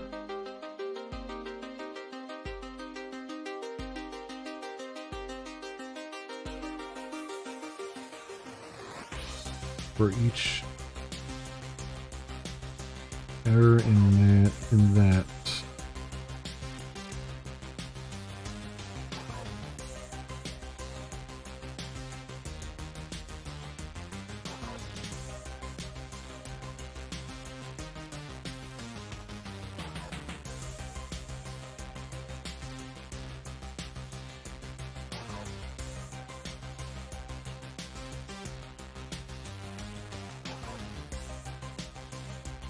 So, am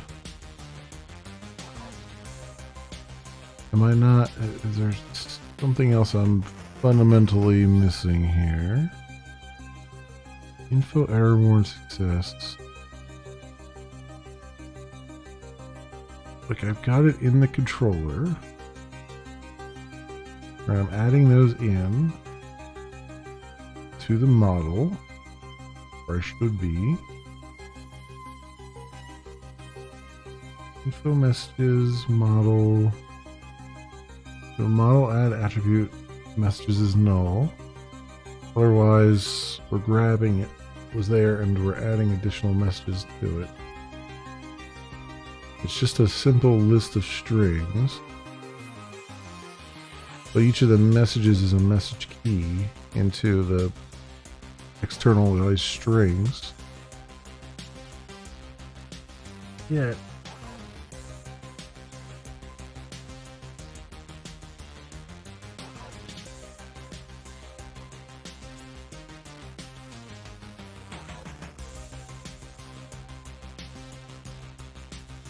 Yet that's not working here.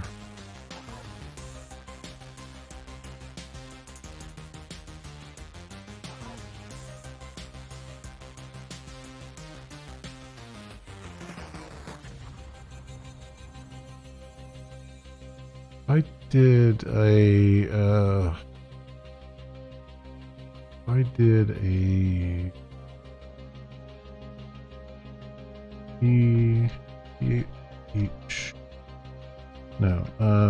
th tech.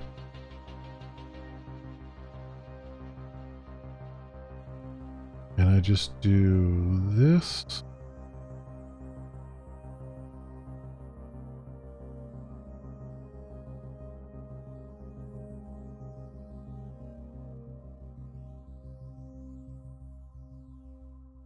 All right, do I get anything?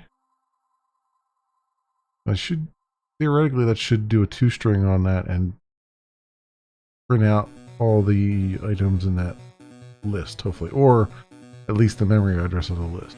One or the other.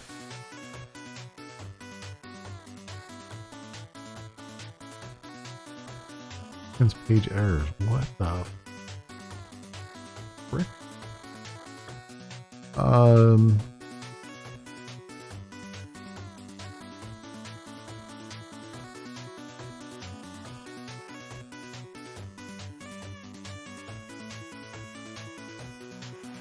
This T is not actually working.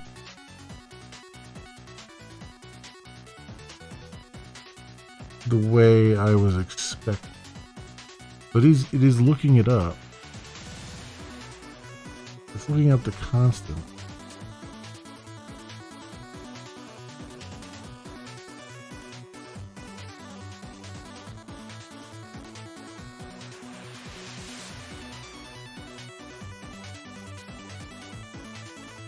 Numbers sequence.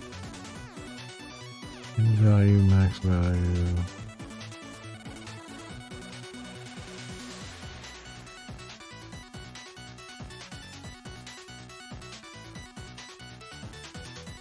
So there is a variable that you use to look up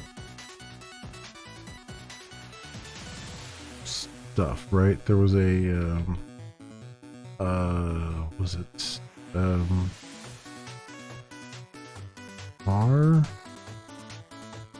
vars?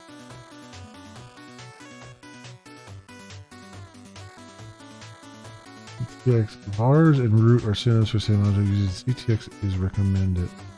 Context object, implementation eye context thing on your environment. That's the context. But what about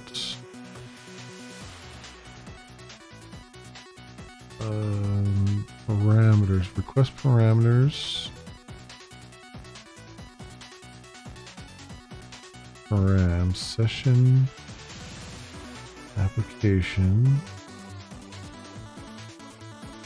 Info messages. Okay. Your eyes. Conversions. Dates.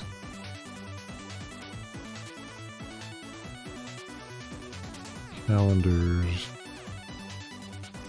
Temporals. Numbers. Strings.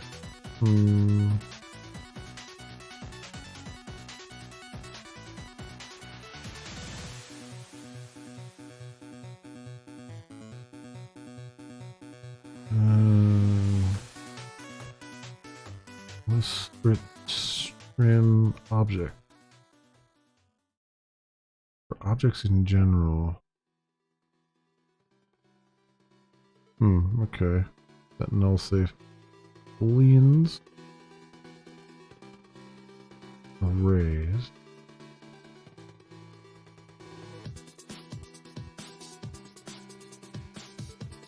Stat map aggregate.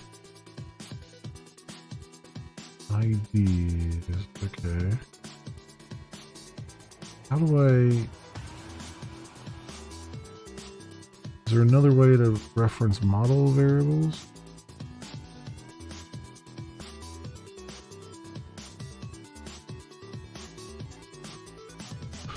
You see something here. Time leaf model variable with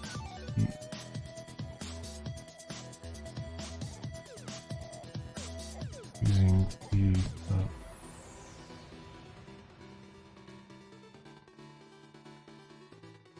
That anything? You're a hyperlink. Use Java's constants value as each value name.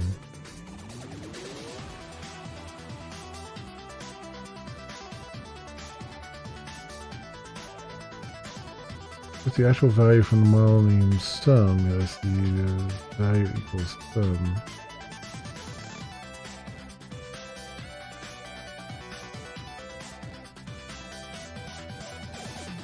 That's expression. You mean you have a form of the model object and you want to bind it to the expression model. You can use preprocessing to do that.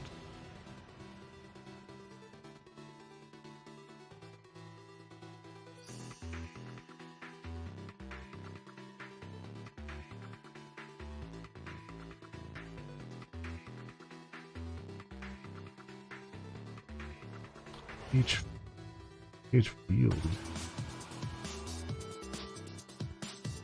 No, but I think so. The pre-processing stuff. Right. Pre-processing is an execution expression is done before the normal one that allows for modification expression that will eventually be executed. Pre-processed expressions are exactly like normal ones, but appear surrounded by double underscore symbol. Let's imagine we have a IETN messages grants properties entry containing an ordinal expression, language specific method, blah blah blah. We can create a fragment of markup that evaluates one expression or the other depending on the locale. For this, I'll first select it by pre-processing, and let finally execute it.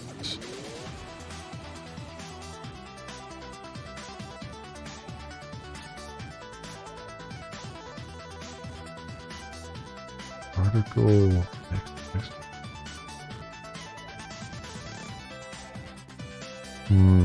Okay, so if I'm reading that right, I do.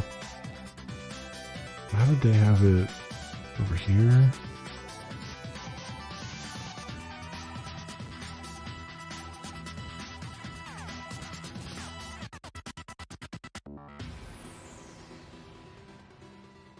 I don't know if I need to wrap it in another. I guess I do need to wrap it in another thing.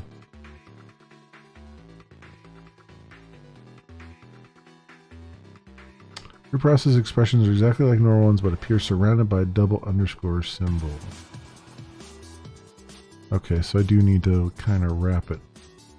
So it'd be this $, underscore.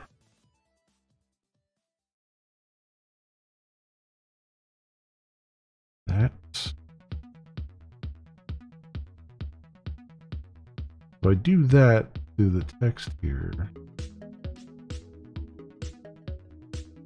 Instead of seeing the constant, I should see the results of processing the variable, hopefully. Very odd that it has this problem, but okay. Let's see. Oh, now it's just unhappy.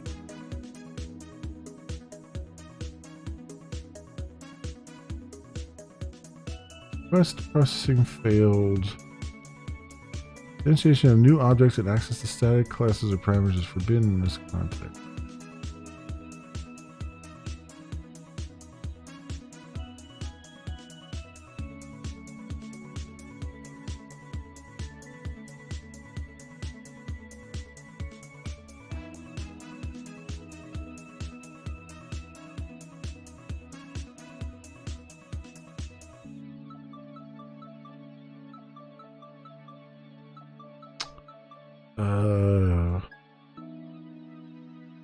Access to static classes or parameters is forbidden in this context.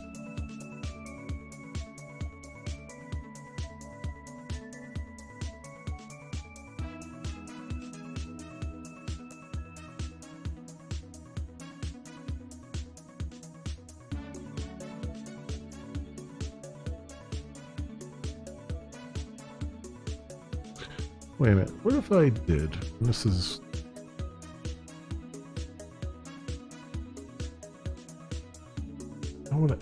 but it's still gonna say the one. It's gonna say because it's evaluating it to a string, but then not treating it like it's a variable.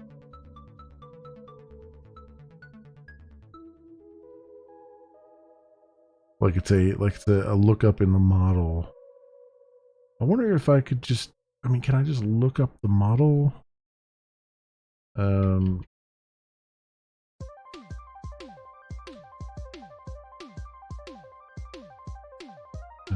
Access model variable.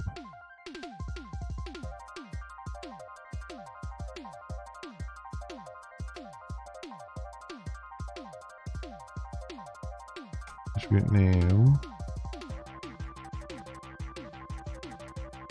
True, we can do that, but I'm wondering, is there a way? So it sounds like they're just in the context.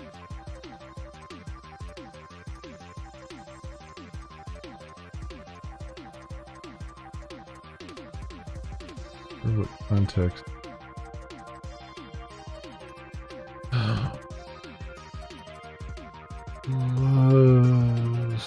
Context, beans.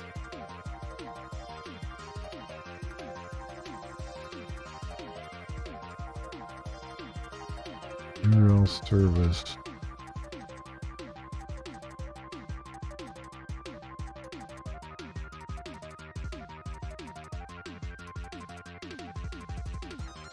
Can I do...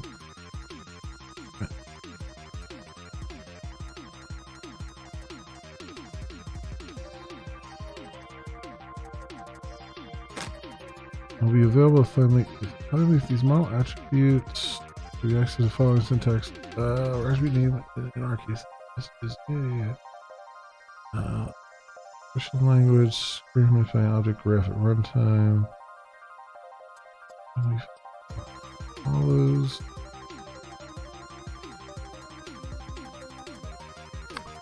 Can I get them from the context?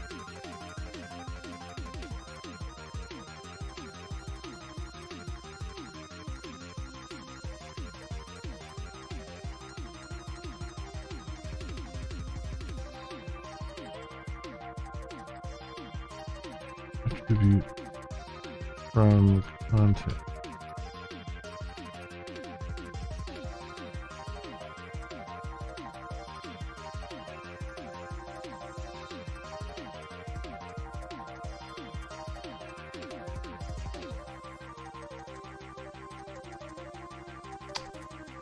Come on. Pass object to semi template and access attributes.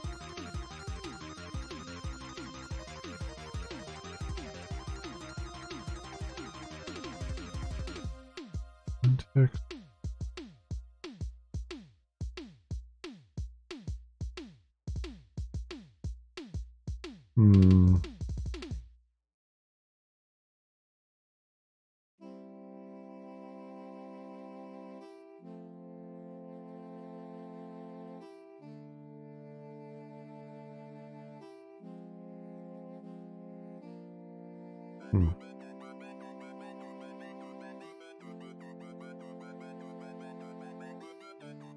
But wait a minute. If that was...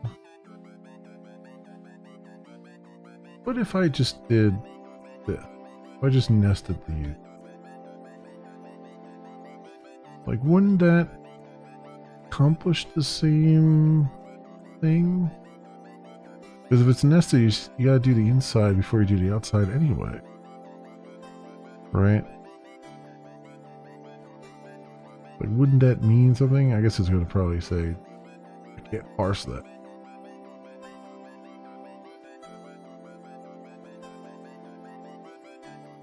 Yeah, got an error here.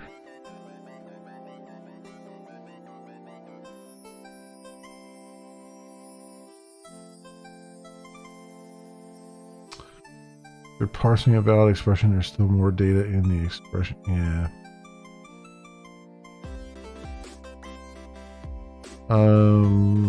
Let's say that.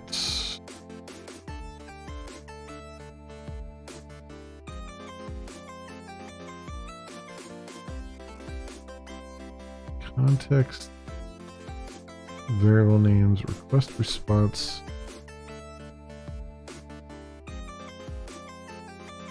API doc for context, web context, request, response.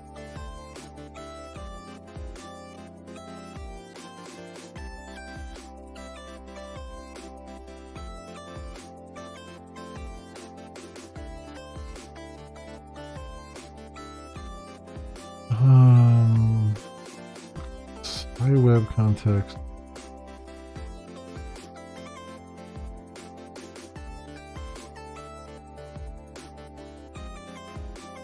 variable. Retrieve a specific variable by name.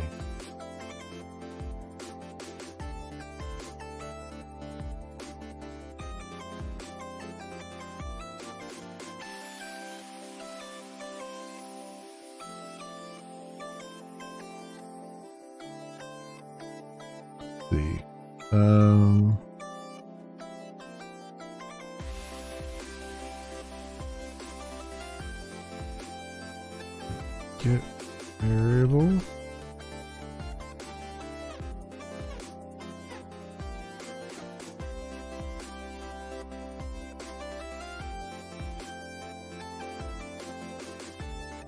This back the way it was for a second here. Let's test that with this top one.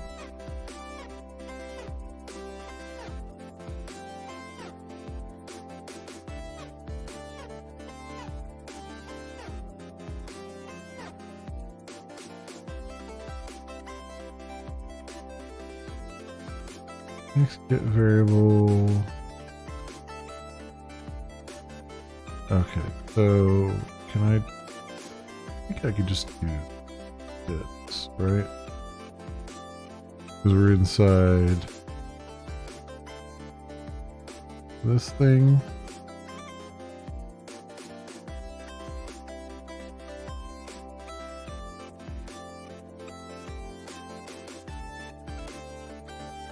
There we go.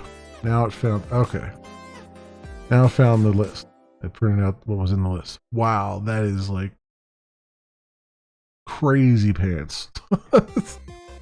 All right, but I figured it out. But it's just like, how many hoops do you gotta jump through to do what you want to do here? All right, so this variable, do that, and get rid of this up here.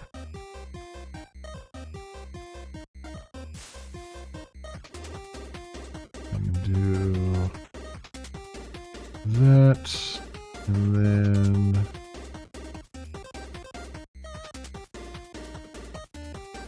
this.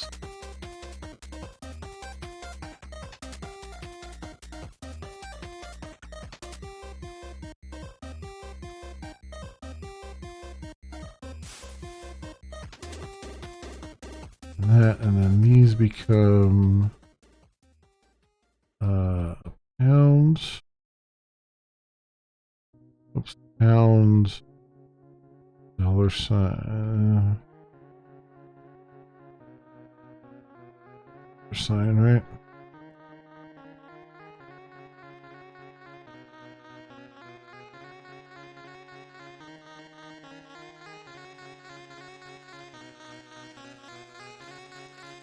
Right there. And I mean, the good thing about this is you do it once and then you never have to do it again. It just works for the whole system, but it's like trying to figure out what roadblock you're running into is always the interesting, crazy part. There we go. Hey, look, we can see text now. Well, I figured it out. All right. I got to take a quick 2-minute break and head to the restroom. I will be right back, my friends. Don't go away.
Okay, I'm back. Let's get the screen back up here. Oh, all right. Good stuff. Now, are these dispensable? No. So I have to do like the... That's fine. I have to put like an X on there and invoke the JavaScript. No biggie. I'm fine with that. What I want to do... Test I want to do though... Stop this for a second. I want to... That's multiple messages. I do multiple... Say, test messages. And I have no warning message. I make sure that the spacing looks correct. When I do that,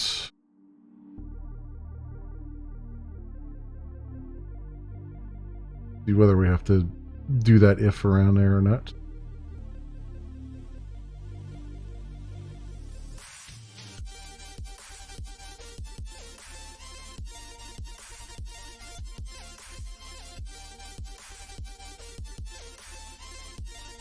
Okay, and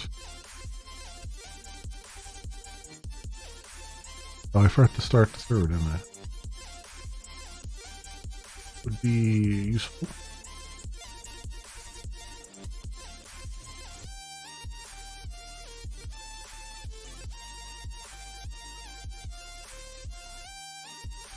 That. And okay, interesting. That's actually the way I wanted it to work. I was wondering if it was going to combine multiple. You see, it did 2 successes here, but it made them as separate divs, which is actually kind of the way I wanted it to work. I was wondering if it was going to combine the 2 into the 1, but it didn't. So that's actually good. I like that. The warning message wasn't there, and it doesn't look like it. It looks like it's spaced it out correctly. So if I just get rid of all of these.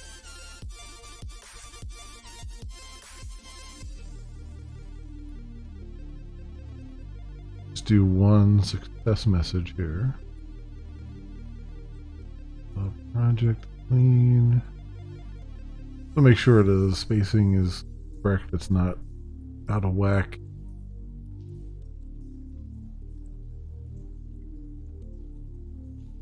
Clean here.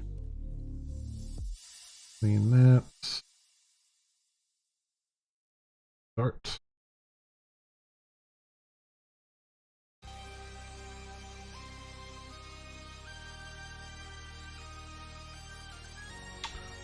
There we go. Refresh this page and yeah, okay, the spacing is definitely looking fine. Cool. Cool, things are not taking up space on the screen when they're not supposed to. That's fantastic. Alright. That's good, so we have the basic like error messages and stuff working. Now the one thing is too, I was thinking about this, I could change the title now. So in our layout, so we have messages HTML here. Now I figured out how to do this. With the constants. I should do that for the page title because I think I have the page title hard coded. And that way you only have to change it in one spot. If you ever wanted to, for whatever reason, wanted to change the variable name for it, you change it in one spot in this base controller. Alright. And then all the HTML pages automatically pick up the new variable name. So, got an HTML head. Header. Yeah, see, I have like, I'm using page title here. And so what I want to do is I want this to be this.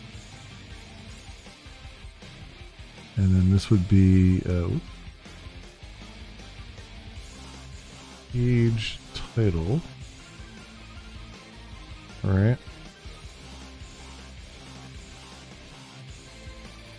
And then we can see what that looks like. Refresh this. Title is hex home. This other page doesn't have a title set. So it should be, yep, hex null. That's fine. Fine if it says null there. That's just one more reason for people to make sure they set a page title on the controllers. Awesome. That is wonderful. Having that stuff in place. Let me think. What else do we have here? Oh, I want to get. I definitely want a basic title bar looking thing. I wonder if ChatGPT would just generate me a bar.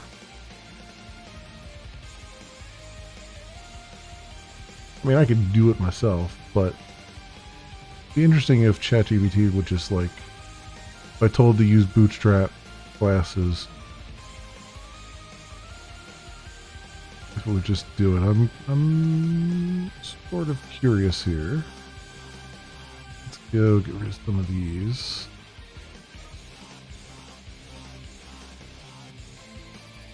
Let's go chat.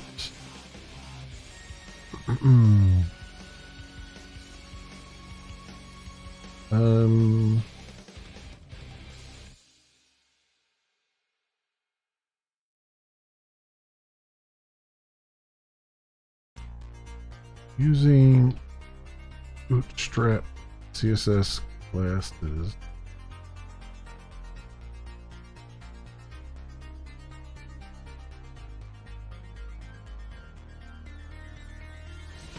Can you generate, can you give me a, can you generate me a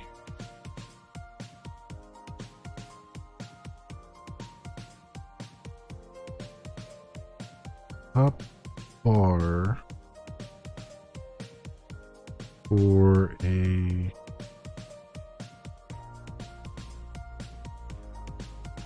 top navigation bar for a website that contains a placeholder for the site logo.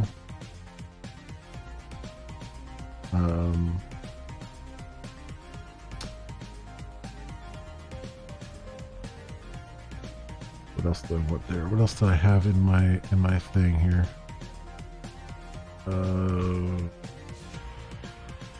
Comic.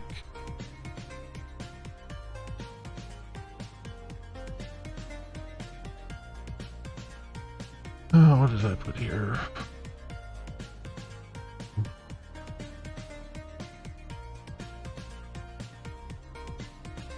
Browse.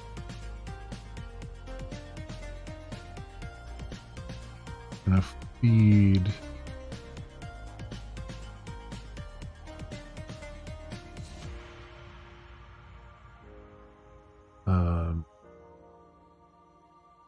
Links as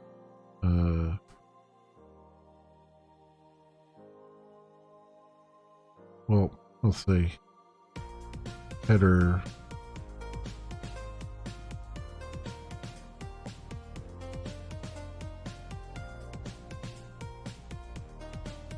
I'll say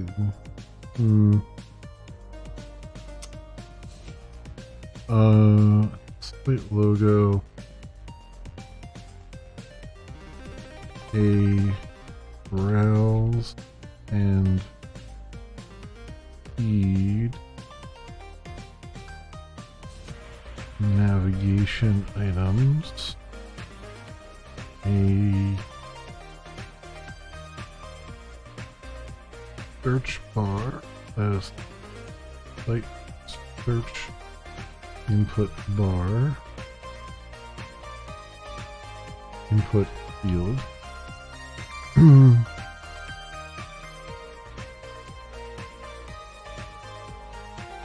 a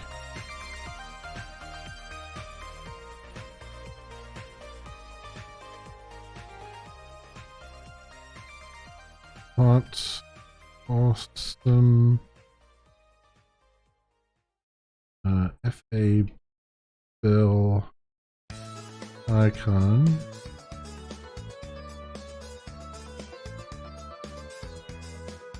a example username, and a placeholder for a user avatar,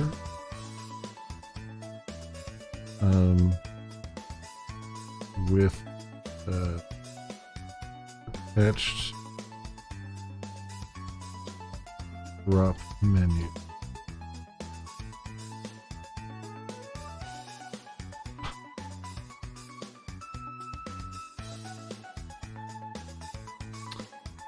Curious what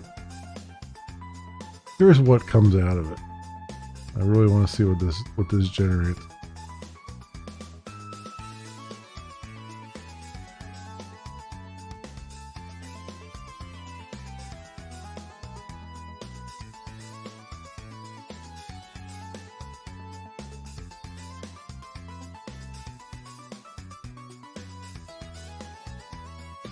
Okay. Remember to place logo, placeholder, and avatar placeholder. And section. All right. I'm just going to copy this code as is, and we're going to see what this actually generated because I'm really curious. Let's do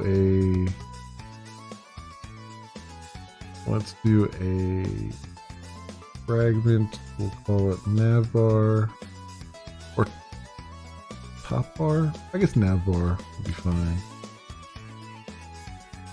Or I'll say top navigation. You know. That. And we'll do HTML. What was the... What do we have here?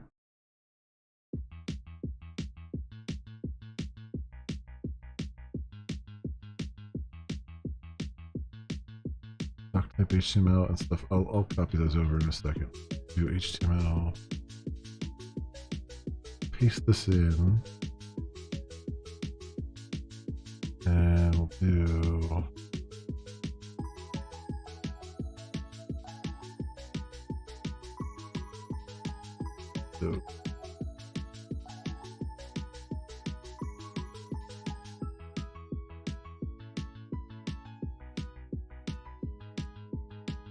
So, or do that, do div ph fragments is top nav.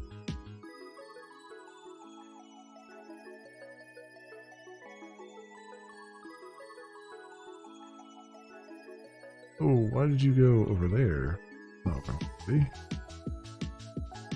There.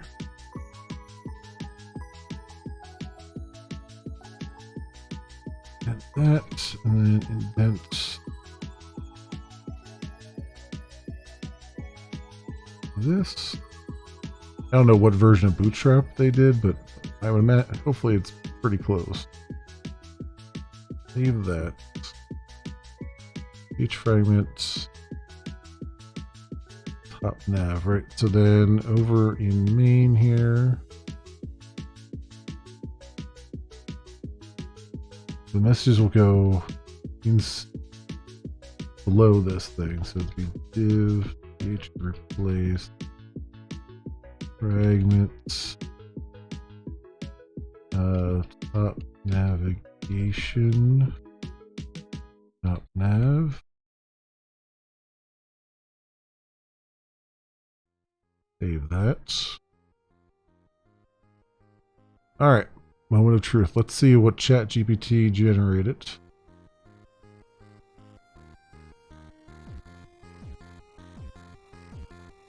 I never did specify what color it should make the things. So it did white text on a white background. I guess you get what you asked for, huh?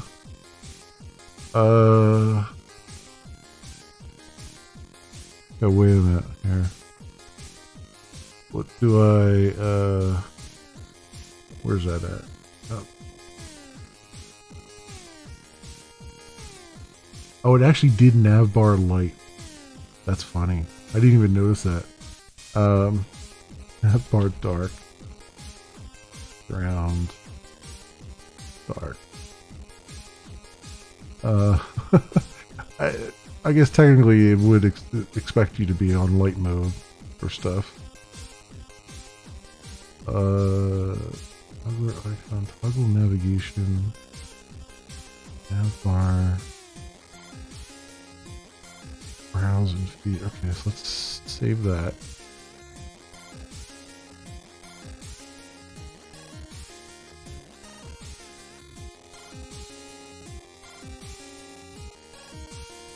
I mean, it didn't space everything out, which is a bit weird.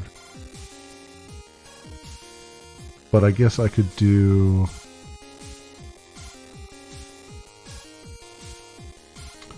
Well, that's navbar expand LG.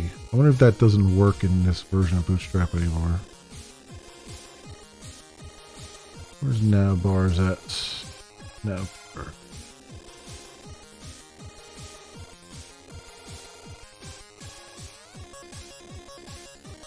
Oh, extra large. Okay. XL.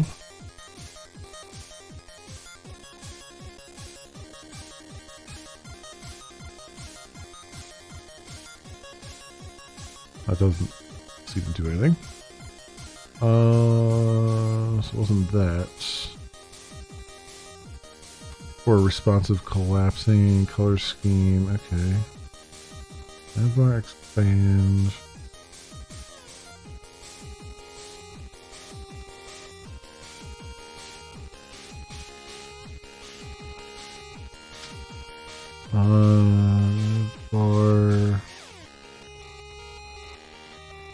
Built-in support for a handful of subcomponents. Ooh, navbar brand for your company product or project name.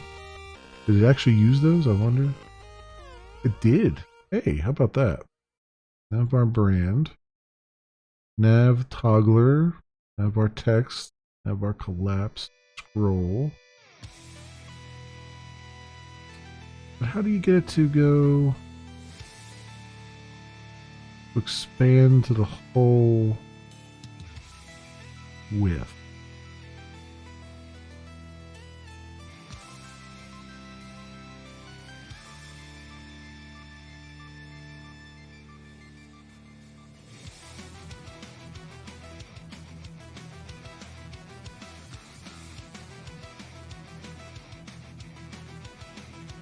I am curious about that. It actually looks like it took the examples from the Bootstrap documentation here because it's got the same search bar and everything, the search button and everything else, which is pretty funny and also awesome at the same time. Because I mean, if it went straight to the horse's mouth, then that's really good. But how do I make Bootstrap nav bar full screen?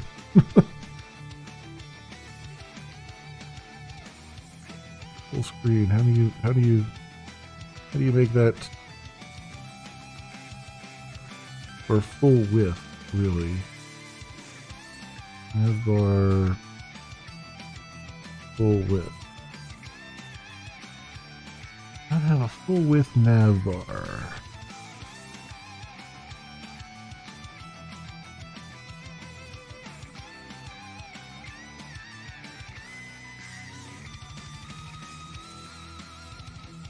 Oh, they just put a width of 100% on it. Yeah, I guess. Rapid element around the container element.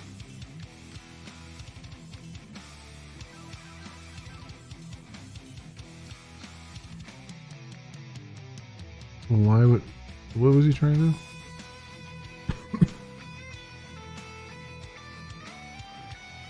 The back overflow navbar with content line like a container, but with the width of a container fluid.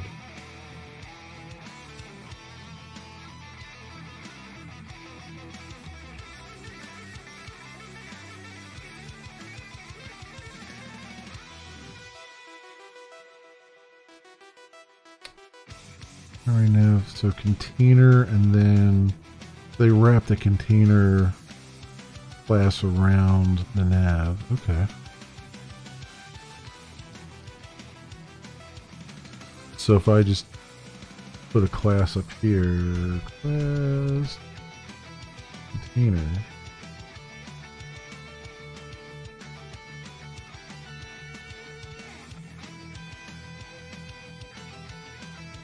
So what happens? Better, it's in the center, but really I want it to be full width. We're getting there. So if I just do W100 here.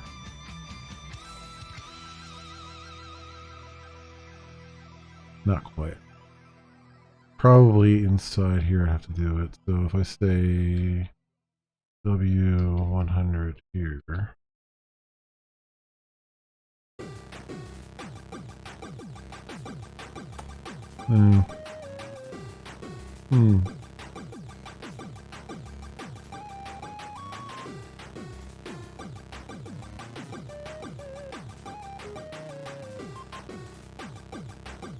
I am impressed though, it gave me pretty much what I was looking for. I just need it to be... Oh, you know what?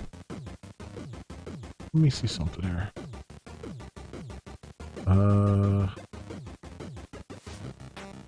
I like that. Like that very much.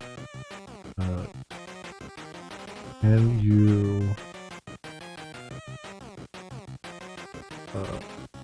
alter it to alter the navigation bar to take up the full width of the page?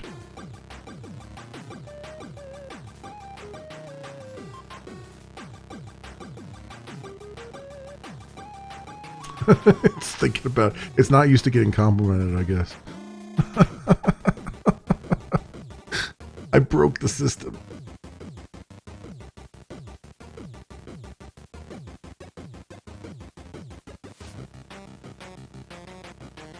Oh, so they're saying remove the navbar, expand large class. The class of Bootstrap makes navbar responsive.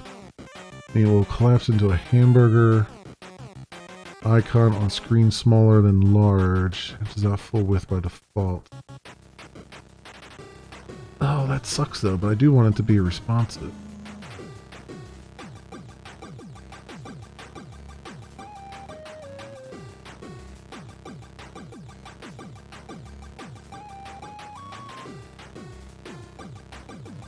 Oh, note that without navbar expanded at large, your navbar will still collapse into a hamburger menu on small screens because Bootstrap navbars are responsive by default. Oh. Oh, okay. Okay. So just get rid of this then. Saying.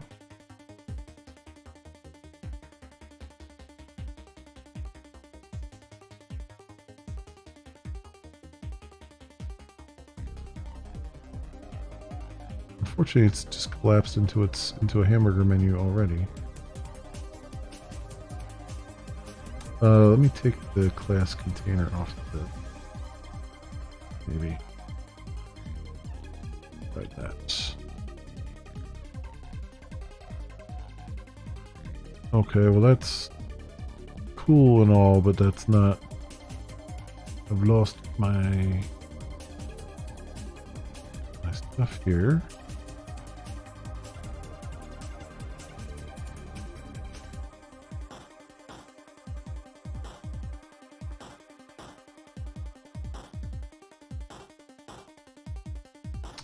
Wait, did it change the navbar collapse and stuff too? Did it remove those?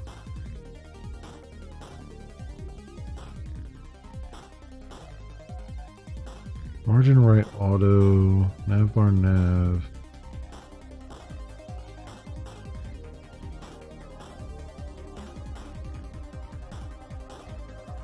Navbar brand.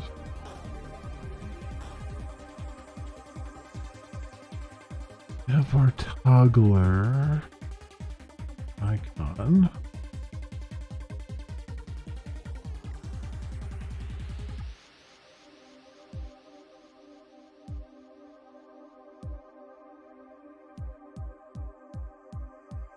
Looks identical.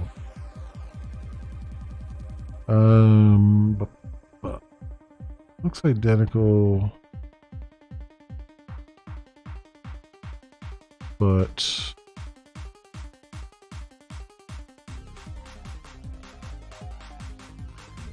lost my icons here for some reason.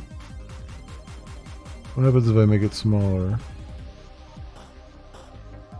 It's still, I mean, it's definitely acting responsive, but it's not, it won't uncollapse.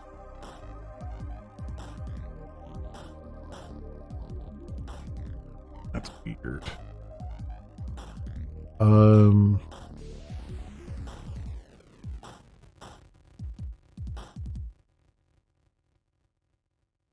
With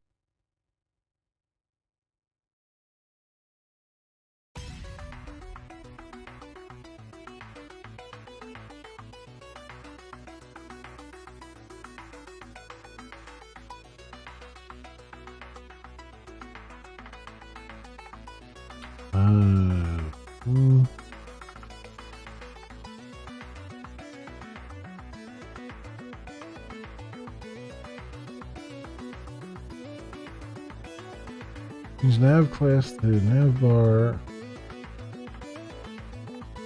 Navbar expands.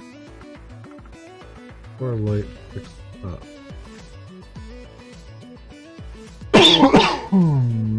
Do I have to do? Is it the fixed top that I don't have?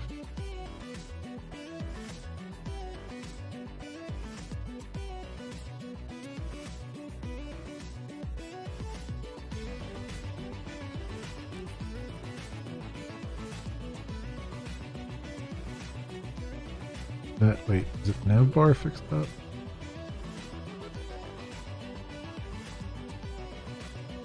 Just fixed up. Okay.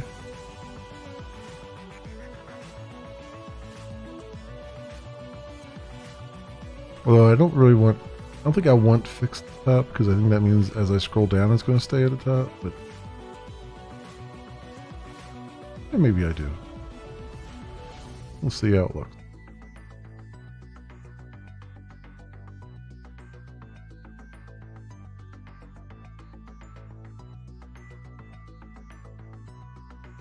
Oh yeah, okay.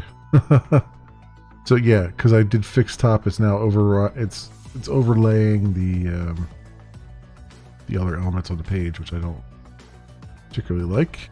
Let's do this. Do that. Yeah, see now it's part of the page.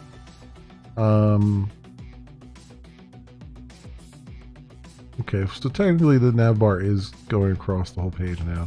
It's just everything inside of it is not. But that can be finagled with, I think. So if I do navbar brand, add item.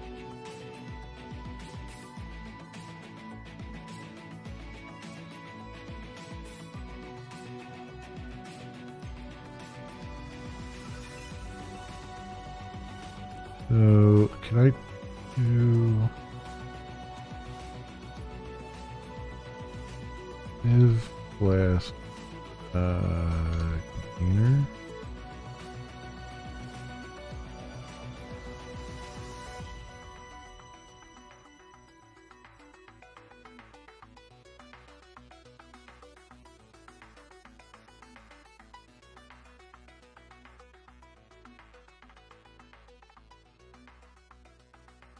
Yeah, right if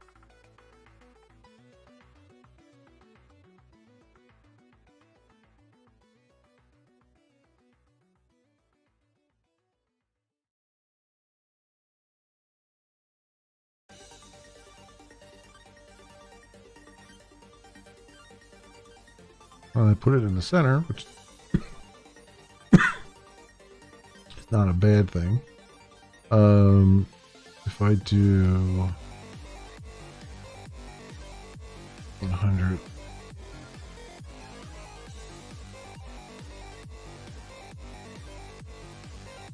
do I do anything? Okay.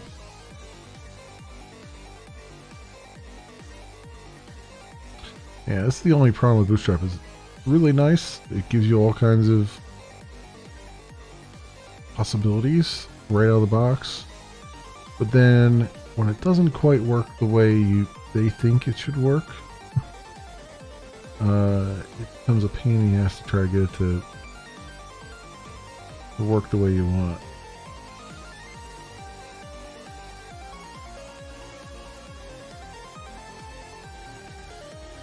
And pasting.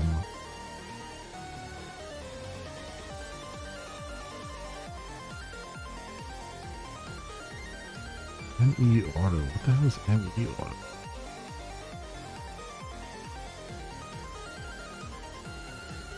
Margin end? Oh, they have... Oh, for crying out loud, really? They changed from margin left to margin right to margin start and margin end. Okay.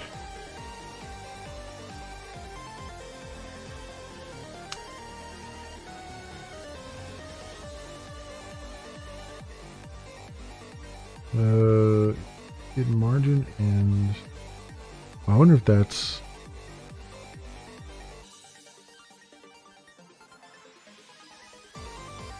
Because this has margin right auto. I bet it's margin end auto.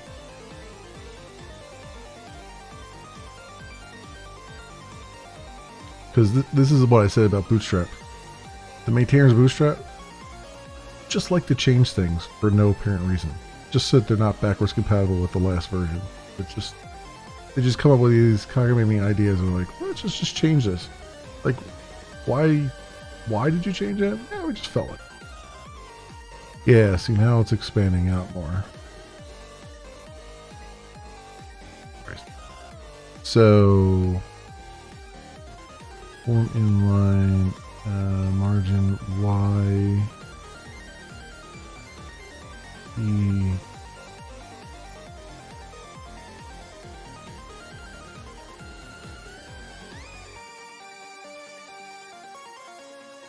Okay. Navbar nav. Navbar collapse.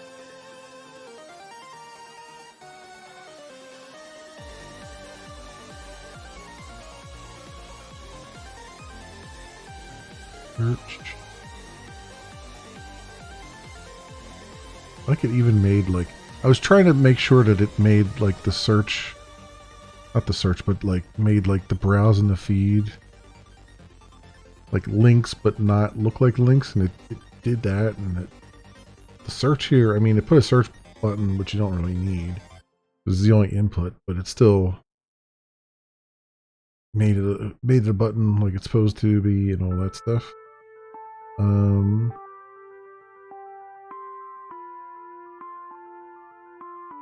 Also, there is a drop down over here. It did do that too, right?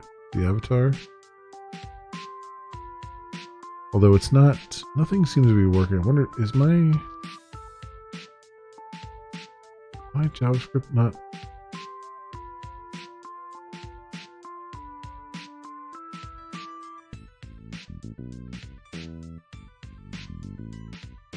Be working. It's for some reason like it's not. Roll button. I expand it. Navbar drop down menu link. Like there's a whole drop down here. It's actually got actions underneath of it. But for some reason it's not working. Which tells me that I don't have my... Maybe the Bootstrap JavaScript is not kicking off.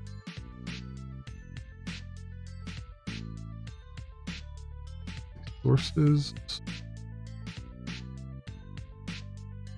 Got the whole bundle here.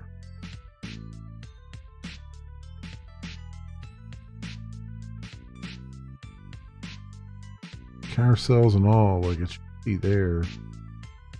Just doesn't seem like it wants to work.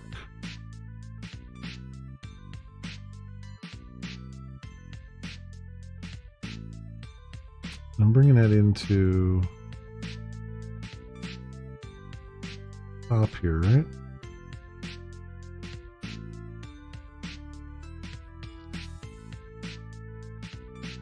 Being head.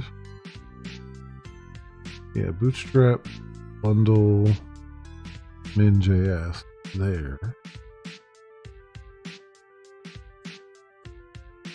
So why does the clicky click not work?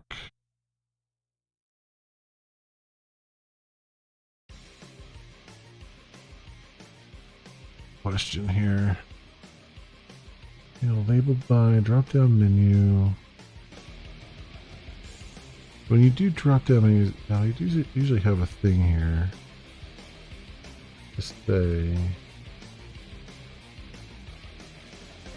Do I have to? Is there an init that I have to call on the Bootstrap stuff? I thought it would initialize itself.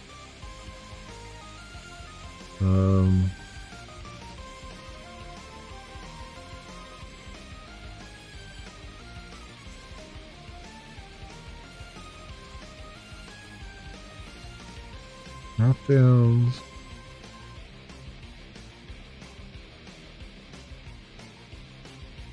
Like, see, it did this. And this works on here. Is there a something I have to do?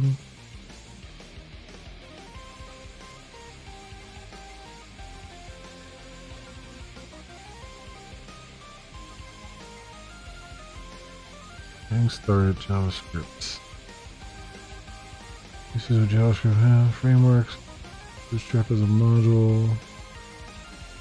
Yeah.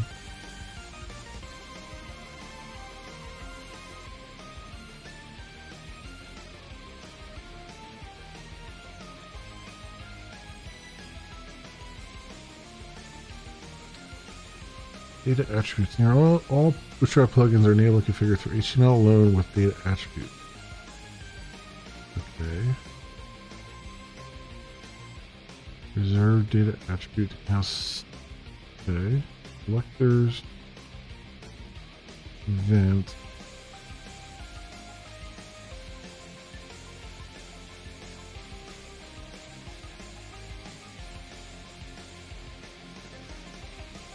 BigQuery. These are components with jQuery.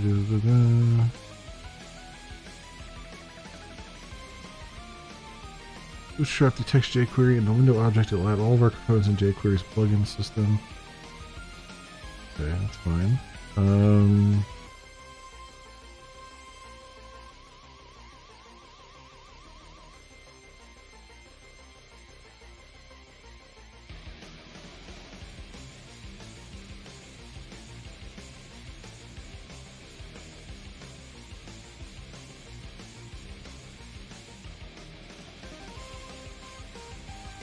I'm pretty sure just having it there is enough for the stuff to work.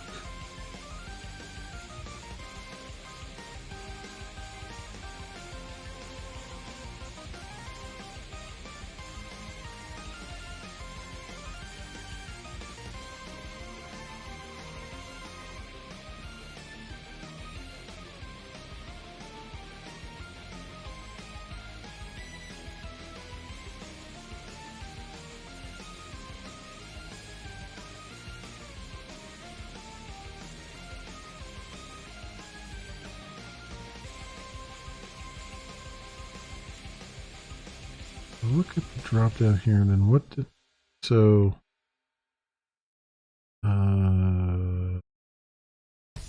type button data BS toggle drop down. Right. Drop down toggle roll button data toggle drop down. Is that because it's data BS toggle now? Because again, this is something that Bootstrap does all the time and pisses me off. They change one little thing and it makes everything break. And there's no reason to change it. They just do it. They just do it.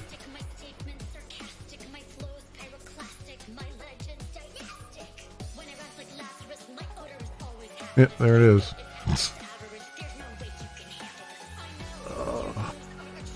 Oh, Bootstrap. Okay, so that's why that's the annoying part of Bootstrap. Is like they'll just make changes for the sake of making changes, not because they make any kind of other sense along the way. Okay, so then I've got that.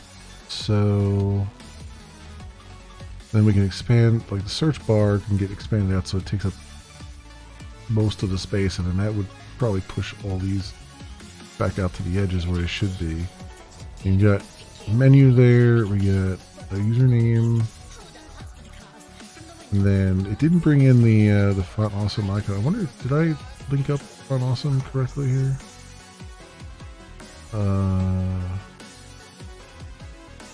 Did it try to do the Font Awesome, or did it not know?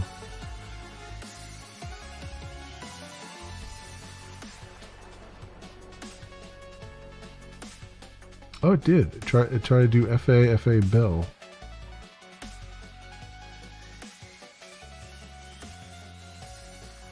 I guess did I think I told it to do FA Bell, didn't I? I did. So that's my fault. I probably should have just said bell icon. I bet it would have found the right one to do.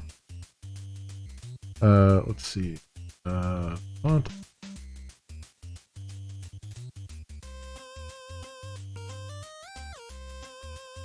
Free. I just want to start.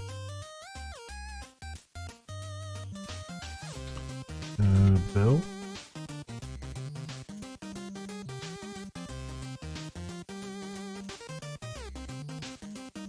They saw it if I don't. Is this the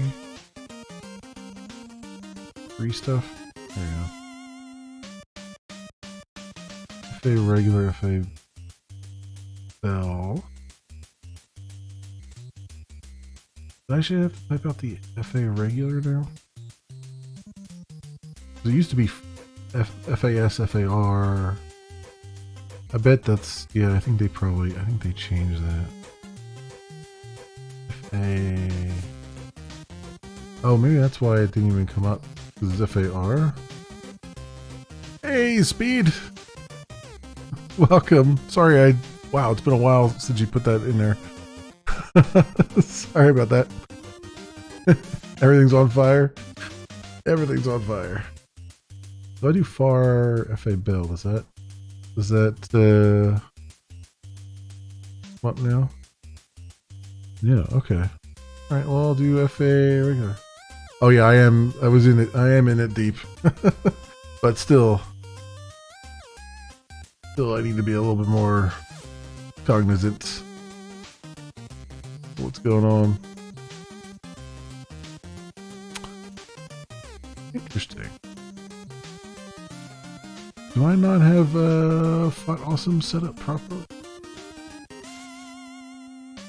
Or did I forget to set up Font Awesome?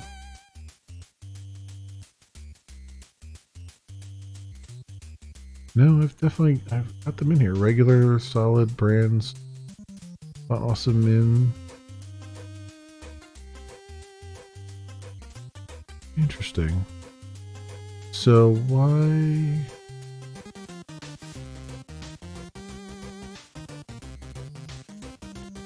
Regular FA Bell. I did do that, right? Bell. High class FA dash regular FA dash Bell. Huh.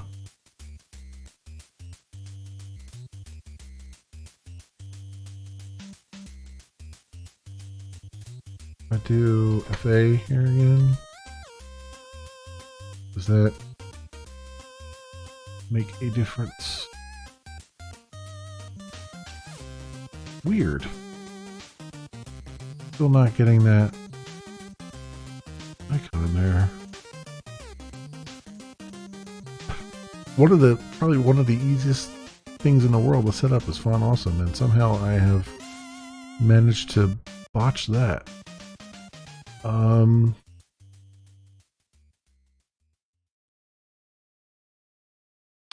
Oh, is it not seeing the... Did I put it in the wrong folder?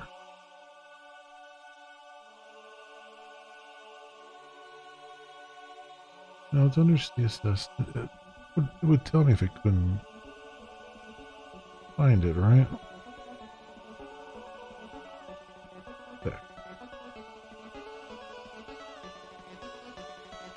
Here we go, FA regular. So sees that.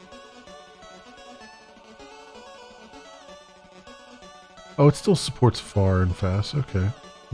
Yeah, FA regular far. Okay, alright. That's good.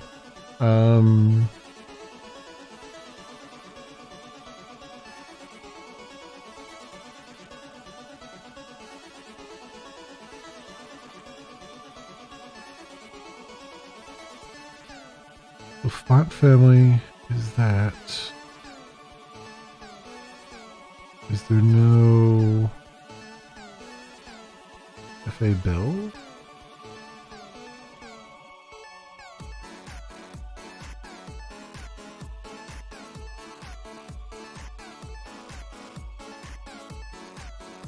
There it is. FA Bell before content. Oh. That's not a correct character. How did that get messed up?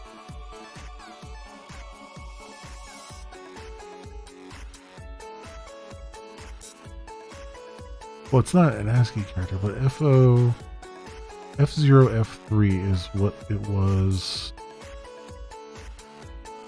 over here, right? Yeah, Unicode F0, F3.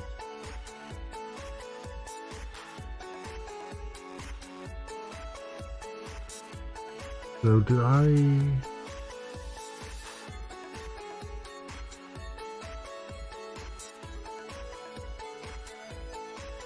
Create a copy your kit's code into head of your page.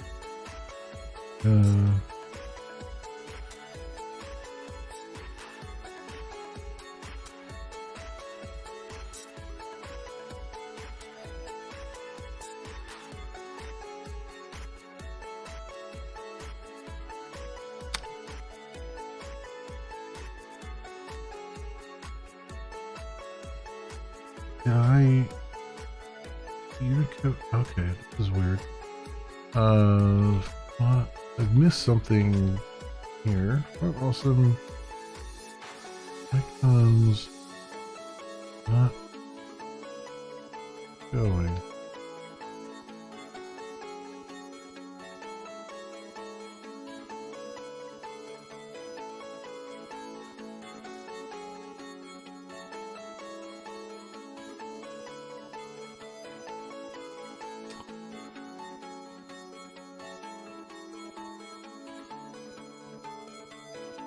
Your page uses HTTPS. Do you link to the Font Awesome CSS using HTTPS? Well, yeah, it's served up on the same.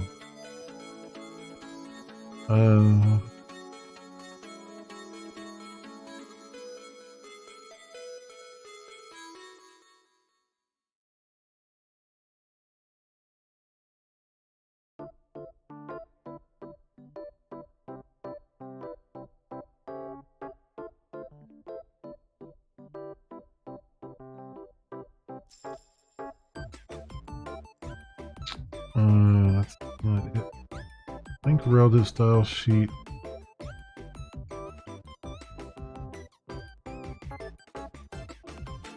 I have that.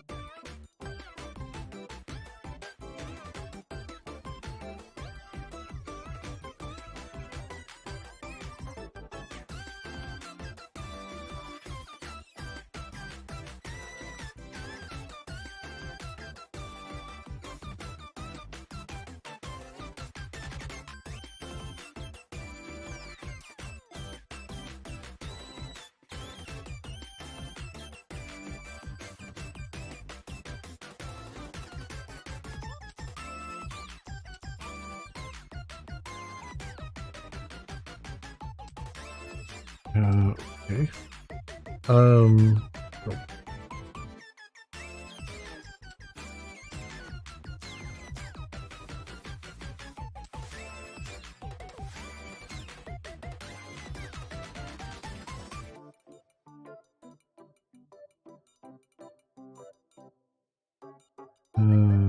Type the correct name or prefix. Multiple conflicting.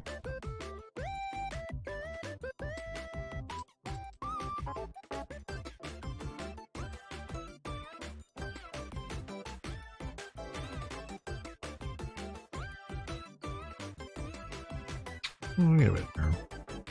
I was definitely seeing the content.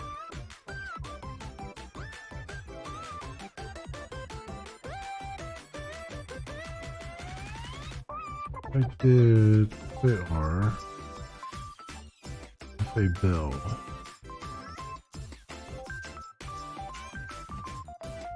Still not showing up properly. This has got to be like an encoding thing, I bet.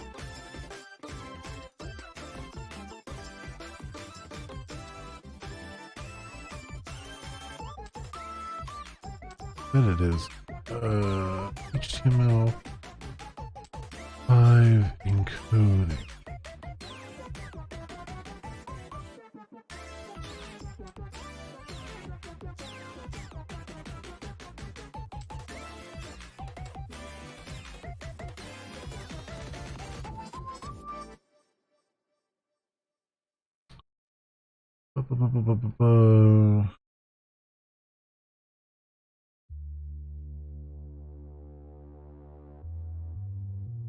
Yeah, it's metachar set UTF-8. I bet I don't have the meta tags set. Bet that's what it is. Where's my main email header? I do have it set. Metachar set UTF. Oh wait, did I set it?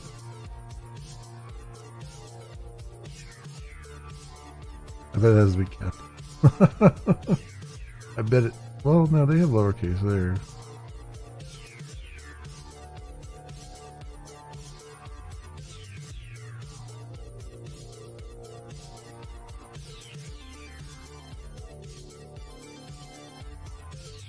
It might have to be at the very top too, so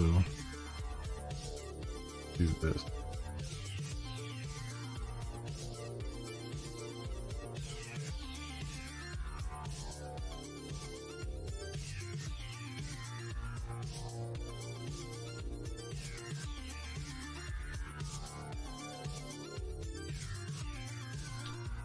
Do that just for kicks and giggles here.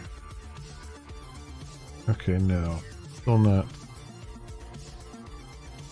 happy with this.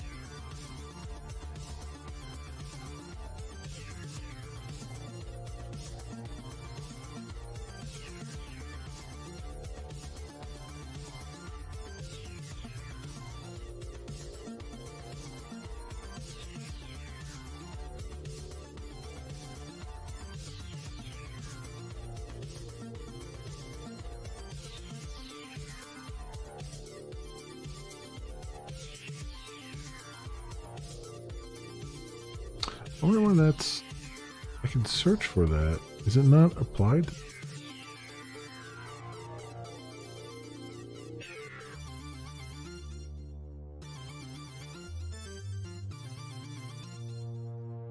I'm seeing FA regular, FA... I don't see FA Bell actually applied to it.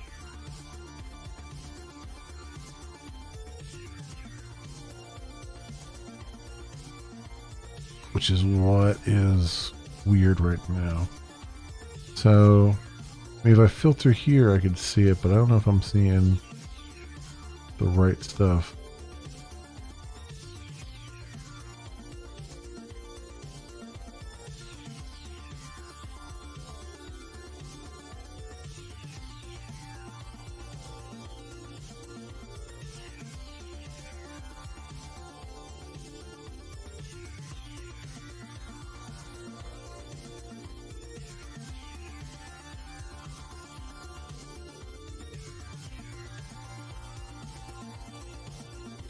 What if I changed it to where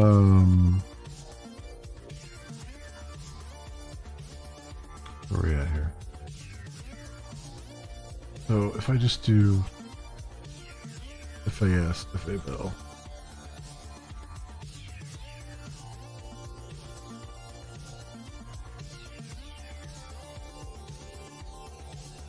How about different icon?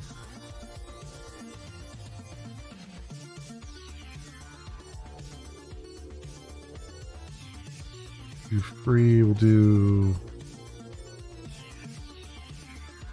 Fayhel.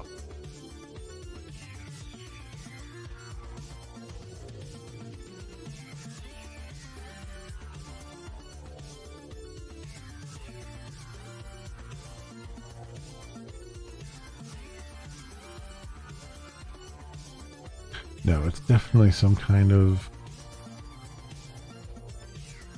encoding thing.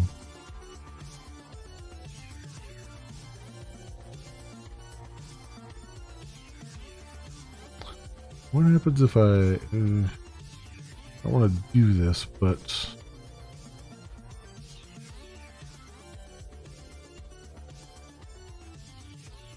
I take that out of there for a second.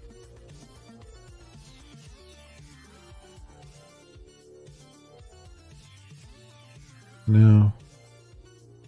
There's nothing at all to do with it. Okay. I was hoping it didn't have anything to do with it. But you never know.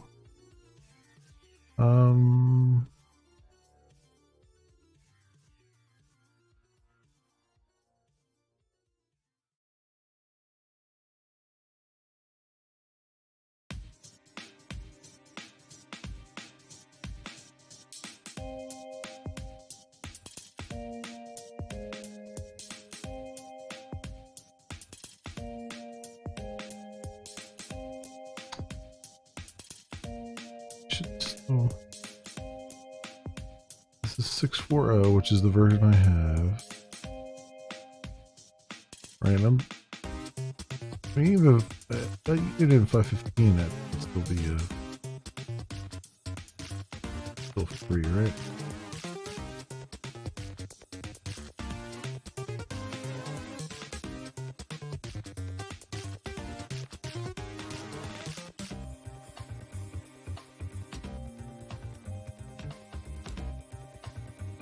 I'm pretty sure I have 640. So why is that? What am I missing here? There's probably something really dumb that I am missing. Didn't I use these on one of the other pages? This is the first time I'm using it.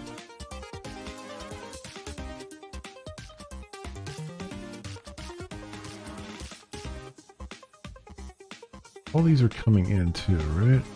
If I look here, I mean, I'm seeing CSS over there, so I'm guessing they're all coming in. But let me see here. CSS brands.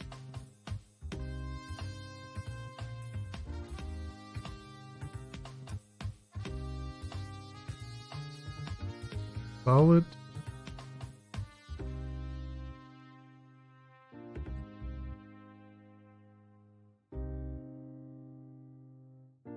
Wait, is there not? Okay, FA arrows. There should be a, if I look in here, FA bell. There is, I just passed it. Yeah. And that's the UTF-8 or the Unicode encoding for that.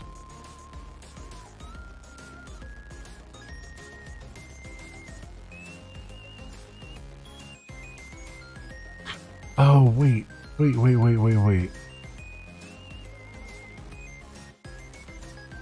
brought the CSS in, but isn't there a font file too that it actually uses? Am I going crazy? Did I download one and not the other? Or where's the which font? Brought that down into its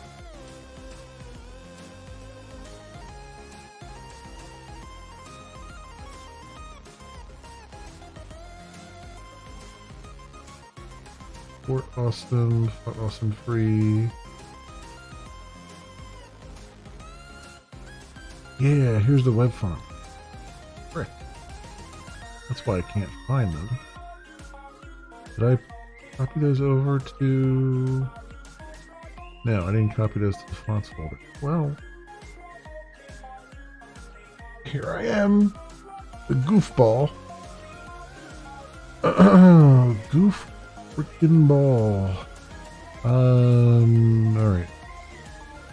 I copied the CSS over, but I didn't copy the actual fonts over. So, of course it's not working.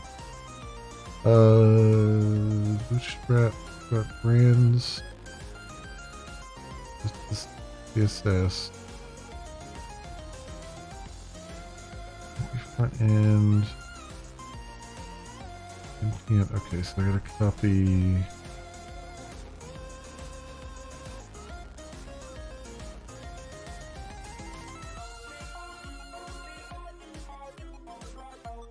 Copy front end, npm, resources, static fonts, folder.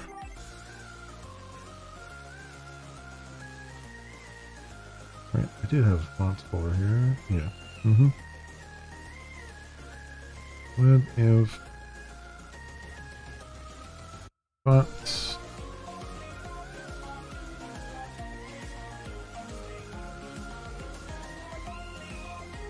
And then wait, that's Bootstrap. Not what I want. Fort Awesome. Awesome free web fonts.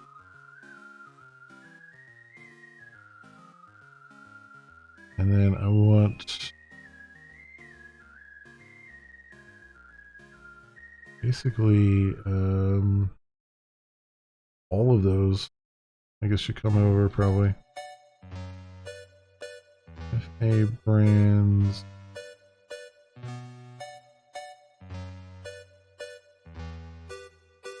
400 TF.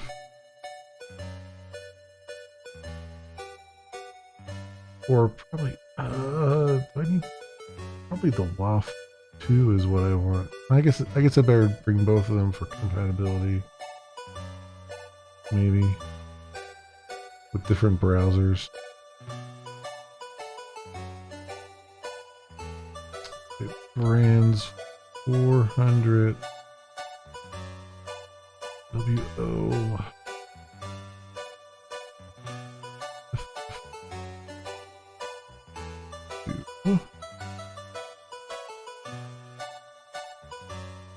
And regular and then solid. I don't know if I need V4 compatibility, but I guess I can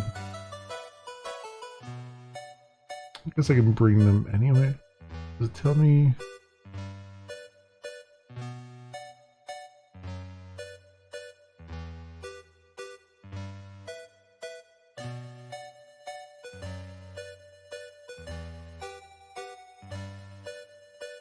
V4 compatibility. I don't think I need these. I think I just need the solid and the regular.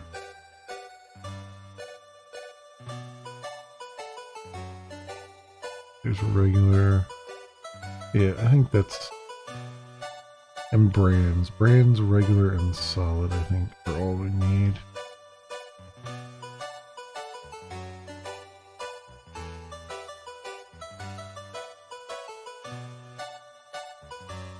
Brands... Regular...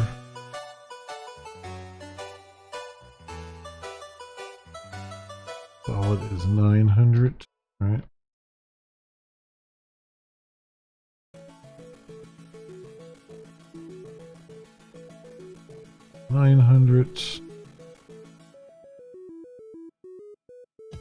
Good. Copy those over, and then I have to set it up so that I don't think I have the fonts thing set up in the big here. Heck, big. No, I don't. Ooh.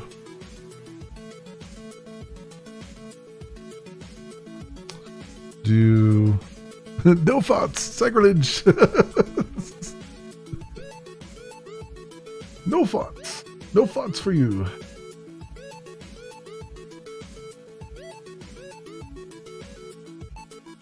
Fonts.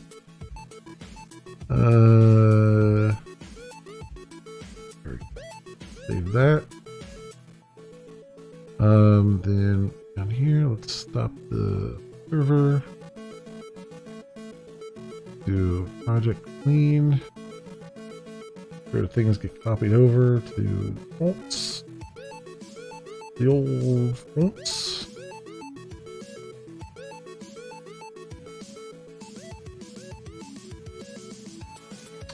And indeed they did. Okay. So it should do clean here.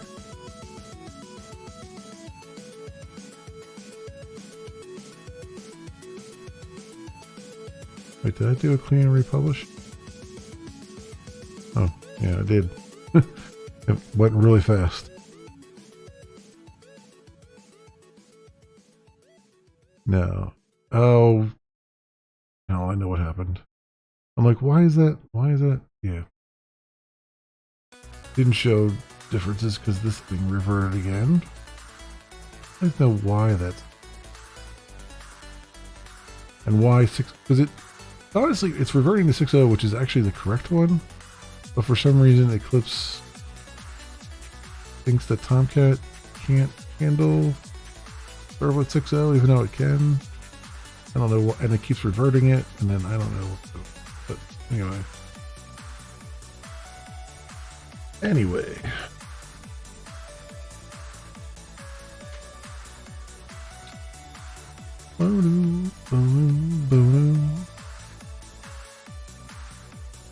So does this fix the problem? Oh, well, it would help to actually reference the fonts in the HTML. I did everything but that. Oh, what do I have to do? Say, HTML5.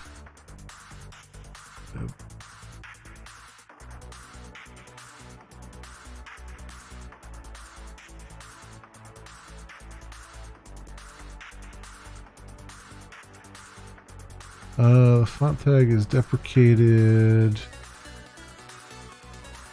And 4 onwards are set by using CSS. Yeah.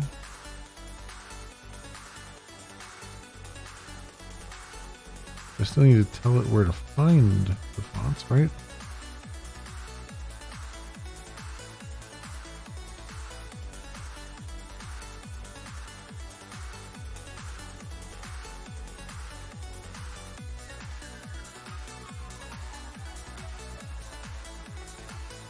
How do I include font?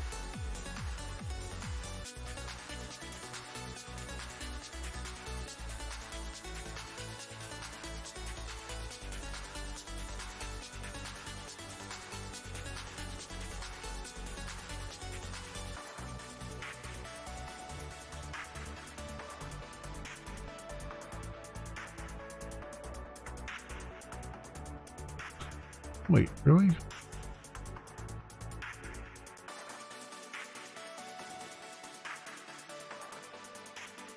Do it in. I actually do have to do it in CSS?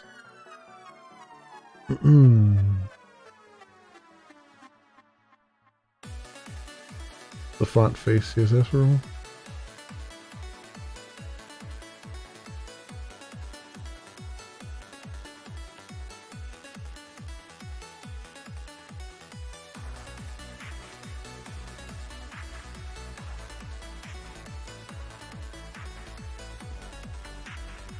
Yeah, I do.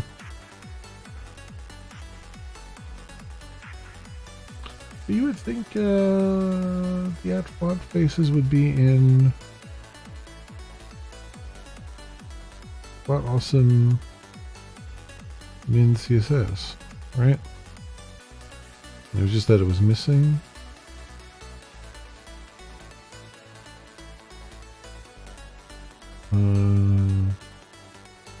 Sources. Yeah, Font Awesome Min CSS.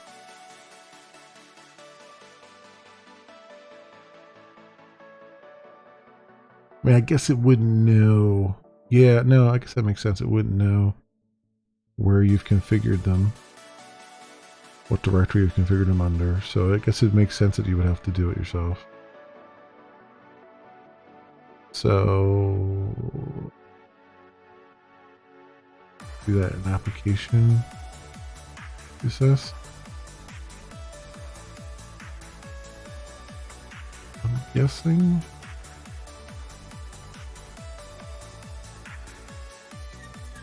What was the, wait a minute, what was the,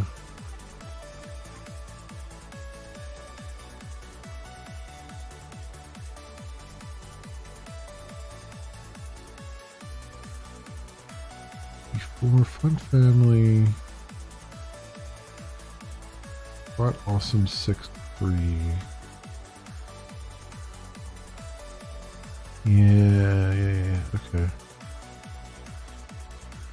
So, you would think though they would put that on their site though, where you have to...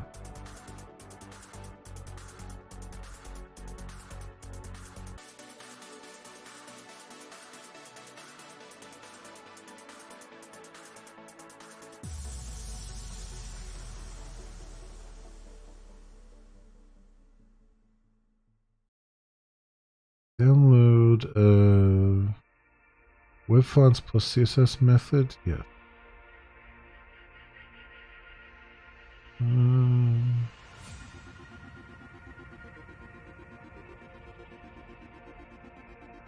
Blah, blah, blah, blah. Yeah, okay, fine.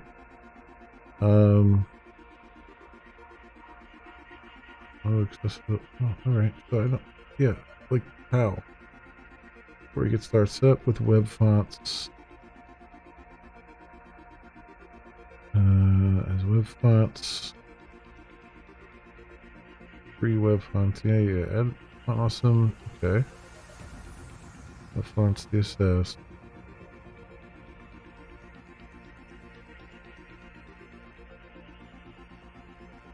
Fine. Reference it.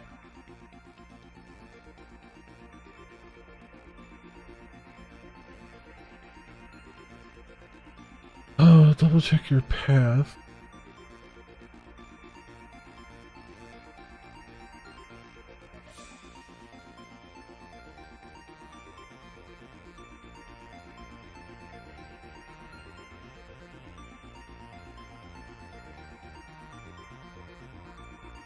Oh, but they're assuming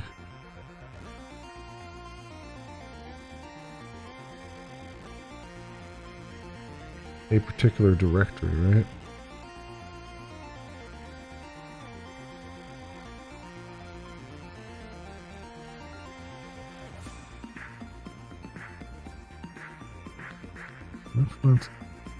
Both the web fonts and CSS folders in project stack assets directory. Or styling file. Font awesome CSS or CSS files for individual styling. Okay. Does it refer to web fonts?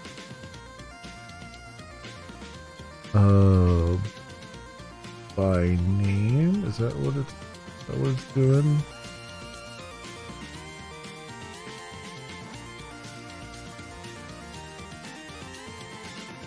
Not there.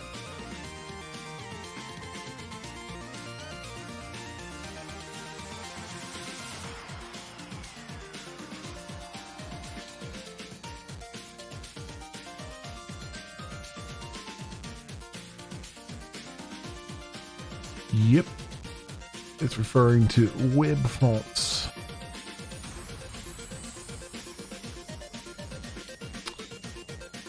Alright, that's fine. That's fine.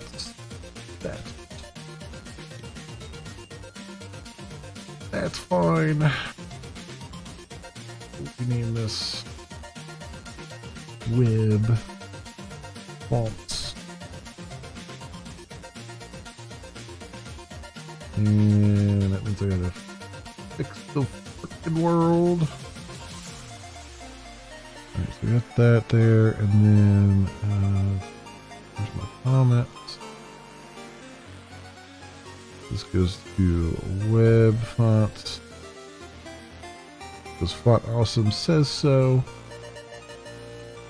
And what Font Awesome says goes. Config. This is web fonts. Web fonts. Save all that. Stop the server. Rebuild.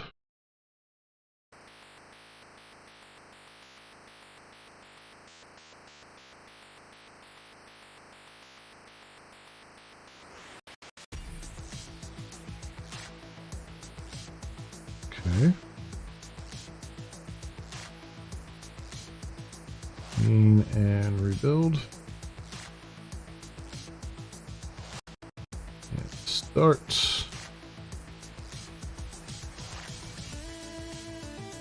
Do do do do do do do. Boom boom boom boom boom boom boom boom.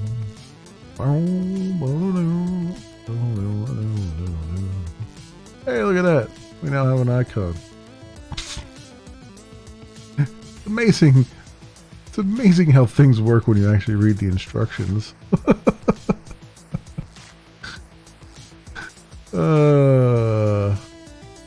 Let's change that back to... Let's change that back to a bell icon, and we want regular. That, and bam, back to that. What I wanted in the first place. Okay.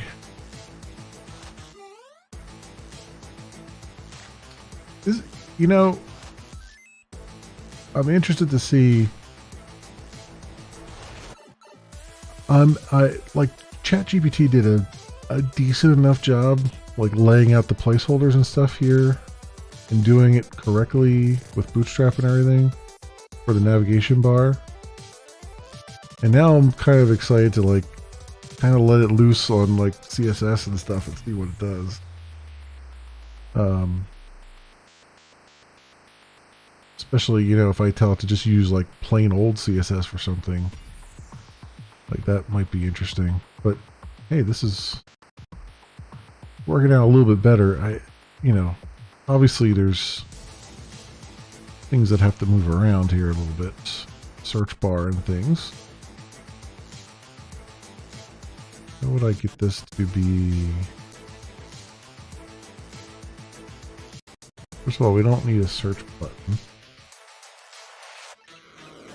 Get rid of that. And I want this to be form inline margin Y2. I guess is Y. What's the margin stuff? Margin and pet. Margin Y is both top and bottom. And X is both left and right. Otherwise, it's T and B. Okay.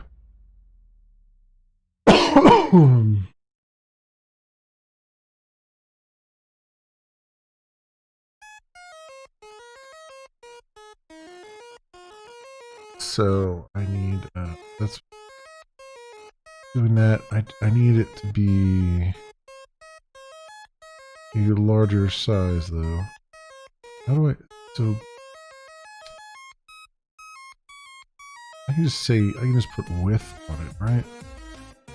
Isn't that something that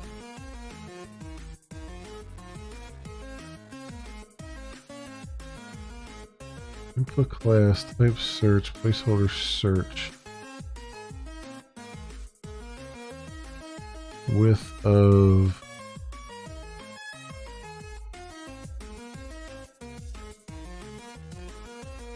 but that's what is the width? I guess the width is, can I do a percentage? Can I do like 50%? I don't think it'll take a fit. I don't think it takes percentages, but we'll find out.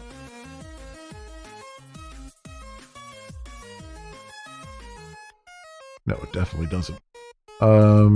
Okay, so width of say 500.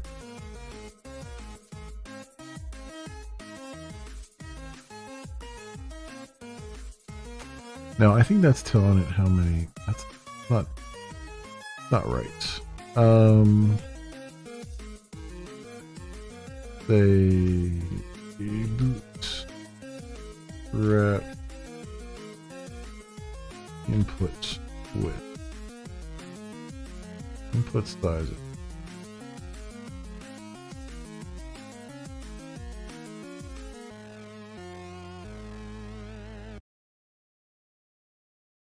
Input large.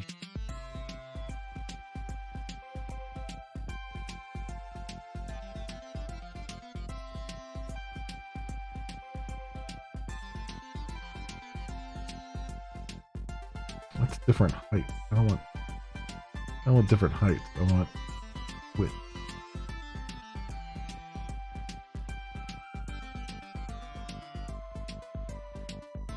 Oh, they did column sizing. Okay, I could do that. I could do that. So it'd be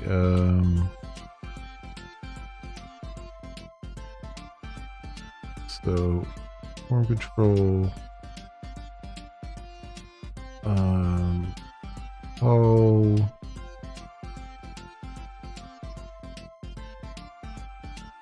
four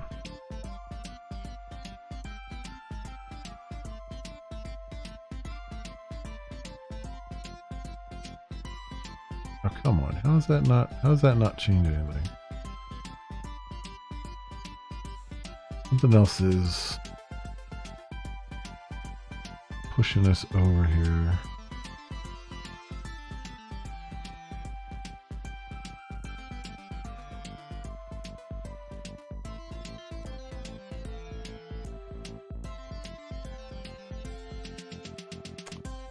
Must be the form inline. So if I did that to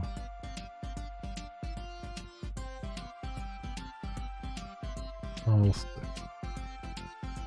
Yeah, there it is. Margin Y. I really want this to be closer to here. Yeah, navbar.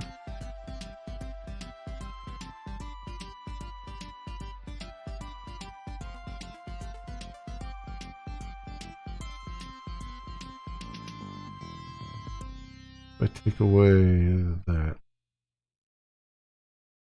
it's better. But I want everything to spread out. Really what I want is just everything to just kind of spread out and take up the whole width here. I think it's my container that's doing it. Container large.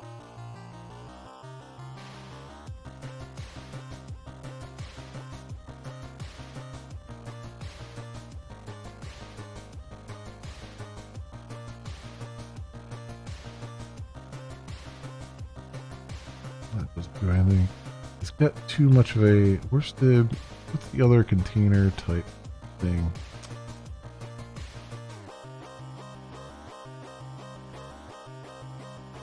Grab containers.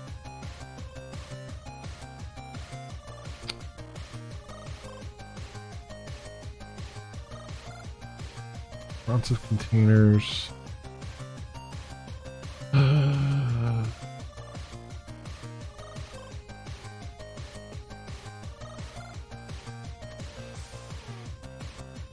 I see. Oh, I see. 100% wide until a small breakpoint. So container large.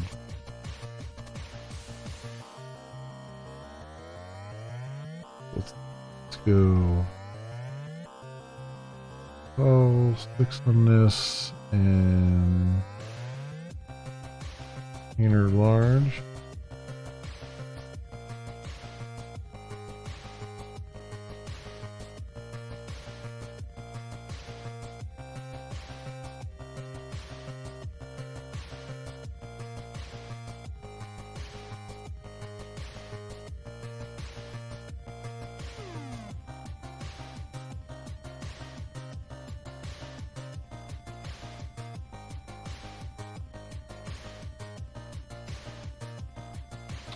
Hold on. Wait, what I'm looking for.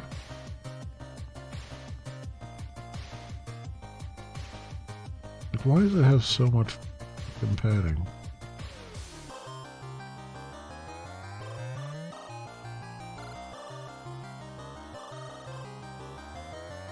Just do padding 0 here. Oh, it's all margin, really. Okay. Just do margin 0. Alright, now we're getting somewhere. Now we're cooking with some gas. Okay. We got that search bar kind of in the center.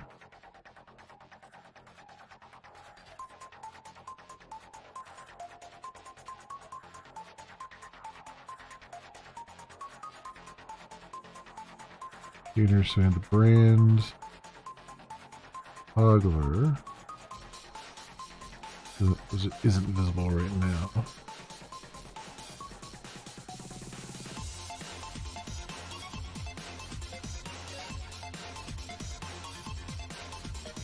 Any auto there?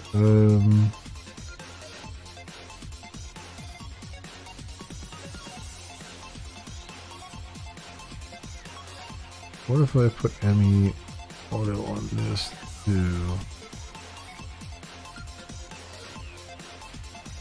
Oh, that actually pushed it further in. Not what I wanted.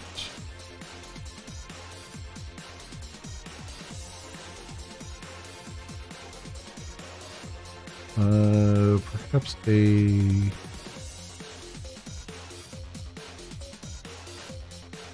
float right.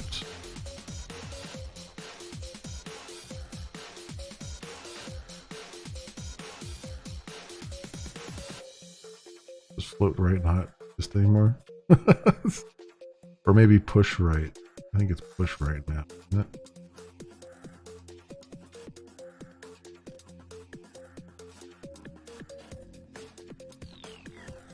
No. What do I make that?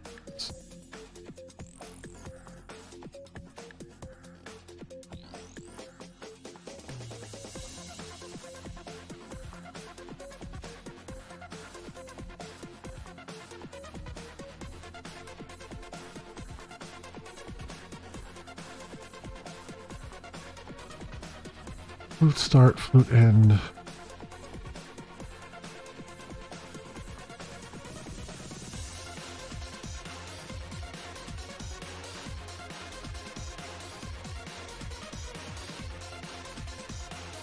Well, with the navigation, you could get the navigation thing. I could move that navs and tabs. Yeah, navbar. Can I push something to the end?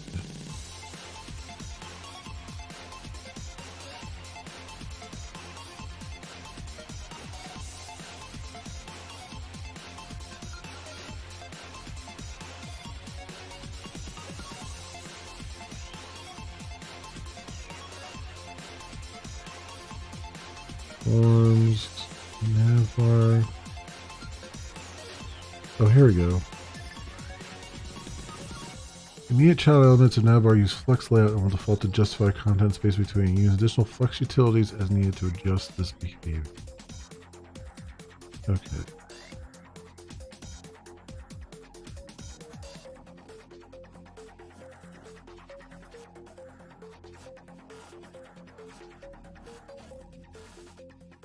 So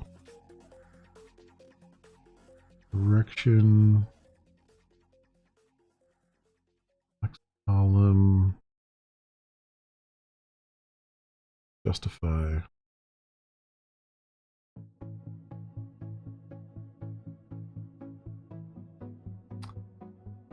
Justify content between, maybe?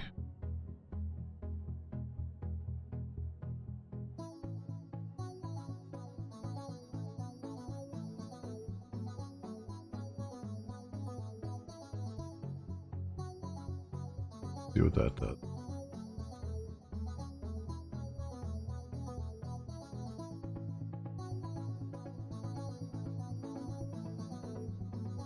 Oh, and I need to do 0.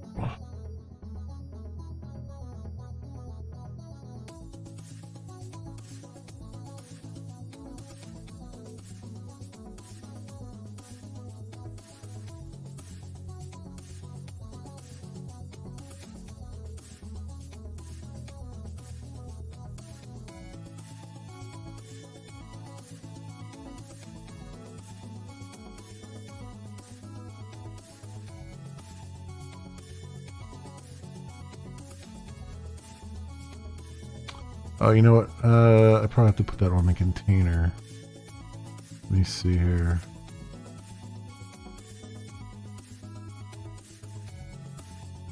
M0. Yeah, and then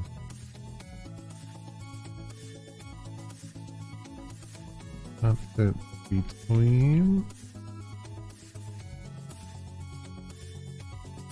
Really do anything.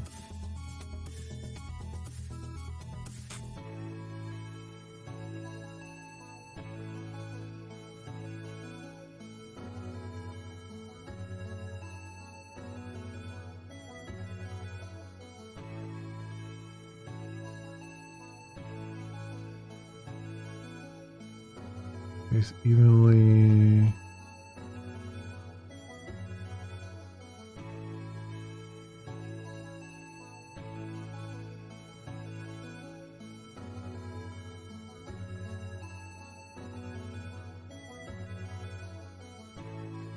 Oh, you won't be doing anything.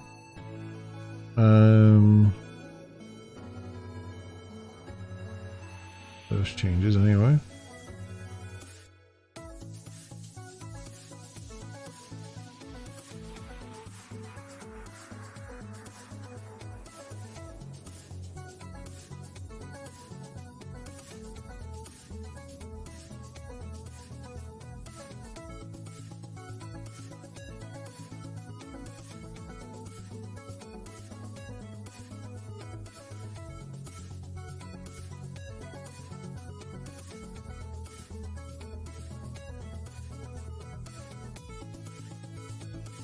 Maybe it has to be.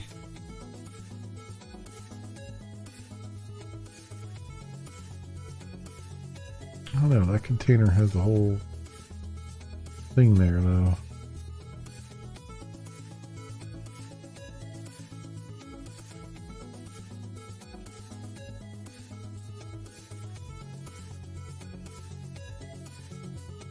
Move it from here.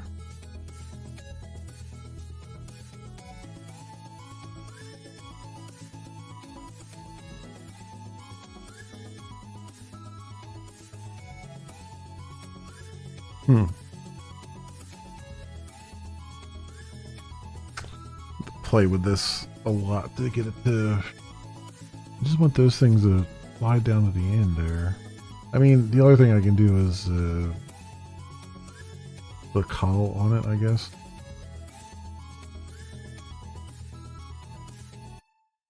Unless there.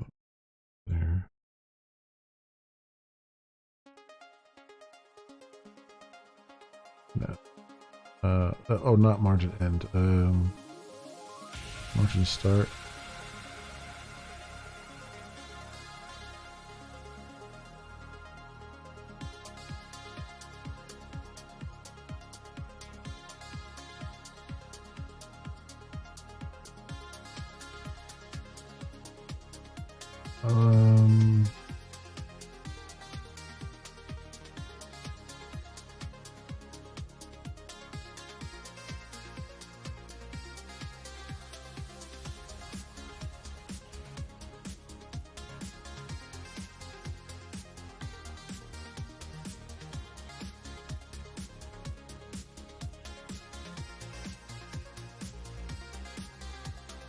I'll eat there, I guess.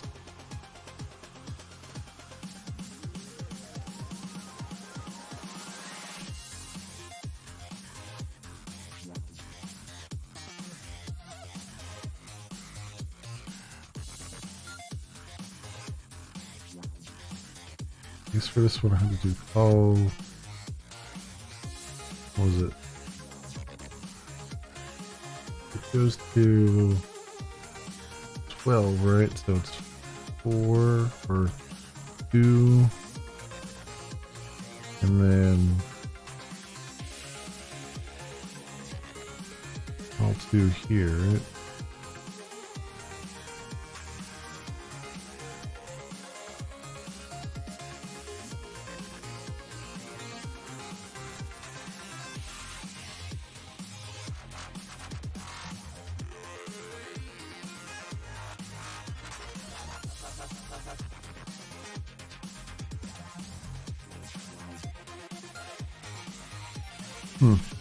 Yeah, I'll have to play with it, but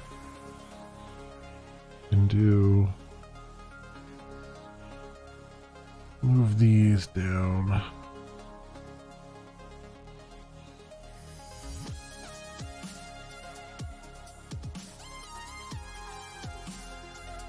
Container here.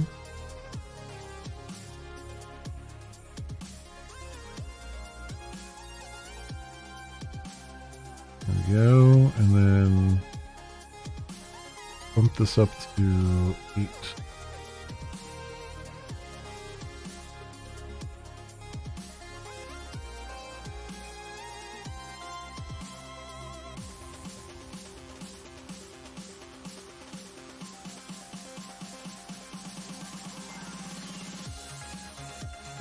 Margins start.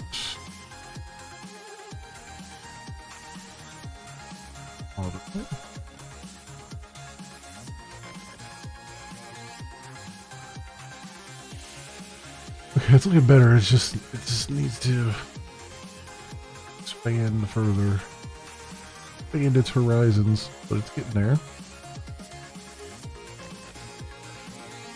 And this menu's still working. All right, good stuff. Good stuff so far.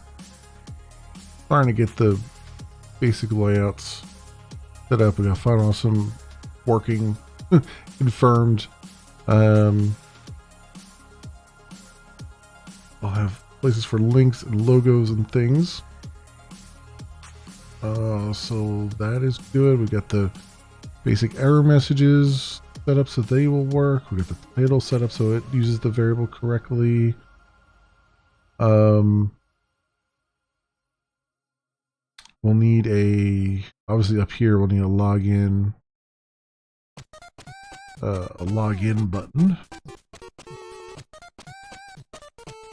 when you're not logged in. So instead of saying avatar, it'll be a login button, or username I should say.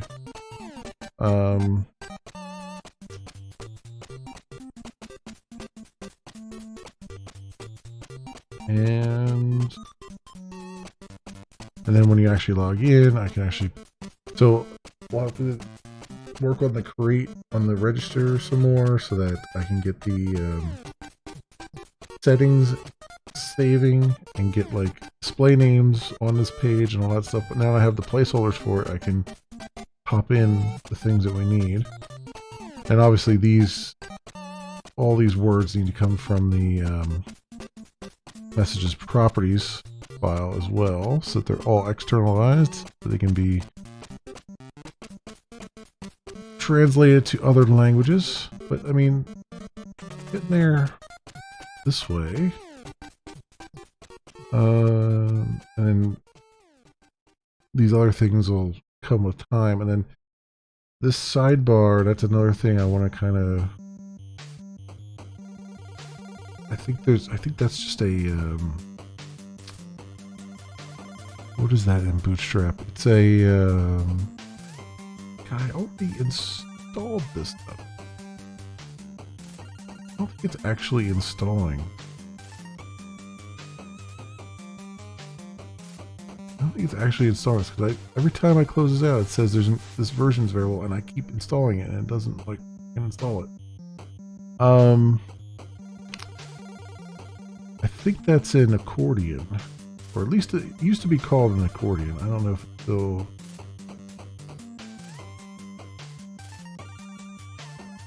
I don't know if it still is or not.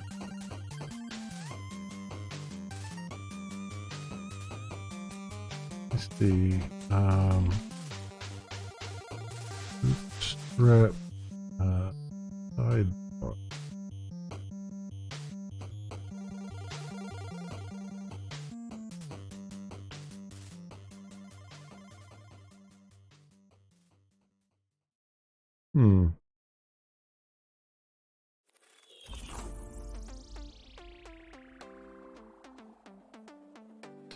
I mean, this is good for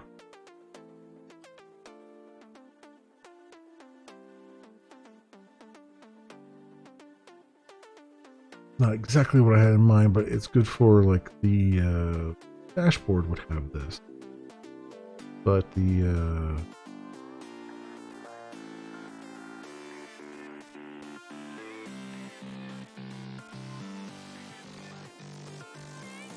what am I on 5? Yeah, Bootstrap 5.3. Do we have a sidebar?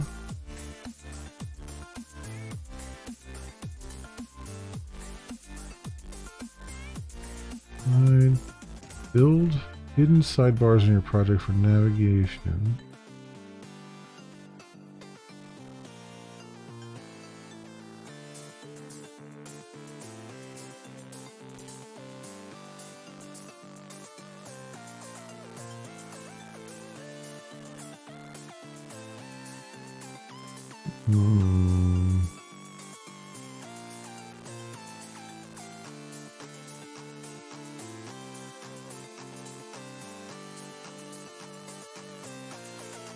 Okay, I mean that's kind of the same thing, but not quite. I don't want it to be off canvas though.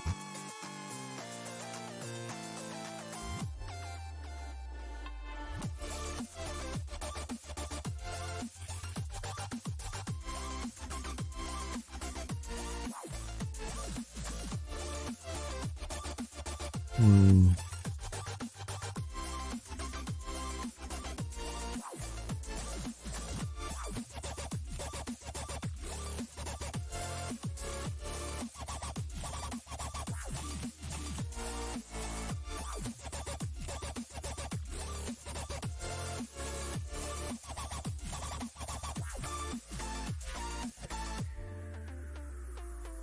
I guess it's more of a collapsible.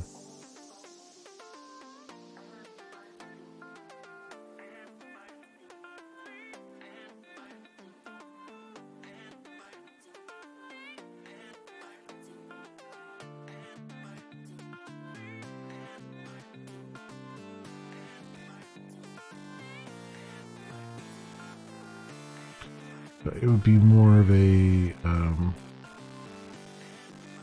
bootstrap, collapsible sidebar.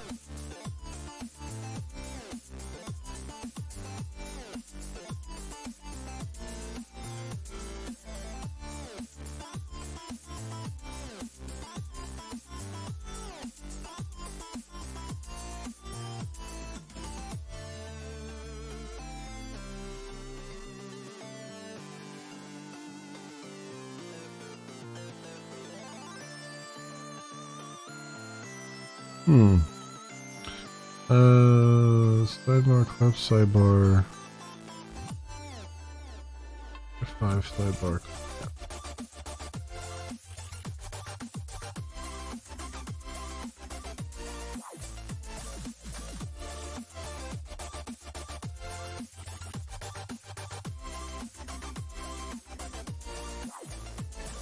That's sort of the thing.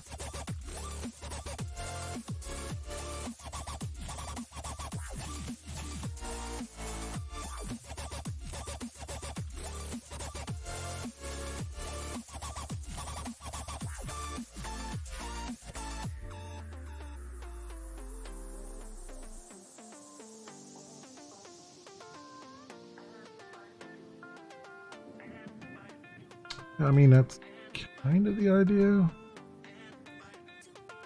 Kind of is, kind of isn't.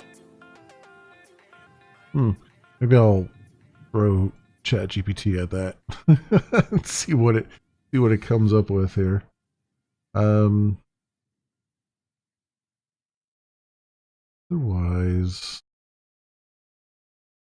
I think we're good here for now. I'm gonna stop here and get some very late dinner.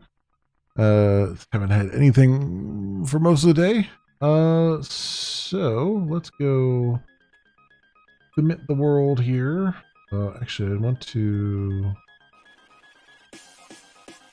admit I do have to hide this one thing. So let's go tree. First main web fonts. I want to. I guess I gotta individually. I ignore. I don't want to ignore the folder, but I want to ignore everything that's in the folder. I guess we'll have to just do ignore.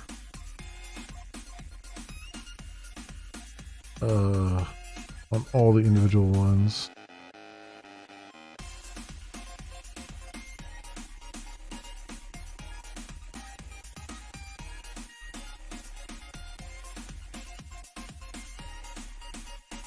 There we go. All right, switch back to a list now.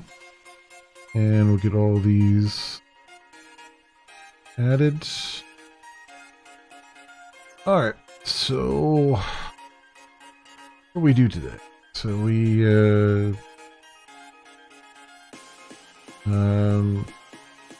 finished setting up font.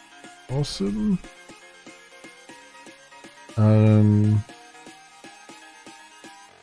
Basic navigation. Navbar, basic top navbar created.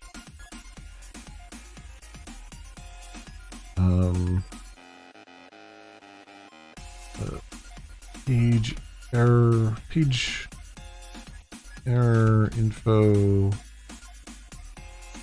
etc. messages.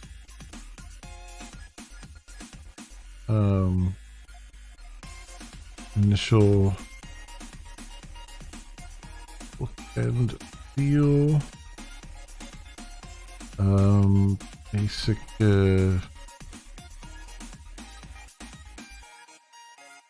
controller methods.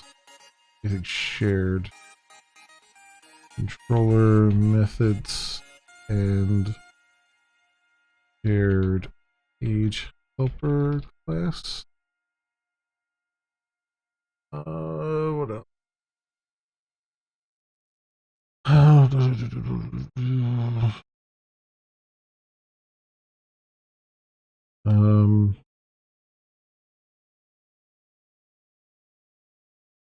About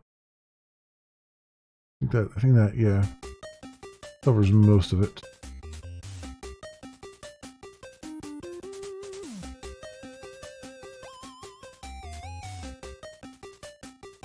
What did I change in here? Oh, I made that public. Okay.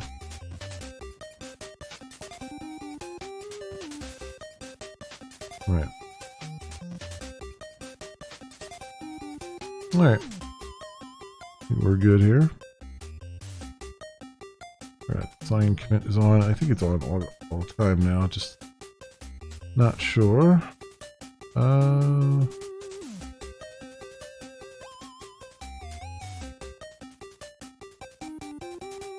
I think that covers it. I think that covers everything.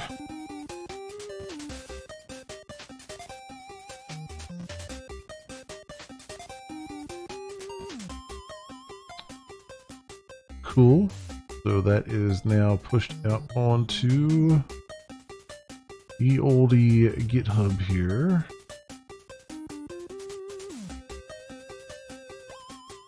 See what we get going on.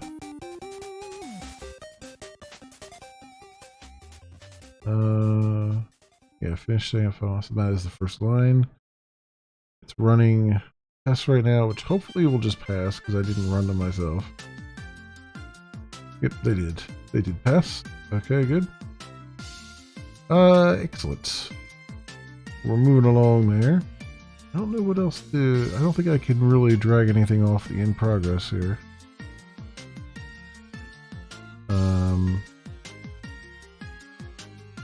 Because I still want to have like a... There's still some more things, some more basic things with like pages. Because I want to set up a way to... An easy way to get the URLs of controllers to send people to, but if I ever change like the layout of controllers and stuff, it'll be straightforward, almost like routes, which is what like a lot of other languages use. Java doesn't really have that per se. There is a route under the covers, but it's not that you normally play with. But it'll be a concept that I can kind of you know, whenever you refer to a particular page or something, you can just refer to the route and have it just hopefully just work for you. So in order to do that, I want to sort of register everything as menu items to an extent. There won't really be a hierarchy of menus. It'll just be more like a list of menus or a list of routes, I guess. And then I can attach permissions to those routes to try to, you know, keep some of that at least a little bit consistent, and then you just set those up in your controller, hopefully. So we'll see on that, and then the email stuff, I'll have to figure out what I'm going to do with regards to that, because I do want to I can at least get the basics of the email stuff in there, and use the JUnit test and stuff. But I would like to get something that shows a front end so I can see what email was actually sent and all that stuff, and what it looks like and things of that nature. Just to make it easier to test, in person too. Yeah, and then we still got to figure out like some kind of color scheme. Right now it's not very colorful, the site, but to see what I can come up with there on that. Probably be tweaking the colors a lot as we go along.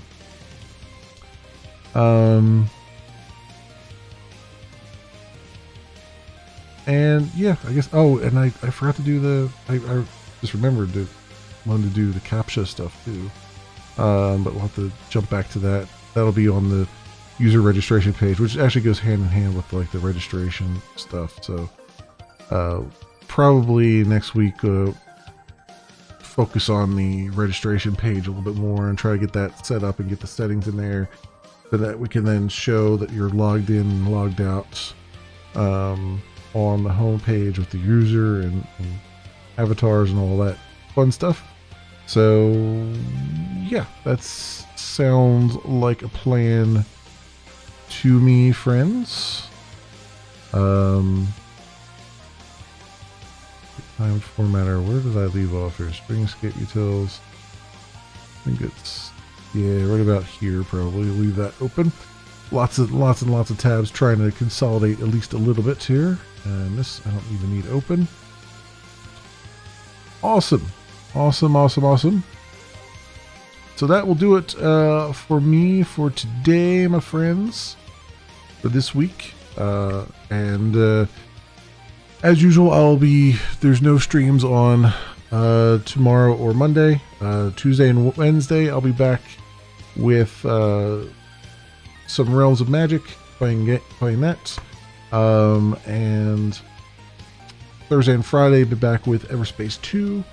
And then next Saturday, I'll be right back here again doing some more code and stuff. And hopefully between now and then, I will actually have some of these other things kind of set up a little bit, maybe a little bit further along here and there, with some of the background stuff. And definitely, I want to get some of the JUnit tests and things done. So let's see here. Is there anyone over on Kick right now that we can host? It's looking like it's kind of slim pickings at the moment. Let me see. Is there? Yeah, I haven't. Unfortunately, I haven't really. There haven't been that many people under the software development category either, so I haven't been able to, like. I've tried to follow and like find people that are, actually talk and aren't just playing music and being silent and all that stuff. But I have not had that success yet. So I guess we'll just kind of end it there then, my friends. I appreciate everyone for watching, and thank you so much, everyone, for dropping by and keep me company and all those things. I hope everyone has an excellent morning, afternoon, or evening, depending on what it is for you. And I hope to see you back here again in the future for some more stuff, whatever happens to suit your fancy. Until then, see you, bye.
This is the way.